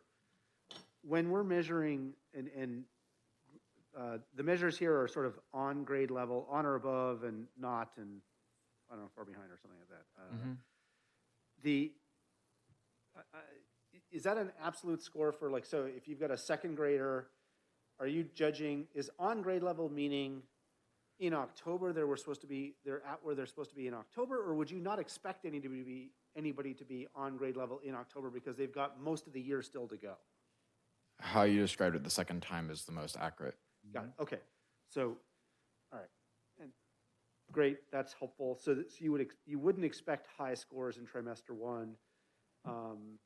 You would expect higher scores in trimester 2. You'll expect higher scores in trimester 3. I guess the next question then is I don't know what our goals are, our targets are, understanding whether or not the scores are where we want them to be. That's something I wrestle with. Yeah, so I believe that you've brought up in prior board meetings in regard to comparison with other districts' data. Yeah. One thing that I will share is that other districts in our area are not publicly sharing their ongoing diagnostic data. And I believe that one of the reasons, in my opinion, is that it may be misinterpreted by the general public. And the purpose of diagnostic data is for educators in order to support students, and not necessarily communicate progress to the public. And I'd heard that before, which is why I didn't harp on it again. I knew that they weren't sharing, so I get it. So that's not the only reference point, right? I would imagine that you as an administrator, your teachers, your staff, probably look at these numbers and can tell better than I can, oh, this is really good news, or this is really terrible news, or we feel good about this, or we feel bad about this. That's the kind of gauge that might be an alternative to how is Manhattan Beach doing, or how is Redondo Beach doing. Does iReady actually have, I think just to add to that, doesn't iReady, I've seen it from another district, that iReady has a predictability measure now, and I'm not sure how much they're sharing that with our district, but they were sharing it with this charter district. They do. They have a trajectory. I mean, particularly, I think it's most relevant by student. Correct. Yes. And so that data is reviewed with our staff. I mean, like, and so the iReady performance is used in multiple ways. So one is in order to create individual goals for students. Two is iReady, and we have a built-in system in iReady that students, after taking the performance data, they can participate in math and ELA work through the program that is responsive to where their strengths and where their needs are. And then also to your point about like the comparison, I think the most important thing, and this is a district goal, is triangulated data, right? In order to really understand not just how students are performing, but the effectiveness of our teaching, you got to compare with multiple measures because this is a subjective science. It's a social science. Yep.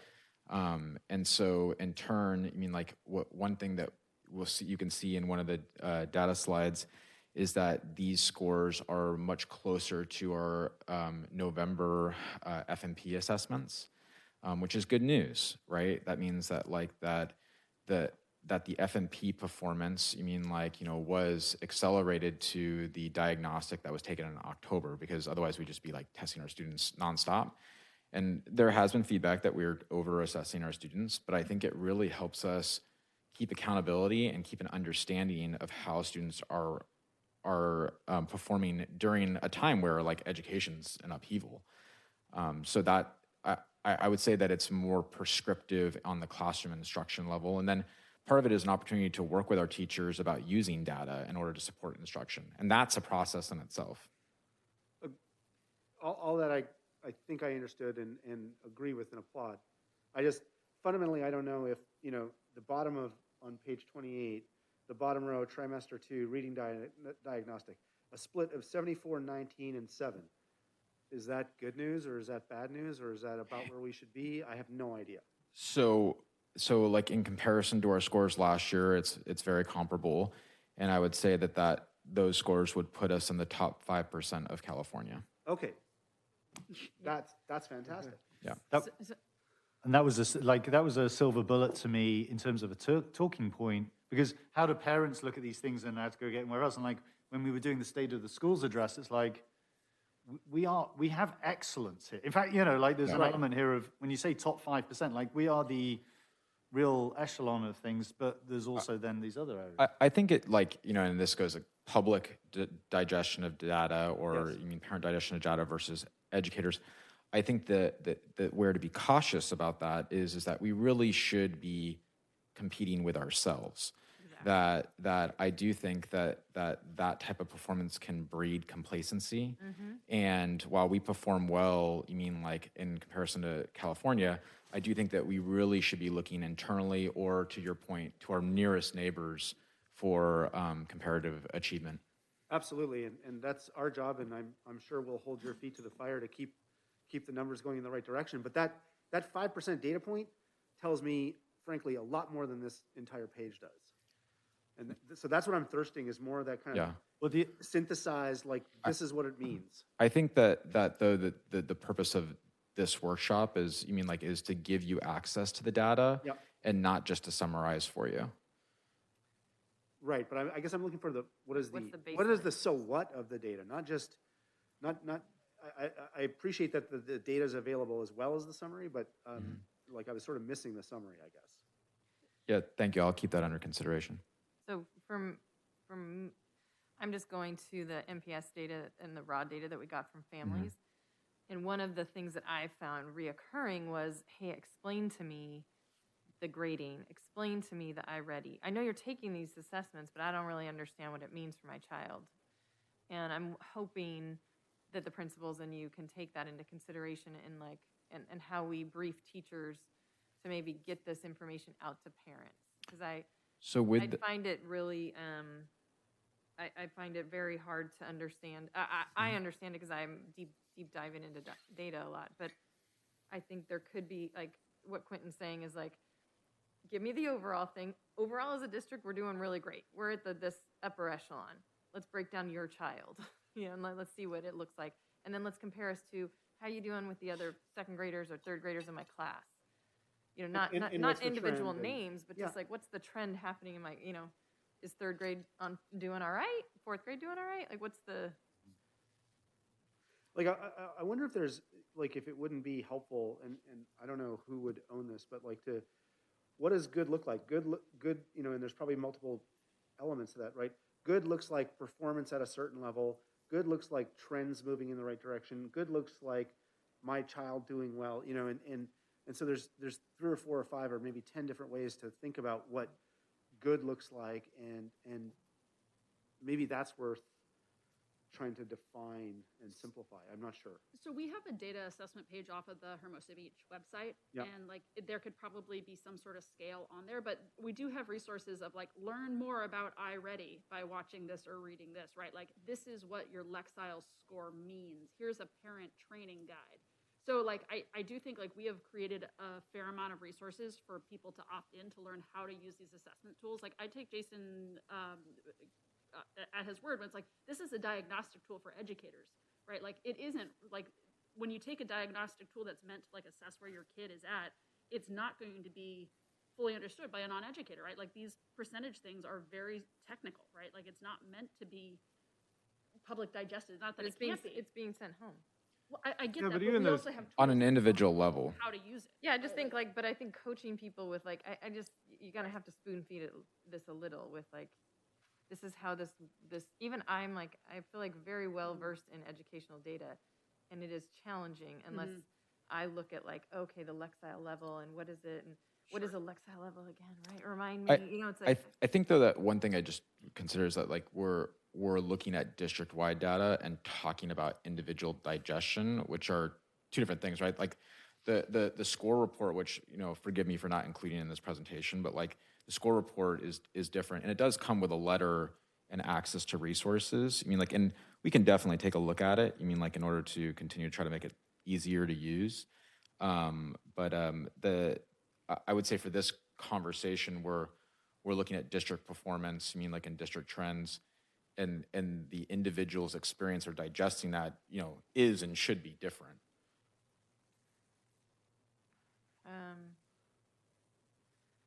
I just think as an individual parent in a district like this, it's like, it would be great if I could also learn the very basics on how to understand an iReady report that comes home to me. And I agree, there's all sorts of resources here, but if my teacher could have like a 5 bullet, like, so when you receive this, this is what happens. This is how you're going to get this data, and this is what it means, and you should look at it from like where your kid is at during the year, and we expect all kids to kind of be at this level.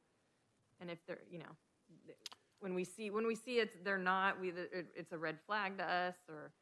Yeah, I think what might help for board discussion, and maybe we can bring it back, is to look at what parents receive Exactly. in order That'd be to helpful. evaluate it.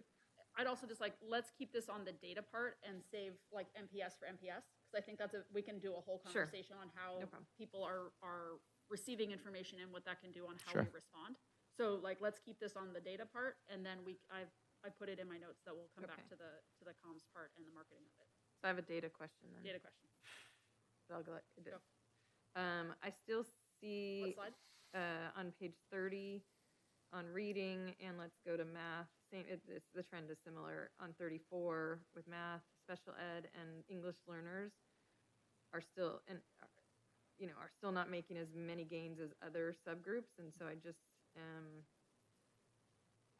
wanting that to be wanting that to hear a little more about what our plan is or how do we have a goal that we want to get to, and Yeah, so one of the things that, so we met with the principals and reviewed all the data as you are today, and they are going to review the data with their grade level leadership teams in a similar format. So I think, step one is continuing to take the data and review the data, because informational or overview information is very key to understanding. Otherwise, it's just impressions, and those impressions are individual based on that teacher or principal's experience at their site or their classroom.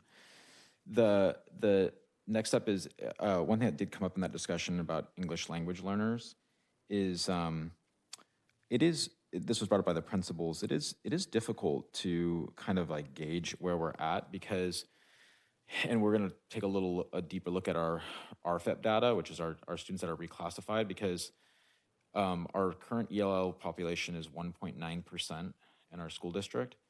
And so one of the points that was made is by the time that they're, reaching proficiency, they're RFEP'd. And so they're not necessarily, though we do track that for state purposes, like they're not designated English language learners. So you're kind of always seeing a trend of learners that are emerging. By the time that we've done our job, they're Can you on the way just, out. for consumption of everyone, you just use some terms there? Can you just? RFEP is just, it's in short, it's reclassified students. So there's students that they're reclassified not as English learners at that point. Were there other terms? Just want to make sure everybody here was Yeah. understanding what it means to be reclassified. Yes. So reclassified means that you've tested out, and there's qualifications in order to do that, which is basically your academic performance along with your LPAC score, which is the English Language Proficiency Assessment, in order to be determined that you're reclassified as a non-English language learner. Is the implication of that the English learners here is sort of a bias set because the people who are doing really, really well get pulled out of it, and therefore you wouldn't really expect to see progress here? I would say that the point that was made was that statistically, if you're just looking at the numbers, it's kind of a hard to gauge in our district because of how small the population is combined with the reclassification process. So for example, if we were taking the California Standardized Assessment, our scores for these subgroups are not reported except for special education because those populations are deemed too small to be counted. Sure. So we have the privy of seeing them via iReady through, staff-driven data that we're transparent about. But at the same time, too, we don't necessarily know if it tells the tale comparatively. Maybe it'd be helpful to put little percentages next to these, so when people are looking at data, they're just reminded of that. Of the student population group? Yeah, because knowing that it's 1.9% of the, I know that when you say it, I'm like, right. It's on the other chart. Yeah. We have a lot of other categories here, so let's have this, and we have about 20 minutes left in this section here, so. Yeah, okay. I was just going to that point, I was going to say, it might be useful to have a total or an overall on this as well to sort of understand what the average is, to understand where the groups are performing relative to that. Anyway, just thought, keep going. I was going to say another helpful tool I think iReady provides, I'm not sure exactly if it's for our district too, is that they're starting to compare their iReady data to the CASP data to be like predictability shows that potentially we could, this is where our students might score on a CASP. Is that something you've seen? I'm not sure how they're making that comparison because the last time the CASP was taken was 18-19. Yeah, I've seen it. I've seen them use that. We don't have that data. No, I know. I'm just so I think that might be something you could inquire about with the iReady stuff. I think he's saying it's a really weak link just because the CASP data and the iReady data is so different. So this district has not taken the CASP in a long time. But when we do take the CASP in 22, we do plan, like how we saw the comparison with the FMP to the CASP performance. We planned to do the same process there, and that was part of our triangulated that the district came up with. So that's great feedback. Can I just ask a clarification? Is CASP done on a trimester basis, or is it one time a year? It's annually. It is annual. You can participate in what they call interim assessments, but they are very small measures, and they're typically standards-based, and they're not state reported. Any other questions on this? How much do you anticipate iReady continuing into the near future, long-term future? We've signed a multi-year contract, and we purposely did so, recognizing that there may be future limitations of CASP, which has proved to be true, that the state has amended the CASP again for this year, and it's a much shorter exam. It's not going to be as comprehensive.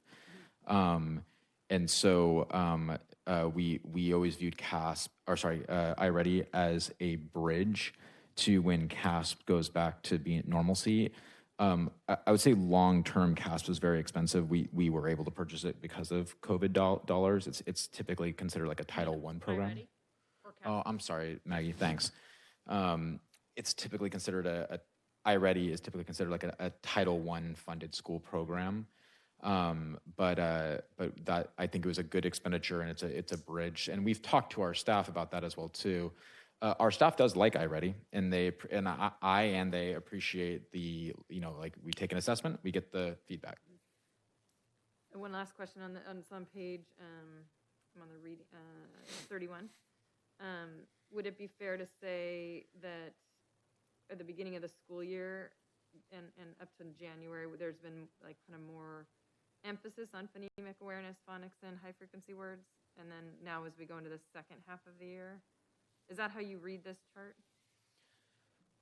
I would read this is reading placement by domain. Mm-hmm. Like, I would read this chart as this is that it's very, so just, I love reading. I love the Fontes-Pinnell benchmark assessment. So like, forgive me, this is going to be very staff type talk. I would say this is very reflective of Hermosa Beach demographic. That what we have is students that are very strong readers, that they know how to read. And they are very fluent readers. What I would say that it's also reflective is that their phonetic ability and their ability to read, is not as strong as their ability to comprehend text, and that's very common. Like most charts you would see in any district or any F&P I've ever seen, it would look like this. And I would say that those last three scores are great feedback for our teaching team about where they can put their point of emphasis. Mm-hmm. That we are not a school district that necessarily has an issue with early childhood fluency or early childhood reading, because that's much more difficult to teach the older a child is. Mm-hmm. But we do very much need to work with our students on comprehension strategies. Like close reading, small group reading, readers workshop, prepping vocabulary before the reading, and then emphasizing on those mechanics of vocabulary. So like that's like getting in the weeds of how to interpret this data. I think it's very normal, mm-hmm. And it's very instructional for our staff, which is why we're doing these types of assessments. Great. It is really, this is the kind of stuff that I do think actually a lot of the public really is like, thank you for explaining that to me. Mm-hmm. If we could just, Simon, could you record this clip and we're going to send it out on Instagram? Okay, we have a lot of assessment here to review, so let's move into PD. Slide 38, Jason. Thank you. Sorry, I got to take it by... There you go. This is the high level of it. Did you want to do any explanation off of PD emphasis you've done this year? Sure. So our professional development, we have committed to making sure that our professional development is centered on the HBCSD goals. So no meeting is random. And we have really made it a point to try to synthesize that we're focusing on specific topics. So that way there's continuity with professional development. I would say a common complaint about professional development is that it's scattered. And that's usually because schools are tasked with many different things. I would say that, our professional developments, our staff are reporting that, it's average to above average, in as far as its performance. I think there is a high desire for professional development about intervention, differentiation, and supporting behavior. That's a good thing because that's a major emphasis of our school district and our plans. And I think it's also very reflective of the times that we're in, that we have a lot of high achieving students, and then we have some of our students that are behind. And we need to figure out a way to support them. That's all I got. Yep, I think that's great. And I think what you were just talking, if people are looking for a slide 44 does that survey off of the different areas, speaking to your point on intervention and assessment.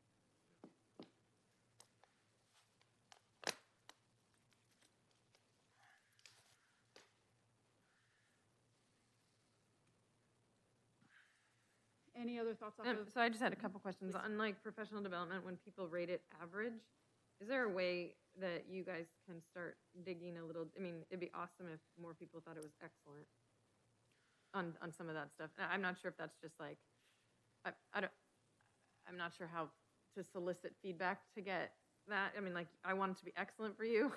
How would we improve this to make it excellent? Yeah, so you know, we did read through the comments section. I mean, like, and we asked for open feedback. I do think that we've summarized it fairly well as far as what the general comments were. And I when I spoke with the principals and such, we think that the grade level leadership teams are the best conduit in order to receive feedback on professional development. In a lot of ways, like a board, you mean like that each staff member wants to see a certain thing out of, you mean like what professional development is offered, which is why different modalities of professional development is good. And so I think that those would be good, next steps for us. So taking this feedback and continuing to plan it around staff feedback through grade level leadership. The principals have been tasked with establishing achievement goals with their staff through grade level leadership, and then a strategic plan going into 22-23 about how to meet those achievement goals. And the best, and I think the only way to do that is through planning out professional development. I mean, like, and professional development does not always have to be a presentation. It could be what we're doing right now, data analysis. I mean, like, and seeing where are the true areas of need. So I think that would be the best way, is continuing to collaborate with staff so that they have more voice and have a better understanding of what that professional development is and where it's going. Anything else on PD? It just, the intervention practices, like, it seems like a real desire to learn more about that. I really am curious, though, just in terms of, like, have we ever asked teachers that, like, where would you like more of? Like, yeah, no, it's like, great. I think that, and I think, like, never before have teachers understood how important it is to, like, have to do intervention. Like, Right. That's where I see that really coming into place. Like, it's there in their classroom for the first time. So one thing that we're providing, right, as a structure this year is the level literacy intervention, which is our reading program that's attached to the Fontes and Pinnell benchmark assessment system. So just for explanation, the Fontes and Pinnell benchmark assessment system, is a one-on-one reading assessment that assesses a child's reading ability and then identifies their strengths and their needs and the various skills of reading. And then the level literacy intervention program is a small group reading intervention program that's done in groups with students of like level, and you target those areas that are identified as needs. So we've been working with Julie. Everyone loves Julie. She's our FNP consultant, and she's been coming in and supporting training teachers with level literacy intervention, and then helping to build our it's LLI is the acronym, our LLI libraries. So are we, you know how in the past when we did professional development, or when the staff did professional development, they did, what did they call it? They called it something when they Thrive time. Thrive time, where they, like, some of them actually, like, led a lot of these PDs. Yes. And it would seem like there was a lot of they really enjoyed that. So. And then could you build it around this intervention? We agree, and we've talked through grade level leadership about Thrive time. I will note that in our last year's summer's PD session, so the answer to your question is yes, and we are looking at Thrive time. One thing just to kind of note as a point of reference, because it has come from the data, was that one of the lowest, when we talked about different modalities of professional development, one of the lowest ranked was teachers providing presentations to their staff, which I understand because, like, that's very nerve-wracking. It depends on how you look at it. And I will say that this year, because we've introduced a lot of new programs and practices, that there has been some nervousness that's been expressed to me by staff about staff getting in front of other staff and teaching that new program, just because with change is difficult, right? I mean, like, so I think that we definitely, the principals are very aware of Thrive Time, though they're new, and we want to bring it back. But I think that we're still probably maybe working on building some of our staff's confidence with those practices to be able to kind of branch out. Jen? Do you want me to keep talking? We good? Sure. Okay. Moving on to your next favorite topic, equity and inclusion. Jason. Yeah, so these are two data points. The panorama survey, which the board has had an opportunity to see. I just, as far as strengths go, I will note that from the prior assessment that we saw our scores increase in the measure of sense of belonging, which is social emotional wellness at school, and then diversity and inclusion, which is students' responsiveness to diversity and their acceptance of inclusion, or their own feeling of acceptance. So that's great. We're seeing a trend of growth in these areas, which means that I do think that our efforts are working. And then in the area of achievement and our demographics, so I just want to keep the public on par with us here. So there you see performance levels and the comparison with the FMP and then subgroup performance. We talked earlier about some of our subgroups, and we have seen, if you look, it's in the culture of excellence. Among our subgroups, particularly our racial subgroups, we've seen growth, a trend of growth in all areas, including special education, which is a 10% growth. I will say that our area of most concern for performance is special education, and continuing to try to look at the individual performance in order to work with our special education team and our general education teachers to improve it. Any comments or questions off of Panorama or the equity inclusion data from this summary standpoint?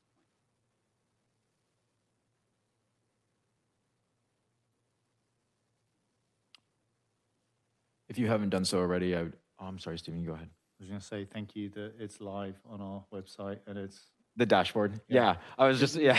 I was trying to beat you to the punchline. Yeah. I would love it if with our new website, if the URL could actually be sort of equity dashboard or something that's not sort of just I think it's a function of just like if you go to our URL for our board meetings, it is actually hbcsd.org/board meeting or something. I'll to that see if effect. that's Maybe possible just if with there's Edlia. certain pages that we have where it's sort of. We did move it to the front page, and then we put it on our equity and inclusion page. It's it's hyperlinked as the first item, and I'll look into the Edlio piece as well too. You know what? 'Cause it should be actually. We talked about this while so now it's up on the webpage. Are we gonna, because it wasn't included in your superintendent update, and I wondered if we profiled it. And it's like in the document it would have been, but we profiled it. Social media, sure, on social media, small pot spotlight. But I just wonder, for such a focus for the district and whatever else, I just wonder if there's an opportunity to do a discrete, to do a specific communication to our district around it, as and when. It may not be this week, it may not be whenever. Maybe the March update, you mean like with the superintendent update, might be a good venue for that, along with other updates. But building on that, I mean, like, I don't know, so I'm playing around on the webpage, and it took me several clicks and a lot of figuring out to get to like dashboards and stuff like that. Mm-hmm. I mean, to me, that could be, that should maybe above the fold on the front page, right? It's like, we're a top 5% district. Click here for more detail. Something like that. That would. So does the board want the equity and inclusion dashboard to be a lead? I was talking. Well, I mean, I think potentially, like, it could be 2 or 3 headlines right at the top of the fold. It could be, academic performance in the top 5%. Great results from. I don't know if these headlines are accurate, right? But like, especially if it's good news, I think there's reasons to sort of put it out there and make it easy to find and easy to get to. Yeah, we can, if the board is in agreement that the equity and inclusion dashboard be profiled like that, then the district's happy to do it. I don't think it's the only. I think it's one of the things. I would. Top 5% seems like a good one to mention. Yeah. The top 5%. You mean like? You mean again, like that? There's no CAS state data to compare that to. You mean like that's a reference point? Yeah. You gotta channel Steve and its marketing. Well, I was going to come to that. I was going to, because I could get, this is one where You I guys, really want. like, that's why we have NPS coming up. Okay, Just okay. keep I it- know, keep I know. it I've been in keeping there. myself Keep quiet it for a in little there. while. We got NPS coming up. It's I good. did have Alright, just one housekeeping thing Yes. on page 50 and on page 52. Would you be able to, I should have just, can you change the order of December to come after April versus April to come? I 'Cause just, it shows that the data has increased, but the way we're presenting it shows a decrease. Oh, yeah. I'll take a look at that. That's on the dashboard. no, it's slide just on 50. slide 50 and 52. It's just the way the columns are ordered, that's all.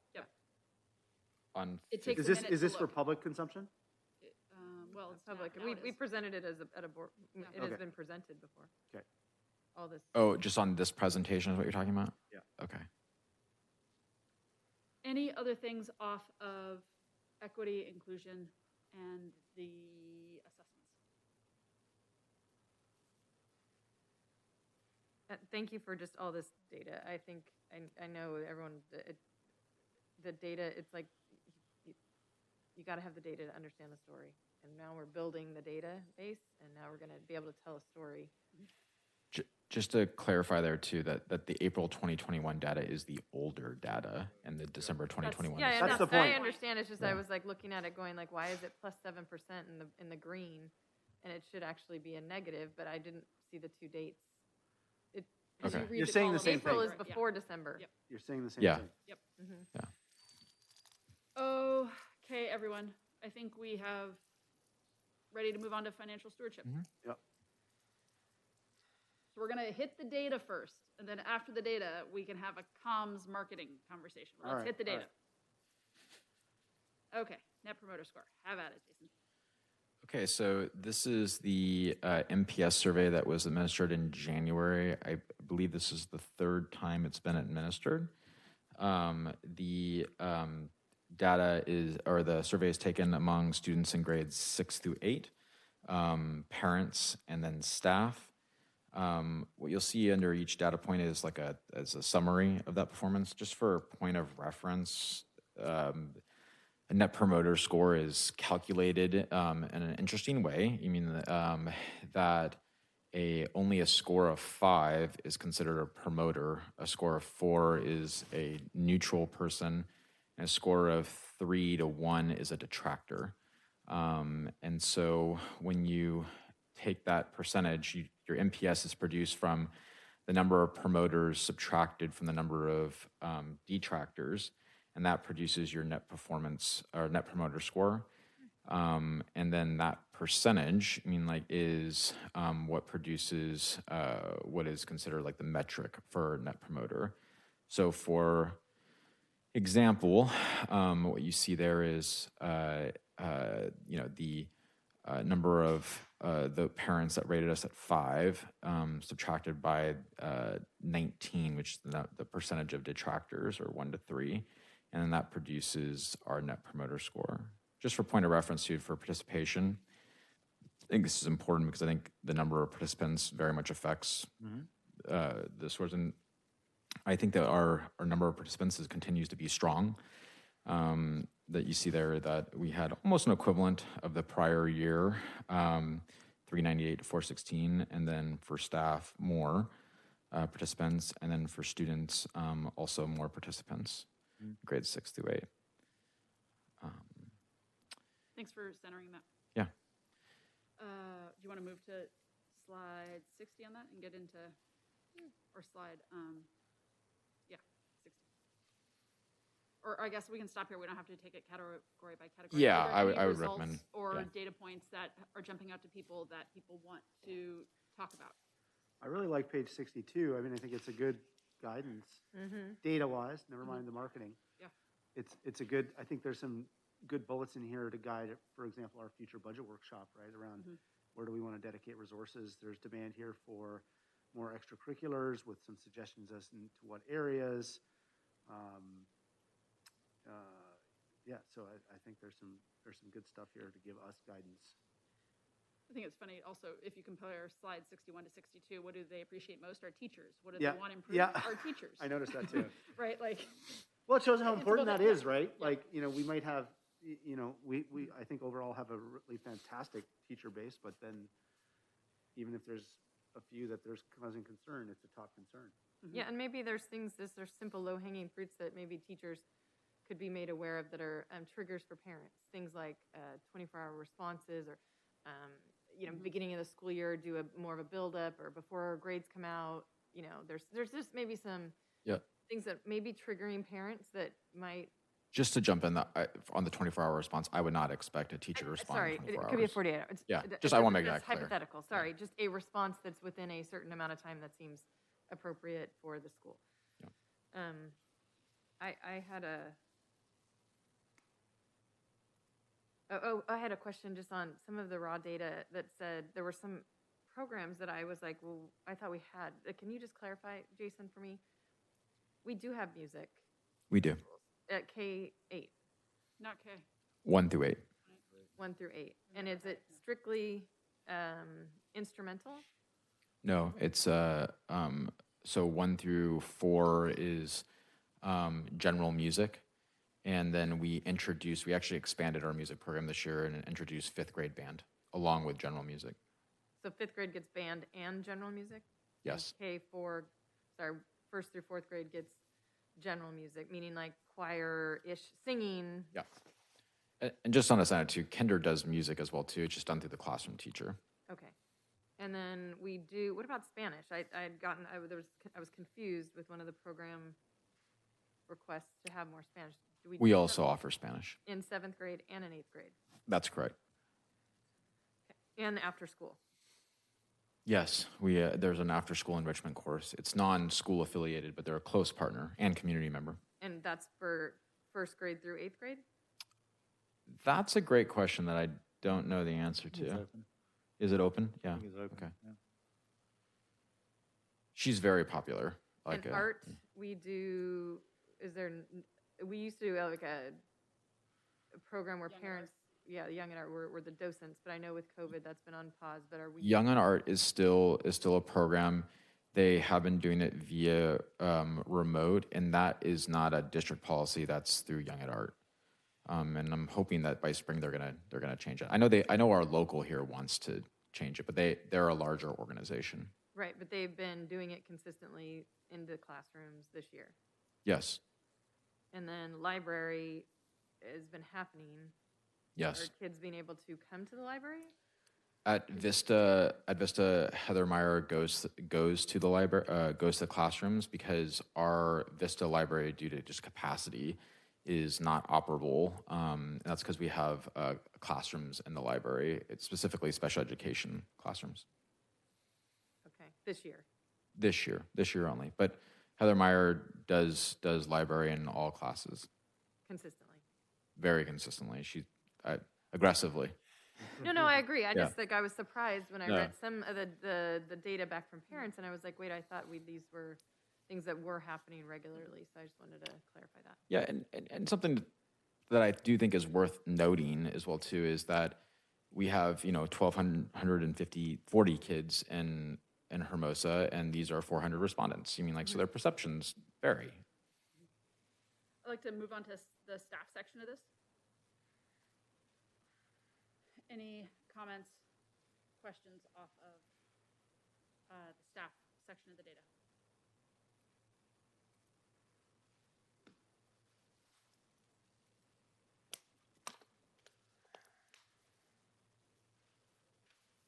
This is just an overall question. I'm actually surprised we got such good scores based off when we gave this survey. Seeing that it was like in the middle of COVID ramping up again, Omicron. It's just a comment. I was like, is there a possible time that we might, is January the time we should always consistently give this survey? Is that when we've always done it in the past? We did it later. The first year we did it, Stephen. Well, you did that with the superintendent. We did that in was closer to- January. No, we did it in January. Was it January? Did it January because it was superintendent? Yeah. It was actually Later. embedded within the Yeah. superintendent Got it. survey for the new superintendent. Last year it was given in June.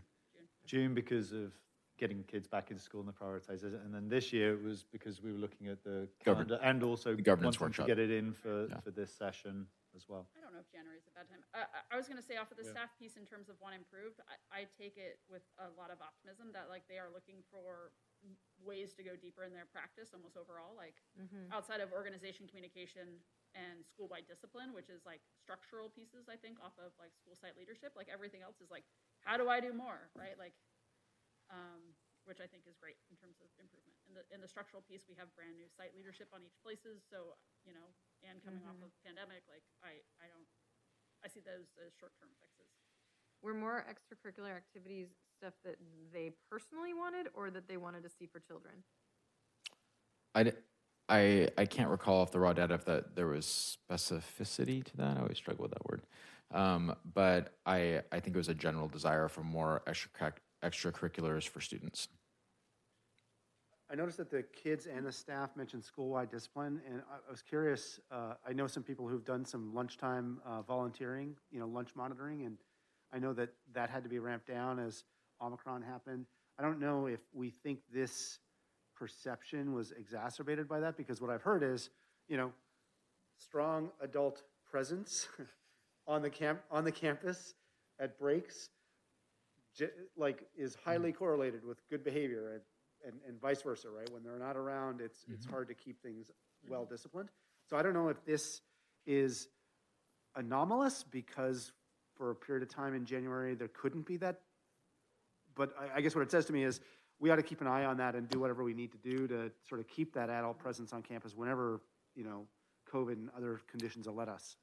Yeah, I think that's good feedback, and I know that we're looking to bring that back, and like our volunteers has been excellent. Just in my experience of being an administrator, I used to administer the site survey as a union rep prior to being an administrator as well too, you know, through staff. And I don't think I've ever actually seen a year where school-wide discipline was not brought up as an area of concern. It's not to downplay it. I mean, I think that it's just going to be an ongoing area of need that we're always going to have to be working on, because it is like one of the greatest challenges of schools. So I think that it's not necessarily related to January and more so just related to this is just a general need that we always have to be chasing as a school team. Middle school students can be a handful for lots of all the obvious reasons. Middle, elementary, high school, pre-K, college, you know. Question. Let me just make a comment soon before you. So I'm just watching the time right now. Technically, this is when we would switch to our goals. I think we take the next 15 minutes to move through the enrollment and the rest of the NPS data, because I know this was an area that folks really wanted to talk. Is that good with everybody? And that will just make a much more condensed goal conversation, though, as we get to it. Yep. Shakes, yeah. Okay. Something to note, just on just sort of preface too, is that, you know, our goals are going to be developed over the course of spring, and I think we actually came up with kind of a good system that like I'd work on iterations from the board. So I don't want us to feel like too boxed in either. Yeah, I think this is a worthwhile conversation, so let's keep at it. Okay, so let's move into student results. Unless Actually, there's could I? another comment on stuff. Sorry. So I was just going to say, I mean, one general comment, thank you to the board and superintendent for doing these surveys, because no other public school in the area that I'm aware of does them. I know private schools do them, charter schools do them, and it's sort of typically a private sector type factor, but we're able to field it efficiently and without any cost to the district, apart from the time taken to sort of figure it out where else. Just on the staff data, I think it's great looking at the data, how low the level of 1 and 2 is. I get that the NPS score is good, could be, you know, and that's just a factor of how we do the 1 through 5. One thing, this is both to staff as well as, I guess, across all of these, is what is the feedback loop? We're talking about it. We can go deep in, you know, not only aggregate data on NPS level, but also specific verbatims. That's the great thing about this. And I'm just curious whether you might look to share this, you know, with your administrators, whether, you know, as a valley, I can sort of look through middle school comments and whatever else, and whether taking that as well as going, hey, we hear you, you know, flags, you know, staff, you know, I heard some comments, because I think the union has their own survey. So what I'm seeing is more staff taking this survey because they feel that they can have a voice. And I just want to make the point that we hear them. Like, not only at a board are we looking at this data, we're seeing, but how do you potentially go, you know, and maybe on the next one, students, we hear you. Like in a flag ceremony, we hear that some of your comments are around this, and we're going to do something about Yeah. trash or whatever. Like, I just wonder if there's something coming out of this rather than just every year at a board meeting talking about these things. But Well, it was already, so we built a principals meeting around it and other data Amazing. points, but Thank you. so it was reviewed, actually this prior Monday with the principals, and we did a data analysis. The principals at Valley do have access to the raw student data, and then they all have access to the raw parent and staff data. Great. And we talked about the salient points, for example, like bathrooms, was one of the things brought up. And I actually met with M&O staff personally about some of those things about campus cleanliness. And then you bring up a great point about student feedback. I know that they both have town hall assemblies, so I will follow up with the principals about like if there's a way to convey their responses. Well, let student council do it. I was going to say, could you build it? But there's also a mechanism here that if they go, well, hey, not only cleanliness, but let's say feminine hygiene products in bathrooms, we can put a grant into PTO. Like there's in a way that the student council could potentially also serve their populace and help these sort of issues. Anyway, I'm just sort of, some of these things, they can do something about it themselves as well. There are triggers there. Yeah, I mean, I think at these town halls for the students, if they're having them, going to show them these two slides, that we share this with the board, we understand what you want improved. This is how we're going to handle, these are how we're going to, this is what we're going to do about it. Because I'm a little like frustrated with some of the items on this list on page 68, because I feel like these are things that we have been discussing for quite a few years. And I'm tired of kind of seeing them on the list. Can you speak specifically about those? Because I could address some of them. Bathrooms, cleanliness in bathrooms. So let's. And just having products in bathrooms and what's the plan? Yeah, so I just want to like kind of walk through, because we did receive this feedback last year, and we had met and spoke with students about it as well too. So we implemented a policy of hour bathroom checks. So every hour the bathrooms are checked and cleaned. We also purchased a new product, which is called the iMop Cleaner, which is a more rigorous cleaner in order to remove like filth and grime off that is done on a regular basis. And then there was a procedure where that they weren't changing soap dispensers until they were done. And so now the new policy is that soap dispensers are changed when they're half full. And we'll just take the cost for that. I did talk to administration and to M&O. We were very aware of this when it was going on, but through the months of November and December, there was severe bathroom vandalism that was going on in response to some social media challenges.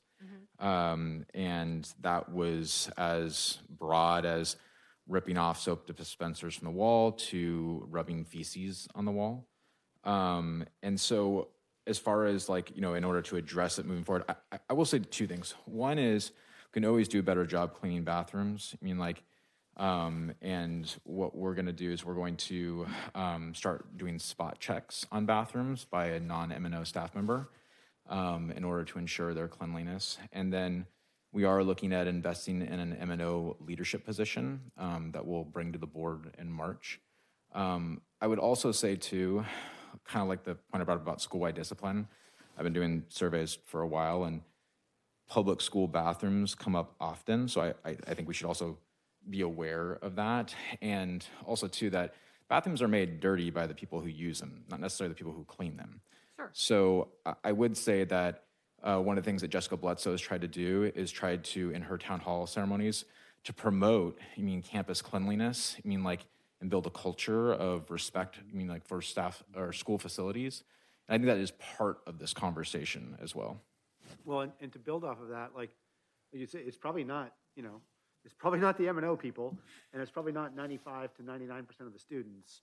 And I say this is probably true about the discipline issues. Again, what I've heard from folks who do some of that lunchtime monitoring is they know who it is because it's always the same handful of characters. And so, I don't know if, I don't know the details and the regulations around student discipline, but, Mhm. you know, I don't know, maybe they need to be looked at and tightened a bit, or maybe we could be more proactive or. Bathroom vandalism is, speaking as an AP, you know, like the dust, the fingerprints in the bathroom, like that. Bathroom vandalism is a challenge to catch because of the privacy Absolutely. of bathrooms.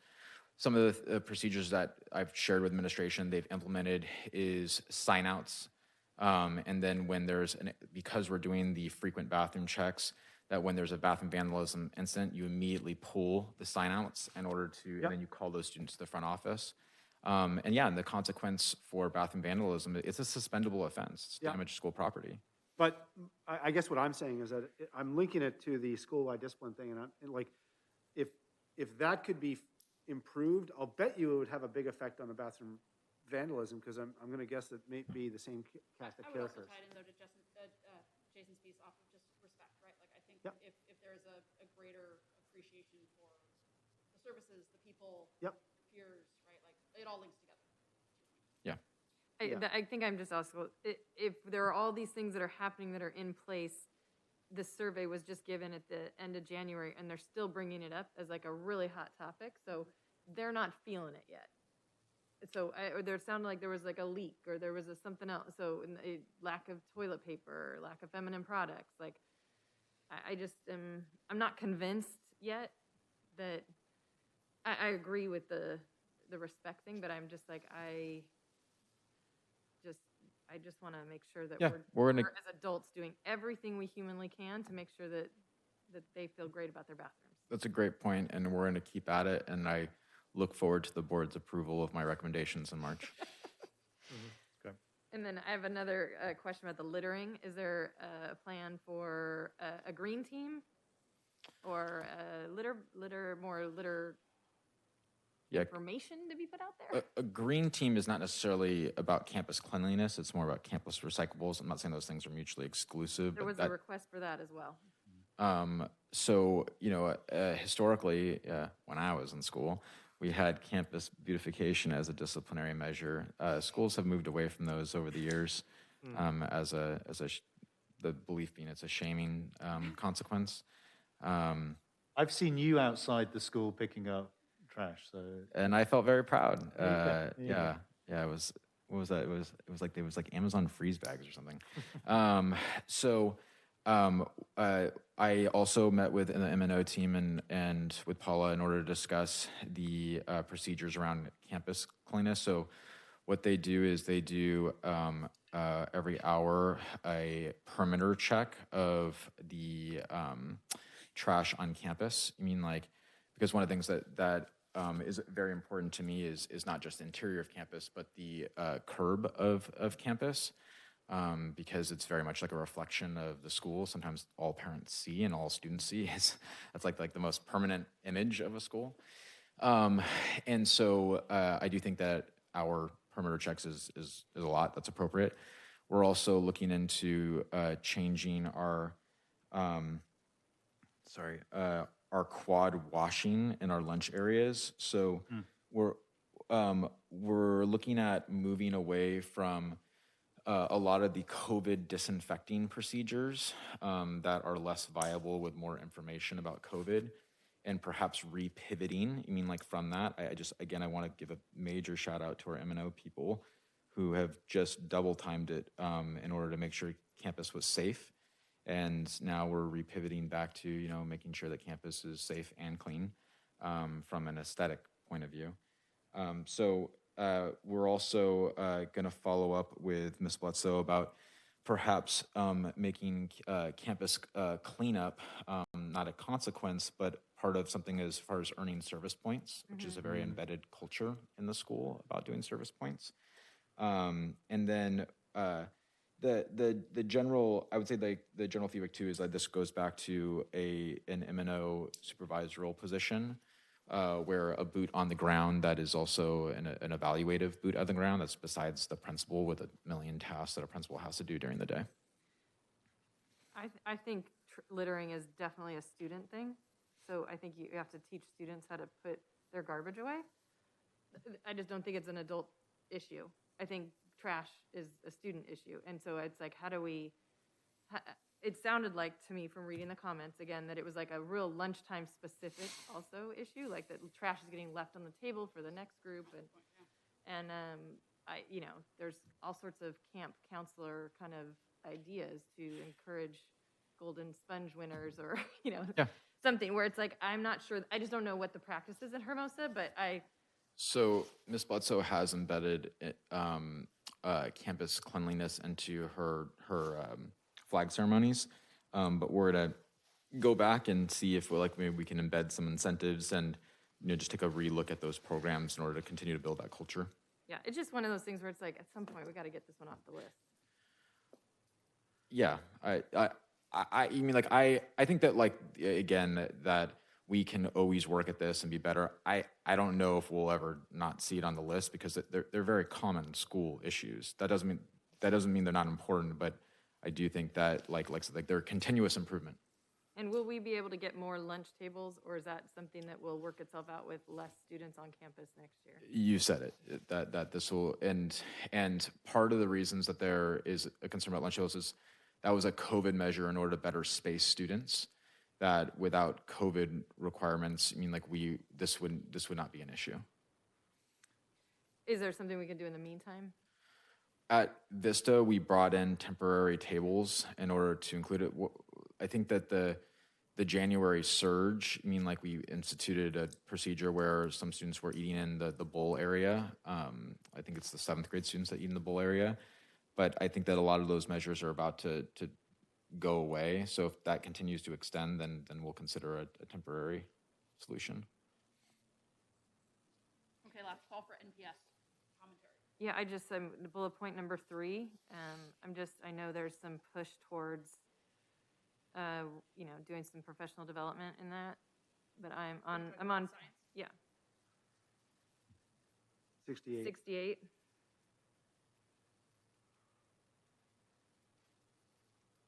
Do you have a question, Jen? 68. Page Slide 68, bullet slide 3. 68, bullet 3. My question is,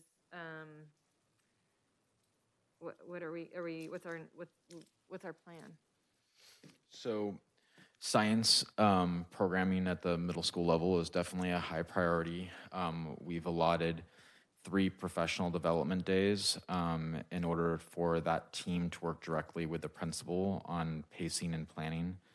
They went to the NTSA science conference. I mean, like in order to kind of like reorient themselves on how we teach science.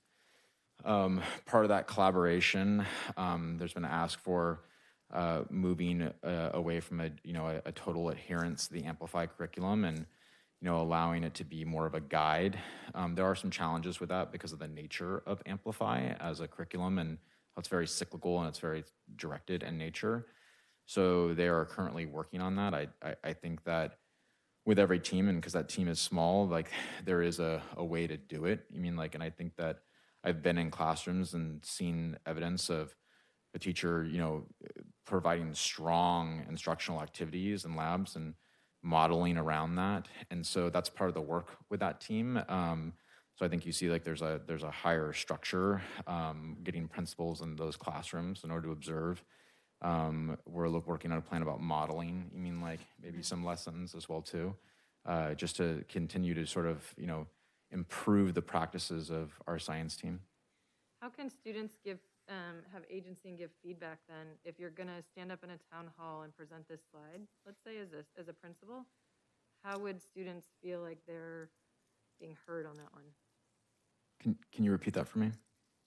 How will students feel like they're being heard on slide 68 if they put that up with like, we saw your questions and concerns? How are they going to feel like they're being heard? Yeah, I'll have to reflect and think about that. I think so. I think that's a real important one I think kids care. They really care about this. Number 3. So I think as a district, we need to show up for them on that one. It's a statement. Thank you. Yep. Any other NPS?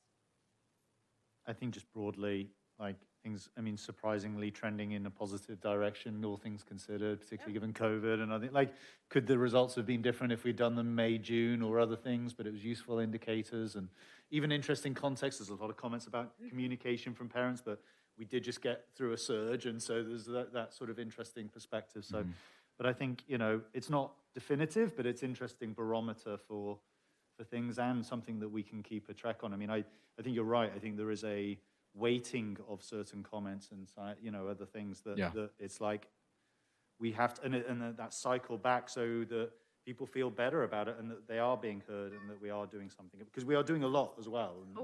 And, and the district. So I applaud us and thank you for doing it. We are 15 minutes over that section, and we still have goals to go through. What I'd like to do, because we have this conversation on enrollment, I feel like we've hit enrollment pretty hard at our past couple board meetings. So I want to bring it up and see if there are specific comments, questions, discussion items off of projections for current state, for proposed plans, for funding enrollment dollars. No.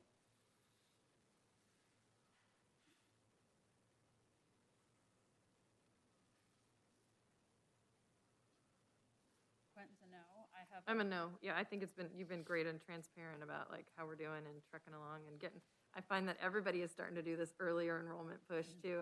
Yeah, what the heck? Yeah, it was interesting. I mean, You share too much. it was interesting that Manhattan Beach does a Saturday thing instead of a day, you know, and how they're promoting it. And there's other, I'm not saying that that's the answer. No, Redondo does a Saturday too, so that's a structure I'm familiar with, but it's something to consider. It's just, there's different, but we're providing the concept. I think the biggest thing for me is this, why are 50% of our eligible base choosing not to go to the Best Little Beach public school? Like, is that just, particularly when I go, well, academically and our focus and our whatever else, particularly like next year when we've got the facilities. Did we decide we were going to do a little, some sort of focus group on that? We've talked about So that's where I was coming to, was just, where's your pulse? Even if it was anecdotally hearing from, you know. Yeah, so we're taking data and we are looking at comparative data of people that did not attend our schools but register for the kinder event. I think this is a good time. I mean, just on as far as focus group goes, I think this is a good time to take. I'm sorry. Thank you. I don't know. I think this one. Sorry, I just realized I'm looking at. I have it pulled up on my computer as well too, so I'm like, sorry about that. I think this is the overall. Yeah. I think this is a good time that we're actually getting a lot of qualitative data because we're interfacing with a lot of prospective parents. So for example, I recently had 4 phone calls with prospective parents that, you know, I think that, you know, are saying that they're school shopping. I have another call scheduled with a parent who's been great. Like we have a call scheduled on Monday, and they are choosing between a private school and a public school. So I think that those conversations, you know, just coincidentally are going to elicit a lot of answers. The thing that I like about it, though, is I didn't get those types of outreaches last year. You mean like where it's like, hey, I'm trying to decide between a private and a public school. Can we talk? So I think that is telling in itself about our efforts that we may be perhaps reaching a broader demographic. And I really want to just credit Eileen, the communication specialist, and then the city as well too. If you've seen our beautiful banners on Pier and Aviation, of just, you know, this blitz, and then we're going to have an in-person event on February 14th, TKK full day, before and after school daycare. Tell your friends. I think that those in-person conversations will be good information as well also in order to get feedback. And then I think that from there, though, the information that we're collecting this year about our families is a little more comprehensive because we've learned a lot. And so when we get deeper into it and we see who's coming, who's not coming, that will be helpful. But already, though, we're 60 students are currently registered, so we're already much further ahead than we were last year. As I think you all remember, it was like this very slow trickle. It was like 10 students at a time. So we saw this very early blitz of enrollments, which is great. And one of the reasons, I got a question about like how much inter-district enrollment have you seen yet? And the answer is little, but what we've learned though is it's because they're waiting for their school district's enrollment processes to start so that they can ask to be released. So I have a couple questions. Off of this multi-year enrollment projection, looking at the moderate where it goes from 22, 23 up to year 24, 25, the growth in students is based off of the same assumption of how many students normally matriculate, right? Like that growth is because we have a bigger pool of students who are eligible to attend TK, not because you're anticipating a higher growth in the number of students, in the percentage of students who attend. So the percentage of eligible students, right? Like that number is growing in 24, 25 because there's a bigger age range that is eligible. Is that why you think that number is going to grow? Or do you think it's because a higher likelihood of parents are going to choose public school over another option? So this year we worked with Decision Insight that uses their formula, but one of the things that I did with them, which was great, I'm very grateful for my experience last year of projecting ourselves because it got us into that work. So it helped guide me in helping them adjust their formula and so to add in X factors. They did say, and I think it's true, this is one of the reasons why we dumped enrollment projections last year, was that the hardest thing for them to predict is promotion, right? And that our district's efforts, while not unique, I think are uniquely aggressive for a public school. For example, they shared that the increased number of inter-district permits, which is, was triple, is an unusual number for them to account for. You mean and part of that has to do with our size as well too, the relative size and the unique location of our district. So to answer your question, Megan, in a really roundabout way is, yes, they attempted to factor into their formula, which I won't bore people with, to account for those promotion increases, but they said, if anything else, it's probably undercounting that. The TK piece for sure is embedded in, but I wouldn't want to leave you with that the higher capture, right, was totally discounted from these projections, because we did a qualitative interview process in order to try to account for that. And just so the rest of the board understands, the TK population is expected to become more eligible. There's a wider range of Yeah. Because when does it move? By 24, 25, It does. there's a bigger range of students who can enter into Because when's the cutoff then? April. It was April. It is currently September, and it's going to move back to April. Yeah. I mean, that's a huge deal. Sorry, That's just why it's a multi-phase. so it's going to move back to February this year, and then it's going to move back to April, and then I think it moves back one more year into, I want to say June. You'll have 3 to 5. Yeah. You're really going to have babies in there. Yeah. Sorry, I did a poor job of explaining that part. That's what I wanted. Yeah, but that you can see very easily in the TK projections as well. So you'll have kids that'll have just turned 4 Yes.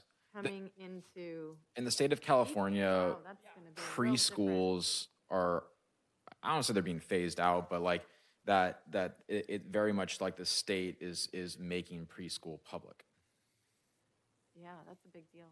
That's going to really change the dynamic With the talk, of though, of also making kindergarten mandatory. Say it again? There's also the attached proposal that at some Oh, point, yeah.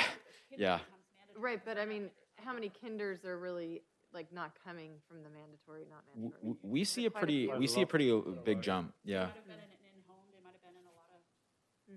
Yeah. No, our second largest jump is first grade, of Right. kids that just show up.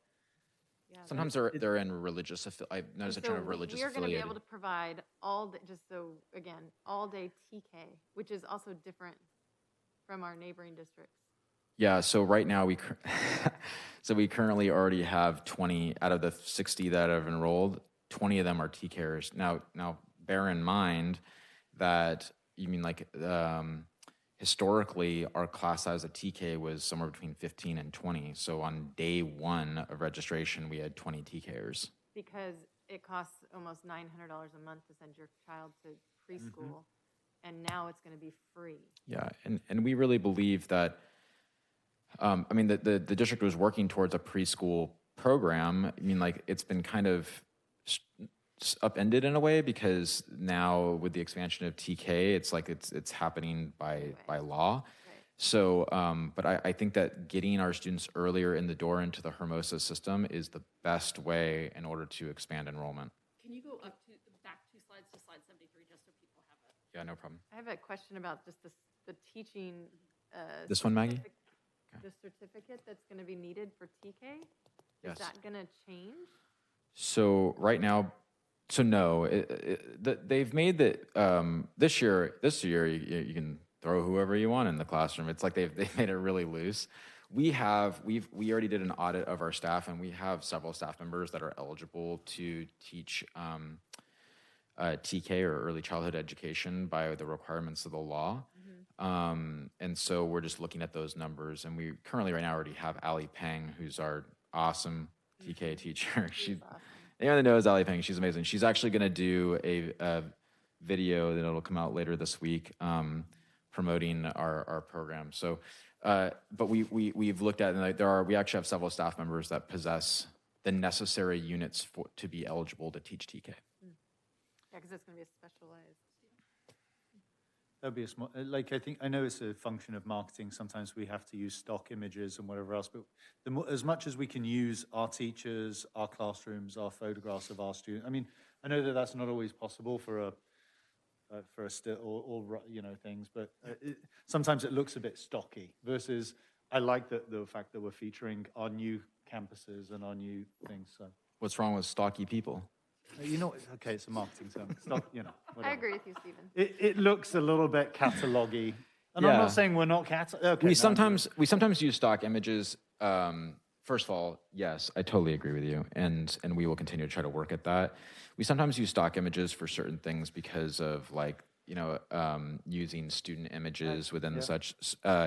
Also, sometimes too that the images taken are not clean. Thank you to you and we could Indivisible work more Arts. towards it. Yeah, And there's just that. Yeah. It's just a marketing thing. I have one last data question here. Do you have any data questions? And do you have any data questions? Can you, off of this same slide, could you just broadly go over with a deficit projection of 1.35? What does that mean? Okay, so next year we are no longer hold harmless, though there is legislation circulating that Mr. McCall and I testified on. It was fun. That's over to you. Maggie has the ball.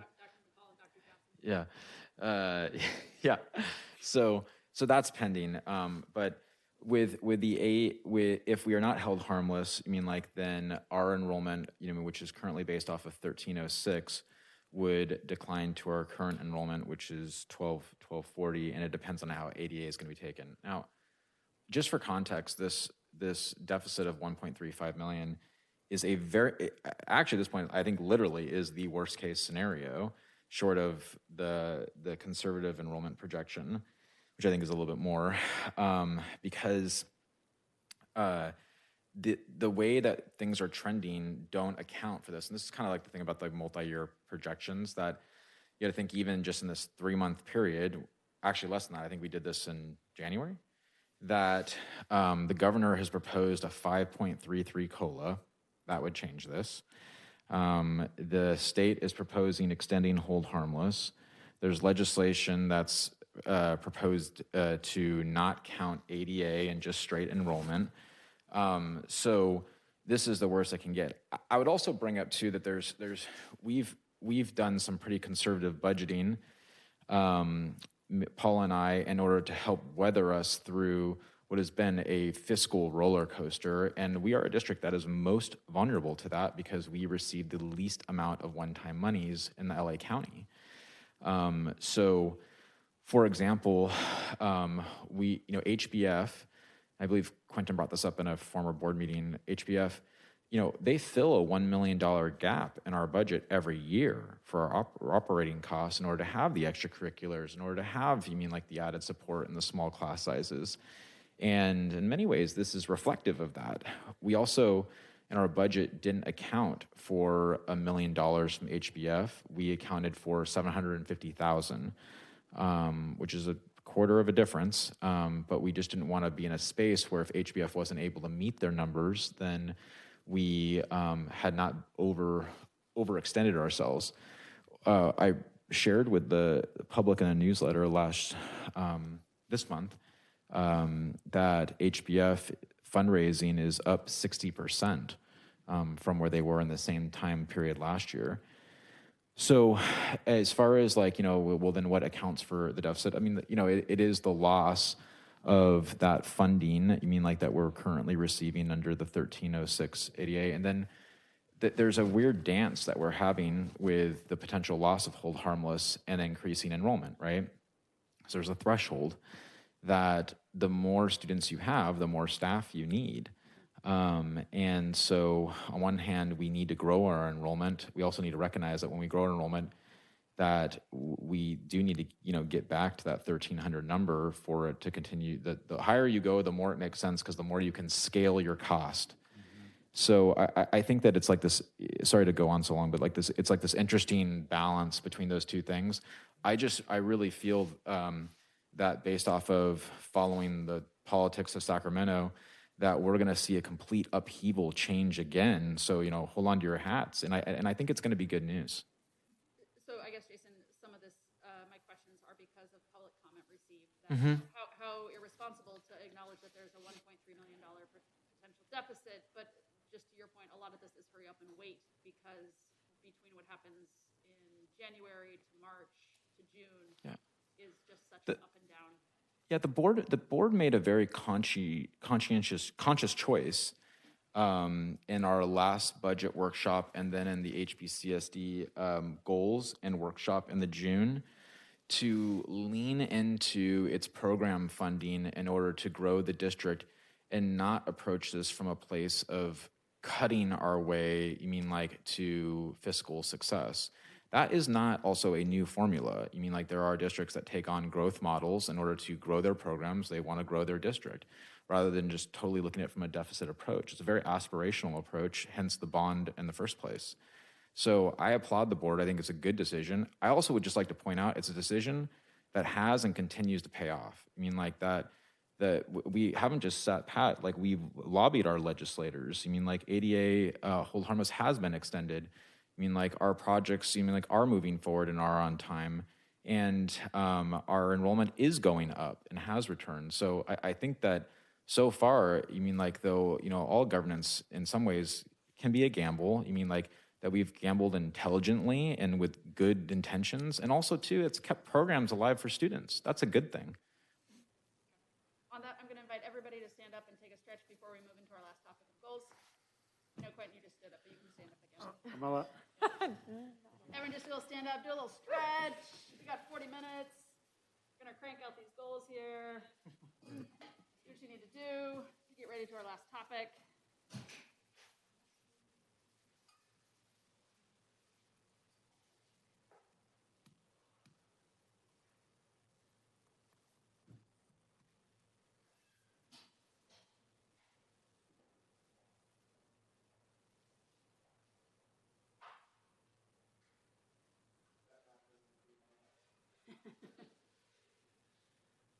My mom and dad always loved that their place was the Shakespeare Tract.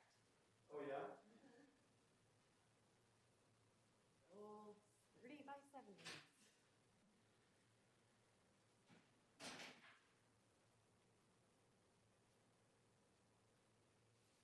Oh, I had too many starbursts. Not me. I didn't mean for everybody to get up and use the potty. I meant for everybody to take a stretch. Slackers. Give him an inch.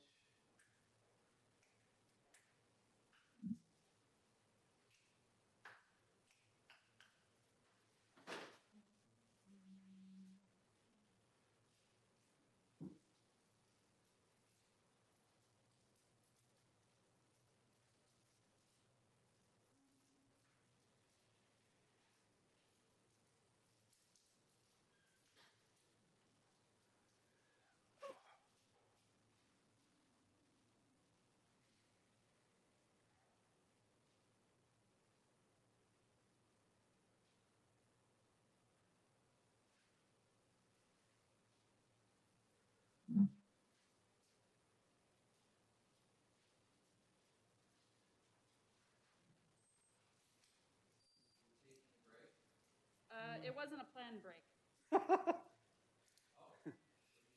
Maggie's lost control of the I've lost cats. control. Everybody went and did a quick potty break. I So imagine yes, we'll be we back are then. on a break for a hot minute. No, we all have our mics on.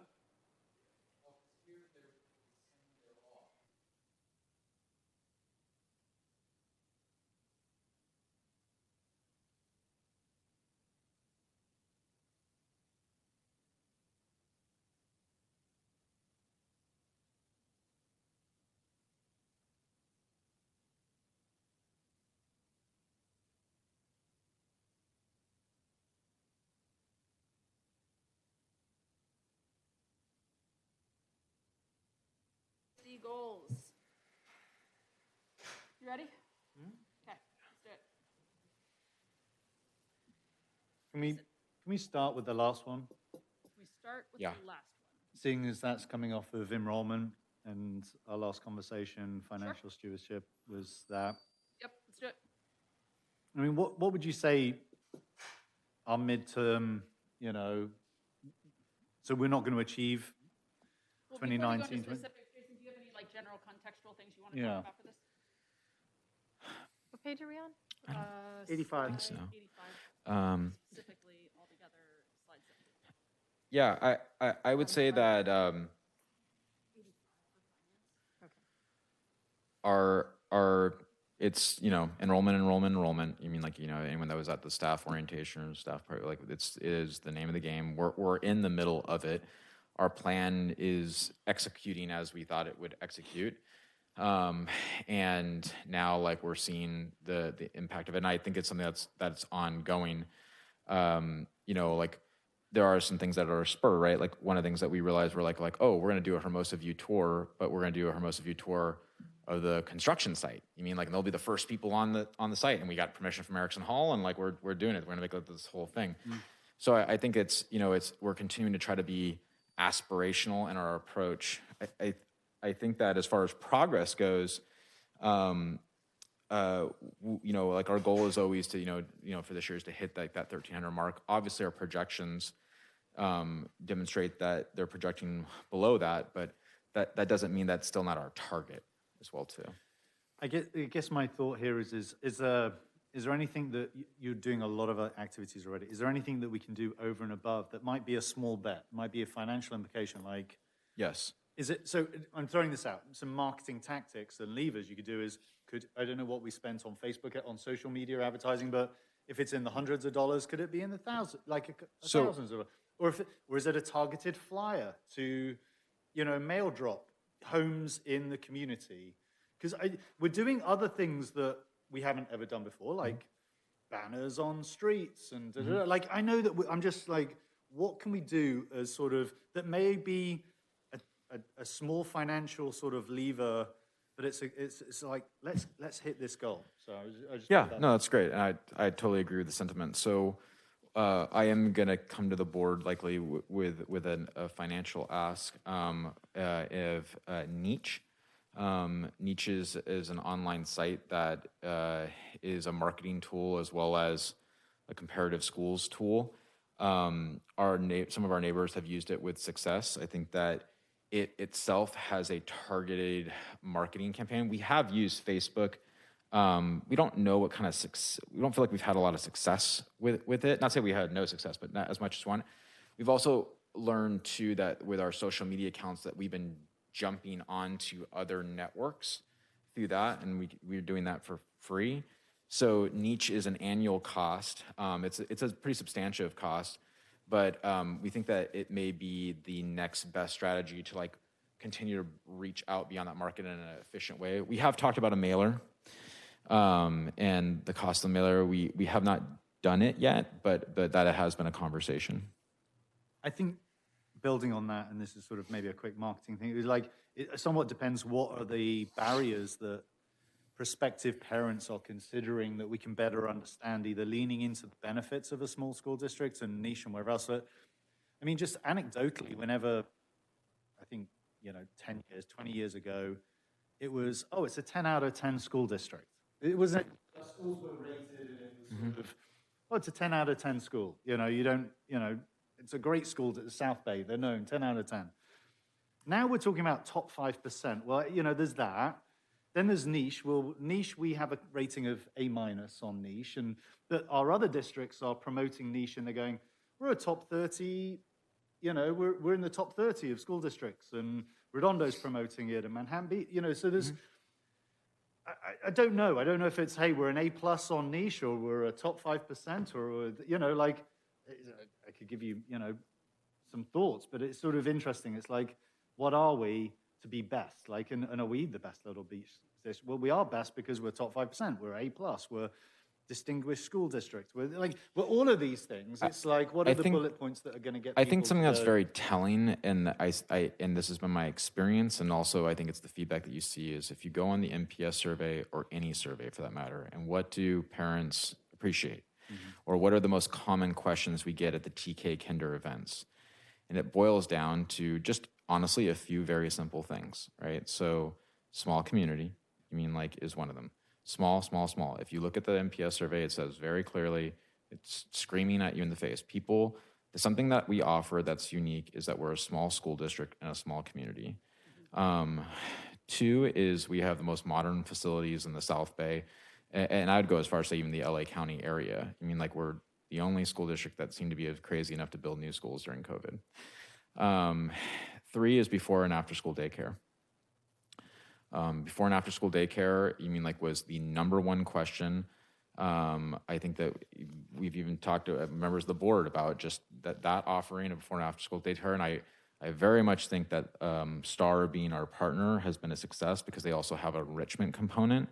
And they're just good community partners. And we're going to continue to expand that. And that has been very interwoven into our marketing this year.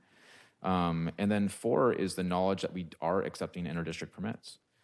Still, we are trying to make sure that it's very well aware. And if you look at all of our communications, that is very prominent. But people in and outside of our community simply just do not know that our district offers inter-district permits. There's a presumption that we don't. So we're just repetitive messaging. So I would just say for the purpose of the demographic that we're currently in the process of chasing, those seem to be That's great, but you didn't mention academic excellence. You didn't mention program. No, hey, what's the laundry list of things you can mention? But I guess if you're going down the street on St. Patrick's Day parade and you're handing out a flyer, what does it say on? It has maybe those bullet points of small community, new facilities, before and after care permits that are great. But, do we have a marketing on those other factors and just, how can we? I think that we do, Stephen, but I also think too that you have this much time, to communicate a message. And we really got to lean into where we stand out and also to what parents need to know. I agree with you that promoting academic excellence is important. It's particularly important to reinforce within our own community, within our own school community. But I will say, though, that for those on the outside looking in, there is an assumption from a demographic that Hermosa Beach is academically strong because it has the title Hermosa Beach. Totally. And I just think that while we have their attention, it's not to say that we shouldn't highlight it. We have attention. I just think that those are the 4 things that stand out. It is super funny to look. I just looked at our rankings. One, we're you can't find an elementary school district off of niche, which I think is interesting. They're only unified, which I think is another point that probably doesn't serve elementary school districts well if you're looking for information off of what we're trying to market. But it is funny that we're a D+ in resources and facilities, right? Just something on niche as well too is that it is a pay for service, and I will say that you what you get is what you pay for. And the way that their metrics work is if you are a subscriber, that you are better marketed and you are also better rated. So is that a fair source they're going to do? It's not. But if you were so I was just doing the average Google, how do I find a good school district in California was literally what I Googled, and niche is the top 3 hits off of it. Not So great. if Not we're great. looking at what does a parent look at if where should I move? I have to move for my job. Right. I'm going to Google school Not districts. great school. So I went- No one uses. So I go to Zillow because they Right. have great schools on every home Mhm. listing, right? Yeah. And we get a 10 out of 10 for View and a 8 out of 10 for Valley, Mhm. right? And I don't know how those ratings come together, and I don't know how Right. credible they are, and I don't know how much they lag. Mhm. But that's another one that I think gets a lot of attention. Zillow. That's the one to put on the Well, list. not for- Zillow, but Great No, Schools, which I know, but Zillow is, lists. yeah, but I think understanding how Zillow and Great Schools work together Yeah. for, But I Our feel like this could social also be media? like a tri-agency compact meeting too, because like Chamber of Commerce has an interest in like what this looks like when people, Yeah. you know, because it talks about housing availability here and it has, Yeah. there's a lot of metrics. There's all, that go even into- Google. In our Google profile, we could add, there's 5-star rating. You can give a rating to a school district and a location and that sort of a thing. I think there's also just continuing to do all the things that we are doing and more. Sure, Like it's, yeah. you know, I love the fact that we're reaching out to community groups, faith-based groups, our sports groups. Yeah. You know, throwing out the ball, you throwing out the ball for opening day on Little League and, you know, and all these sort of things. Those, St. Patrick's Day parade. all of it, yeah. Yeah. Well, no, Little League, you know, Clark Field. Let's all of these things we should be, you know. So I think marketing is definitely a part of financial stewardship. I'm curious if there's other parts of financial stewardship that people want to talk about.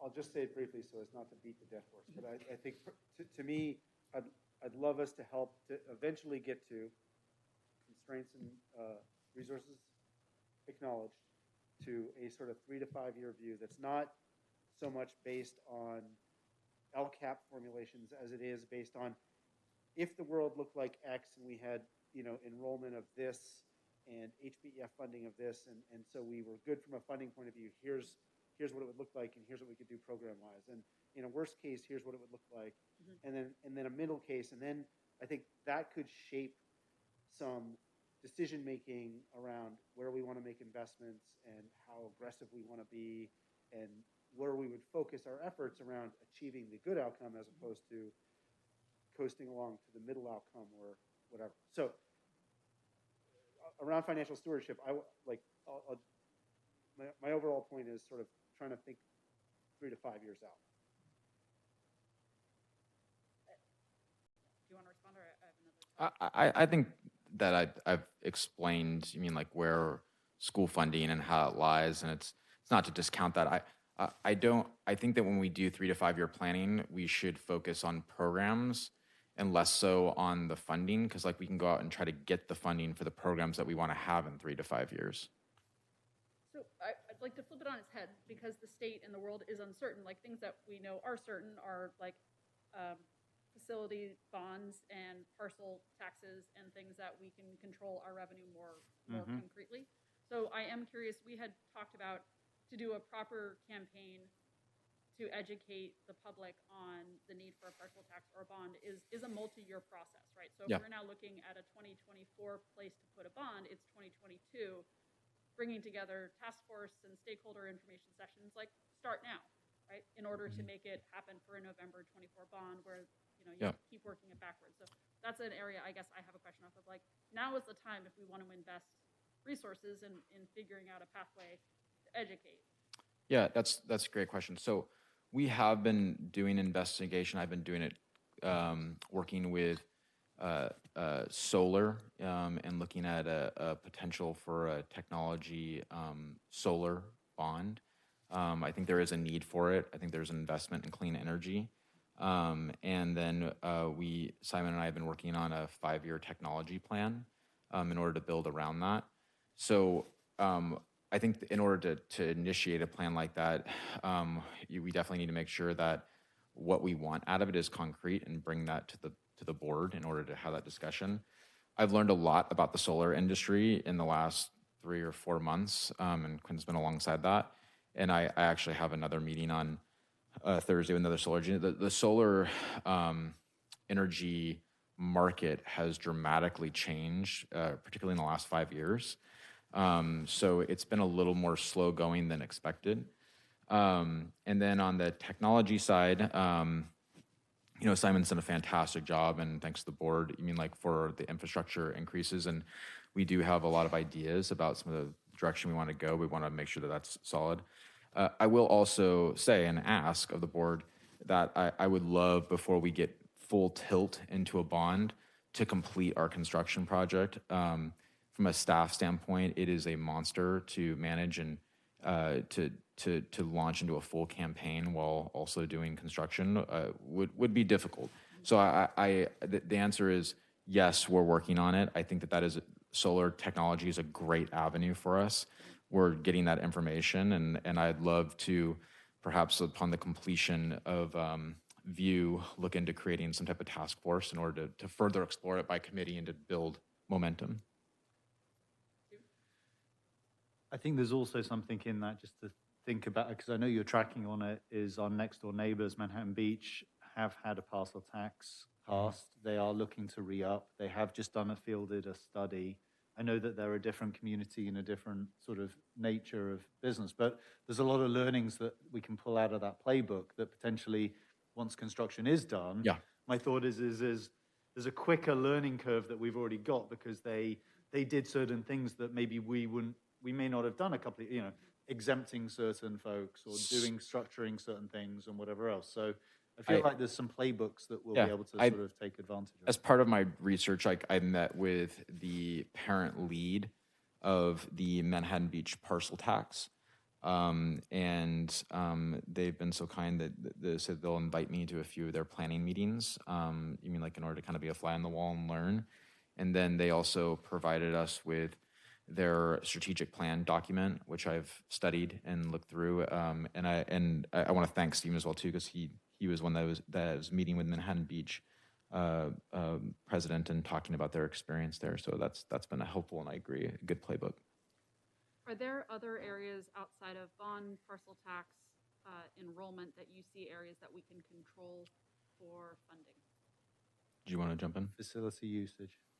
So, and I say that because, whether that be playing fields for soccer groups or courts for basketball. And right now Maggie and I just did a tour of View School.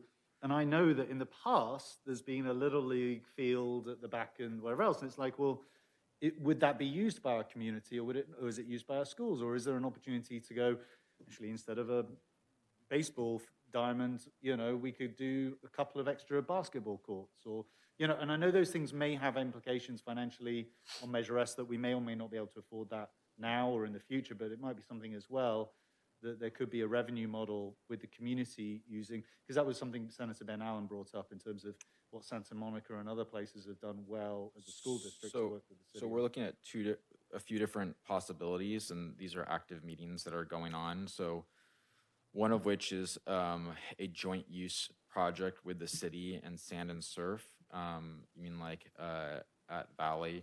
It's just in very preliminary, just looking at it, just to see if it's just even a possibility.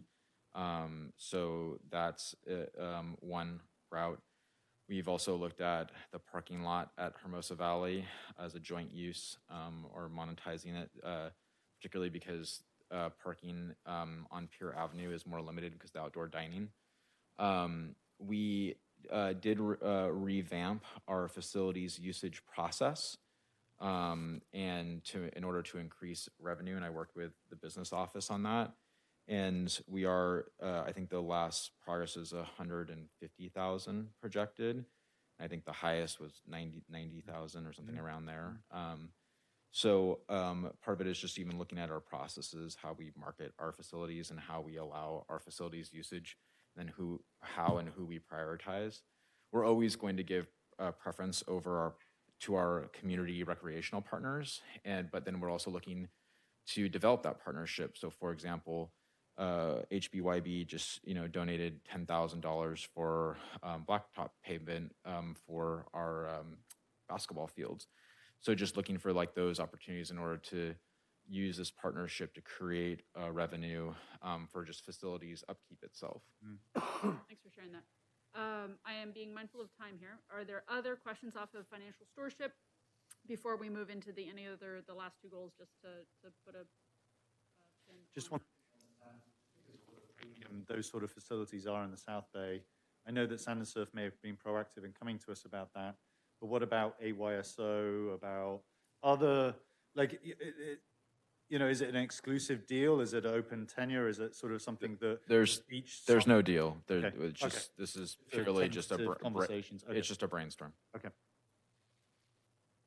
My point is but I get that that's a whole nother sort of infrastructure piece. Comments, questions off of financial stewardship? Okay. Any other pieces to discuss off of the board goals? We have equity, inclusion, and culture of excellence.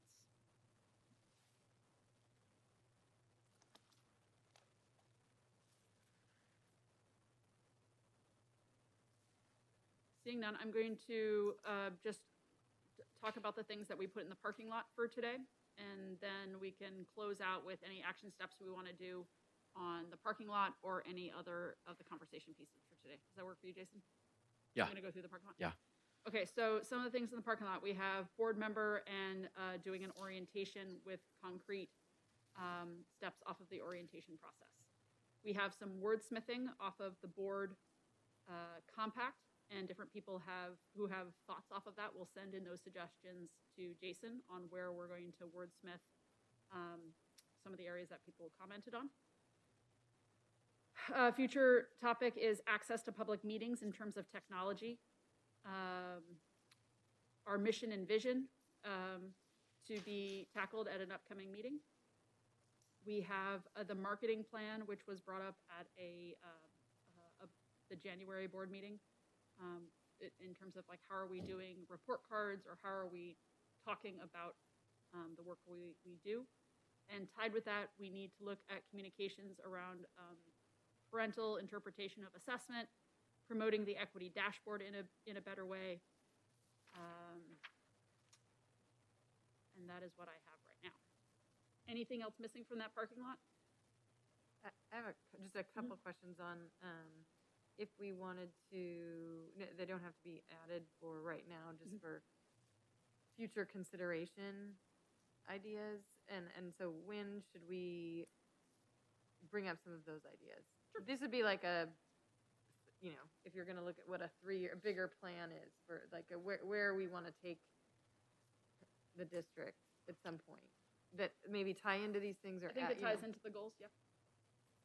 So let me hold your thought, and let me just see if there's anything else to add to the parking lot before we cycle back around to goals. Anything else that needs to be added to the parking lot from what we talked about today that needs to be added to this list? No?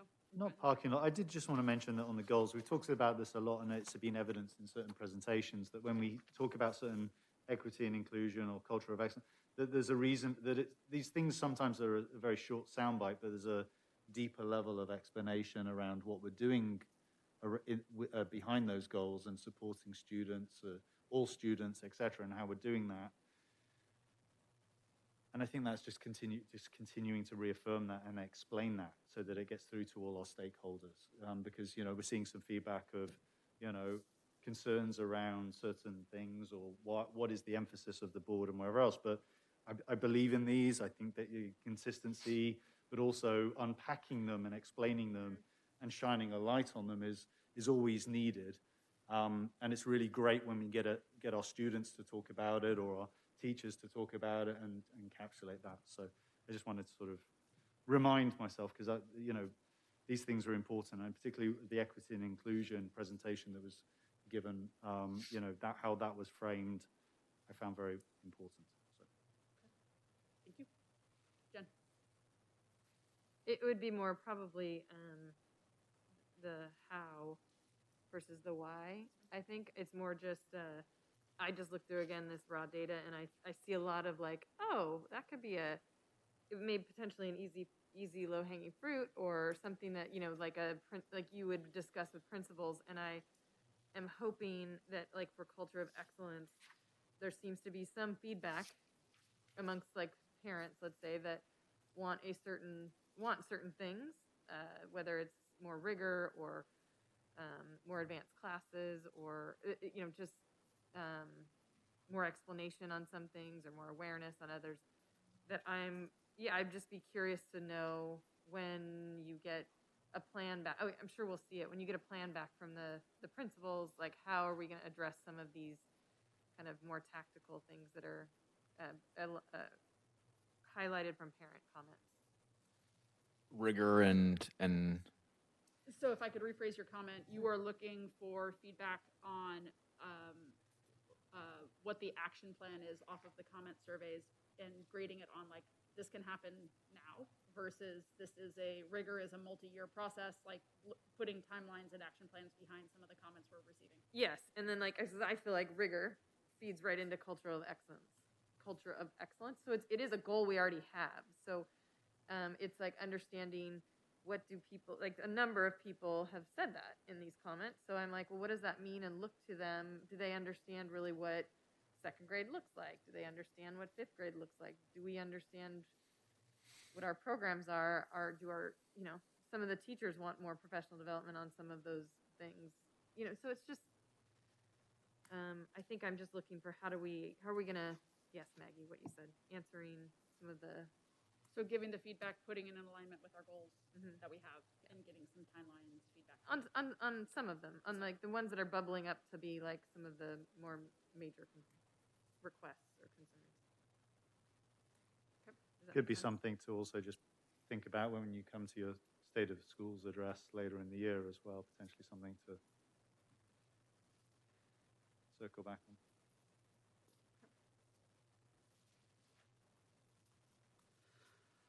What else, everyone? You got 13 minutes. Jason's time.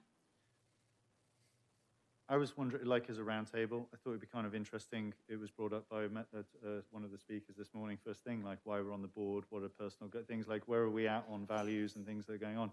I just say to that, like just putting my thought out there is, I believe that we do have, that we're seeing favorable data. We've weathered incredible storms. We've got a way to go. It's still crystal ball time with governor's budget. So there's a lot of things that we're going to have a busy year ahead of us and navigating these things. But there's a lot of positives that have been put in place. I'm beyond psyched when it comes to having those 3 sites and Totally. being able to promote, and have a teach and recalibrate our district around, that. I think that for me, you mentioned about the possibility or consideration once that physical infrastructure is there. We're talking about a tech or, these other aspects potentially in funding. I think that's critical.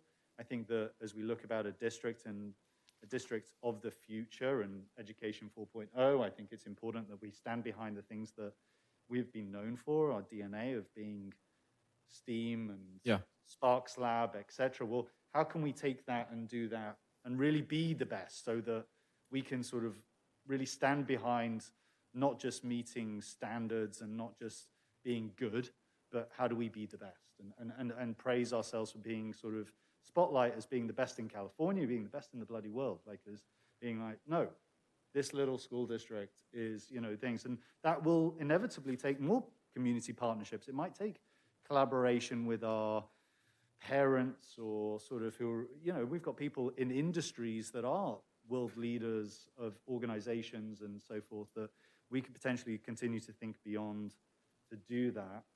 I'm excited. There's a lot to do this year, but it's good. Anyway, I just wanted to put that out there in terms of what I think is going to be stuff that will continue to propel us forwards and stuff. Okay, we came together today to do a governance training, to review governance goals, to review data, and to review our district goals. I feel like we have gone through a lot. We have seen a lot of words, seen a lot of numbers. I think there's an action set of items for Jason and the board to do follow-up on. So unless there is another topic, I'll just be quiet for a minute, see if there's anything else we want to put on the table. I have one more thing to put on the table. Yes, Jen. Sorry, guys. It's just a thought. It's just something to, two different thoughts, and it doesn't have to be resolved today. One is one of the things I get excited about education is how to roll it up into some maybe thematic things that I think our district could embrace for like where we live, with like the ocean and science and technology that is right near us, and how do we thematically maybe embrace that as a district, because I think that could differentiate us quite a bit. Being like ocean theme or science, so I just think that could be very exciting. It's not something we would do today, but it rolls into cultural of excellence at some point down the line. Jen, you said ocean science. What was the last thing? Technology. Thank you. Yeah. And then the other thing I think we should potentially I always am very mindful of where students are at right now, and I think a lot of them are struggling a lot more than we think they are. I mean, that's just very hard. The COVID, I think COVID is just kind of, all of the learning loss is really becoming very transparent to people now, especially teachers and families. And I'm wondering a little bit about how we assess students and grades versus like mastery, and looking at some of this data as individuals within, and thinking about, do we need grades right now? Not grade levels like 5th grade, 6th grade, but do we need actual grades for the next couple of years, or do we just need to make sure that kids are like getting the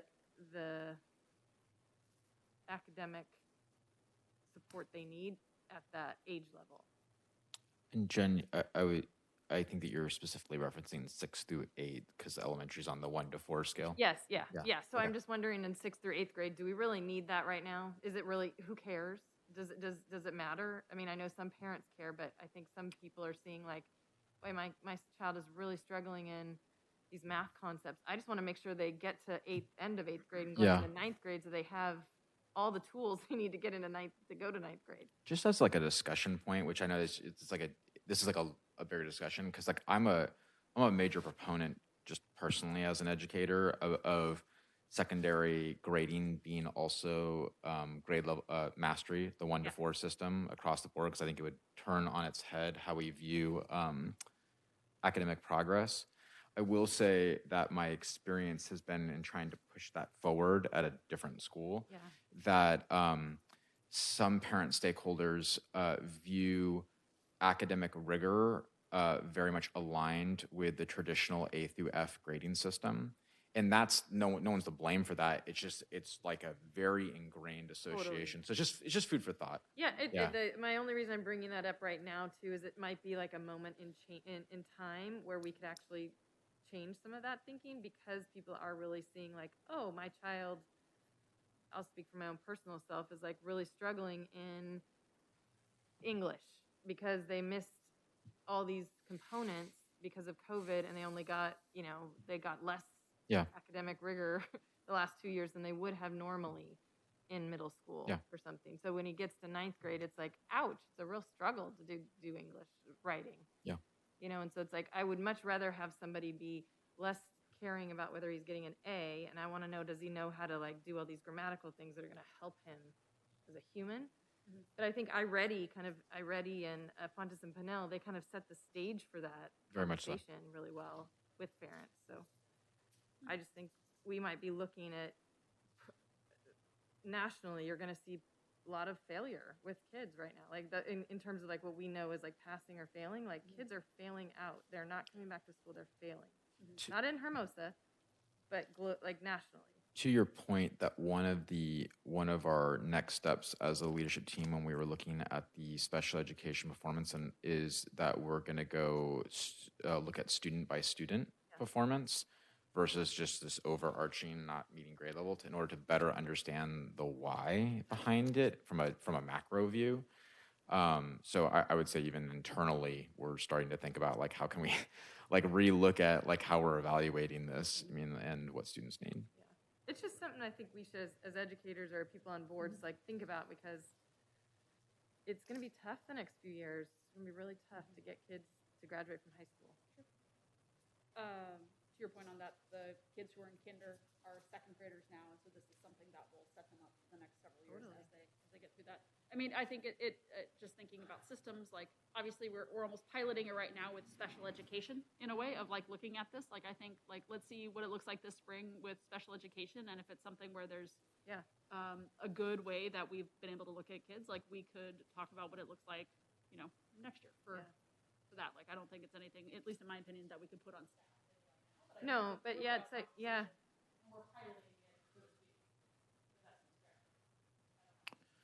Yeah, I more to talk about. I think that there's a lot there, and we should definitely discuss parent stakeholders' perception of the grading system, because I have personally experienced to be a hurdle. You mean like in a good way? You mean like it's just there's a lot of built-in tradition to the A to F system, which I will say is a system that even statistically, numerically, it doesn't make a lot of sense. Like 0 to 50 is F, but you're only using half your grading scale. So when you're communicating progress, like what is the difference between a 25% and a 45% in communication to the student of what they need to do?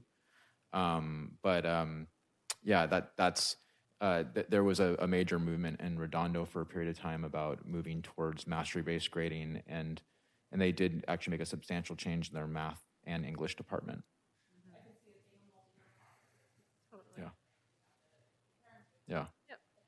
It's just I want to just kind of start seeding it now because I see it with the other, like another board I'm on where I'm like, there's going to be something that's going to have to change, whether it's extending the whole cycle, TK through 12th grade is going to have to go to TK through grade 13 or something because mastery-based grading is just, it is just a better system for student learning.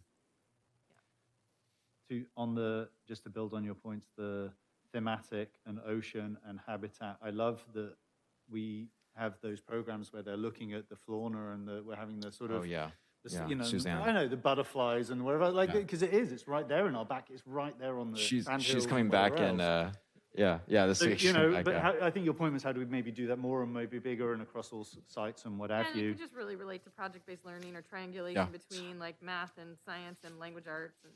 Love that. Really do one advantage to being in an elementary school district is we do have a lot more freedom when it comes to, how we go about pursuing the standards. We're not bound by A through G. So I think there's a lot of opportunities there. The other one was about homework as well. I mean, there's like we're talking about pressures of grading, but also pressures of homework and site level, grade level consistency and what's important and how we support students that are below grade level. And there's other piloting things that we're putting in place with supporting those student groups and the interventions, etc. I just wonder if there's other aspects to that in terms of how we support the learning loss, as well as the pressures of kids going home and feeling like they've got more to do when they don't even have the basics or whatever else. So. We're just bringing back some of those. There's a lot of good, I feel like, ideas in here that we used to do, things like accelerated reader or like program like I'm not sure Battle of the Books is the group Hermosa would want to do just in terms of the book selection, but there are programs that would really encourage reading, which is I think at the crux of it all. So K-8. So yeah, Battle of the Books is a lot of fun. I've done that program. Yeah, it's a lot of fun. We keep talking. Motion to say well done, everyone, and close the meeting. Seconded. Aye. Aye.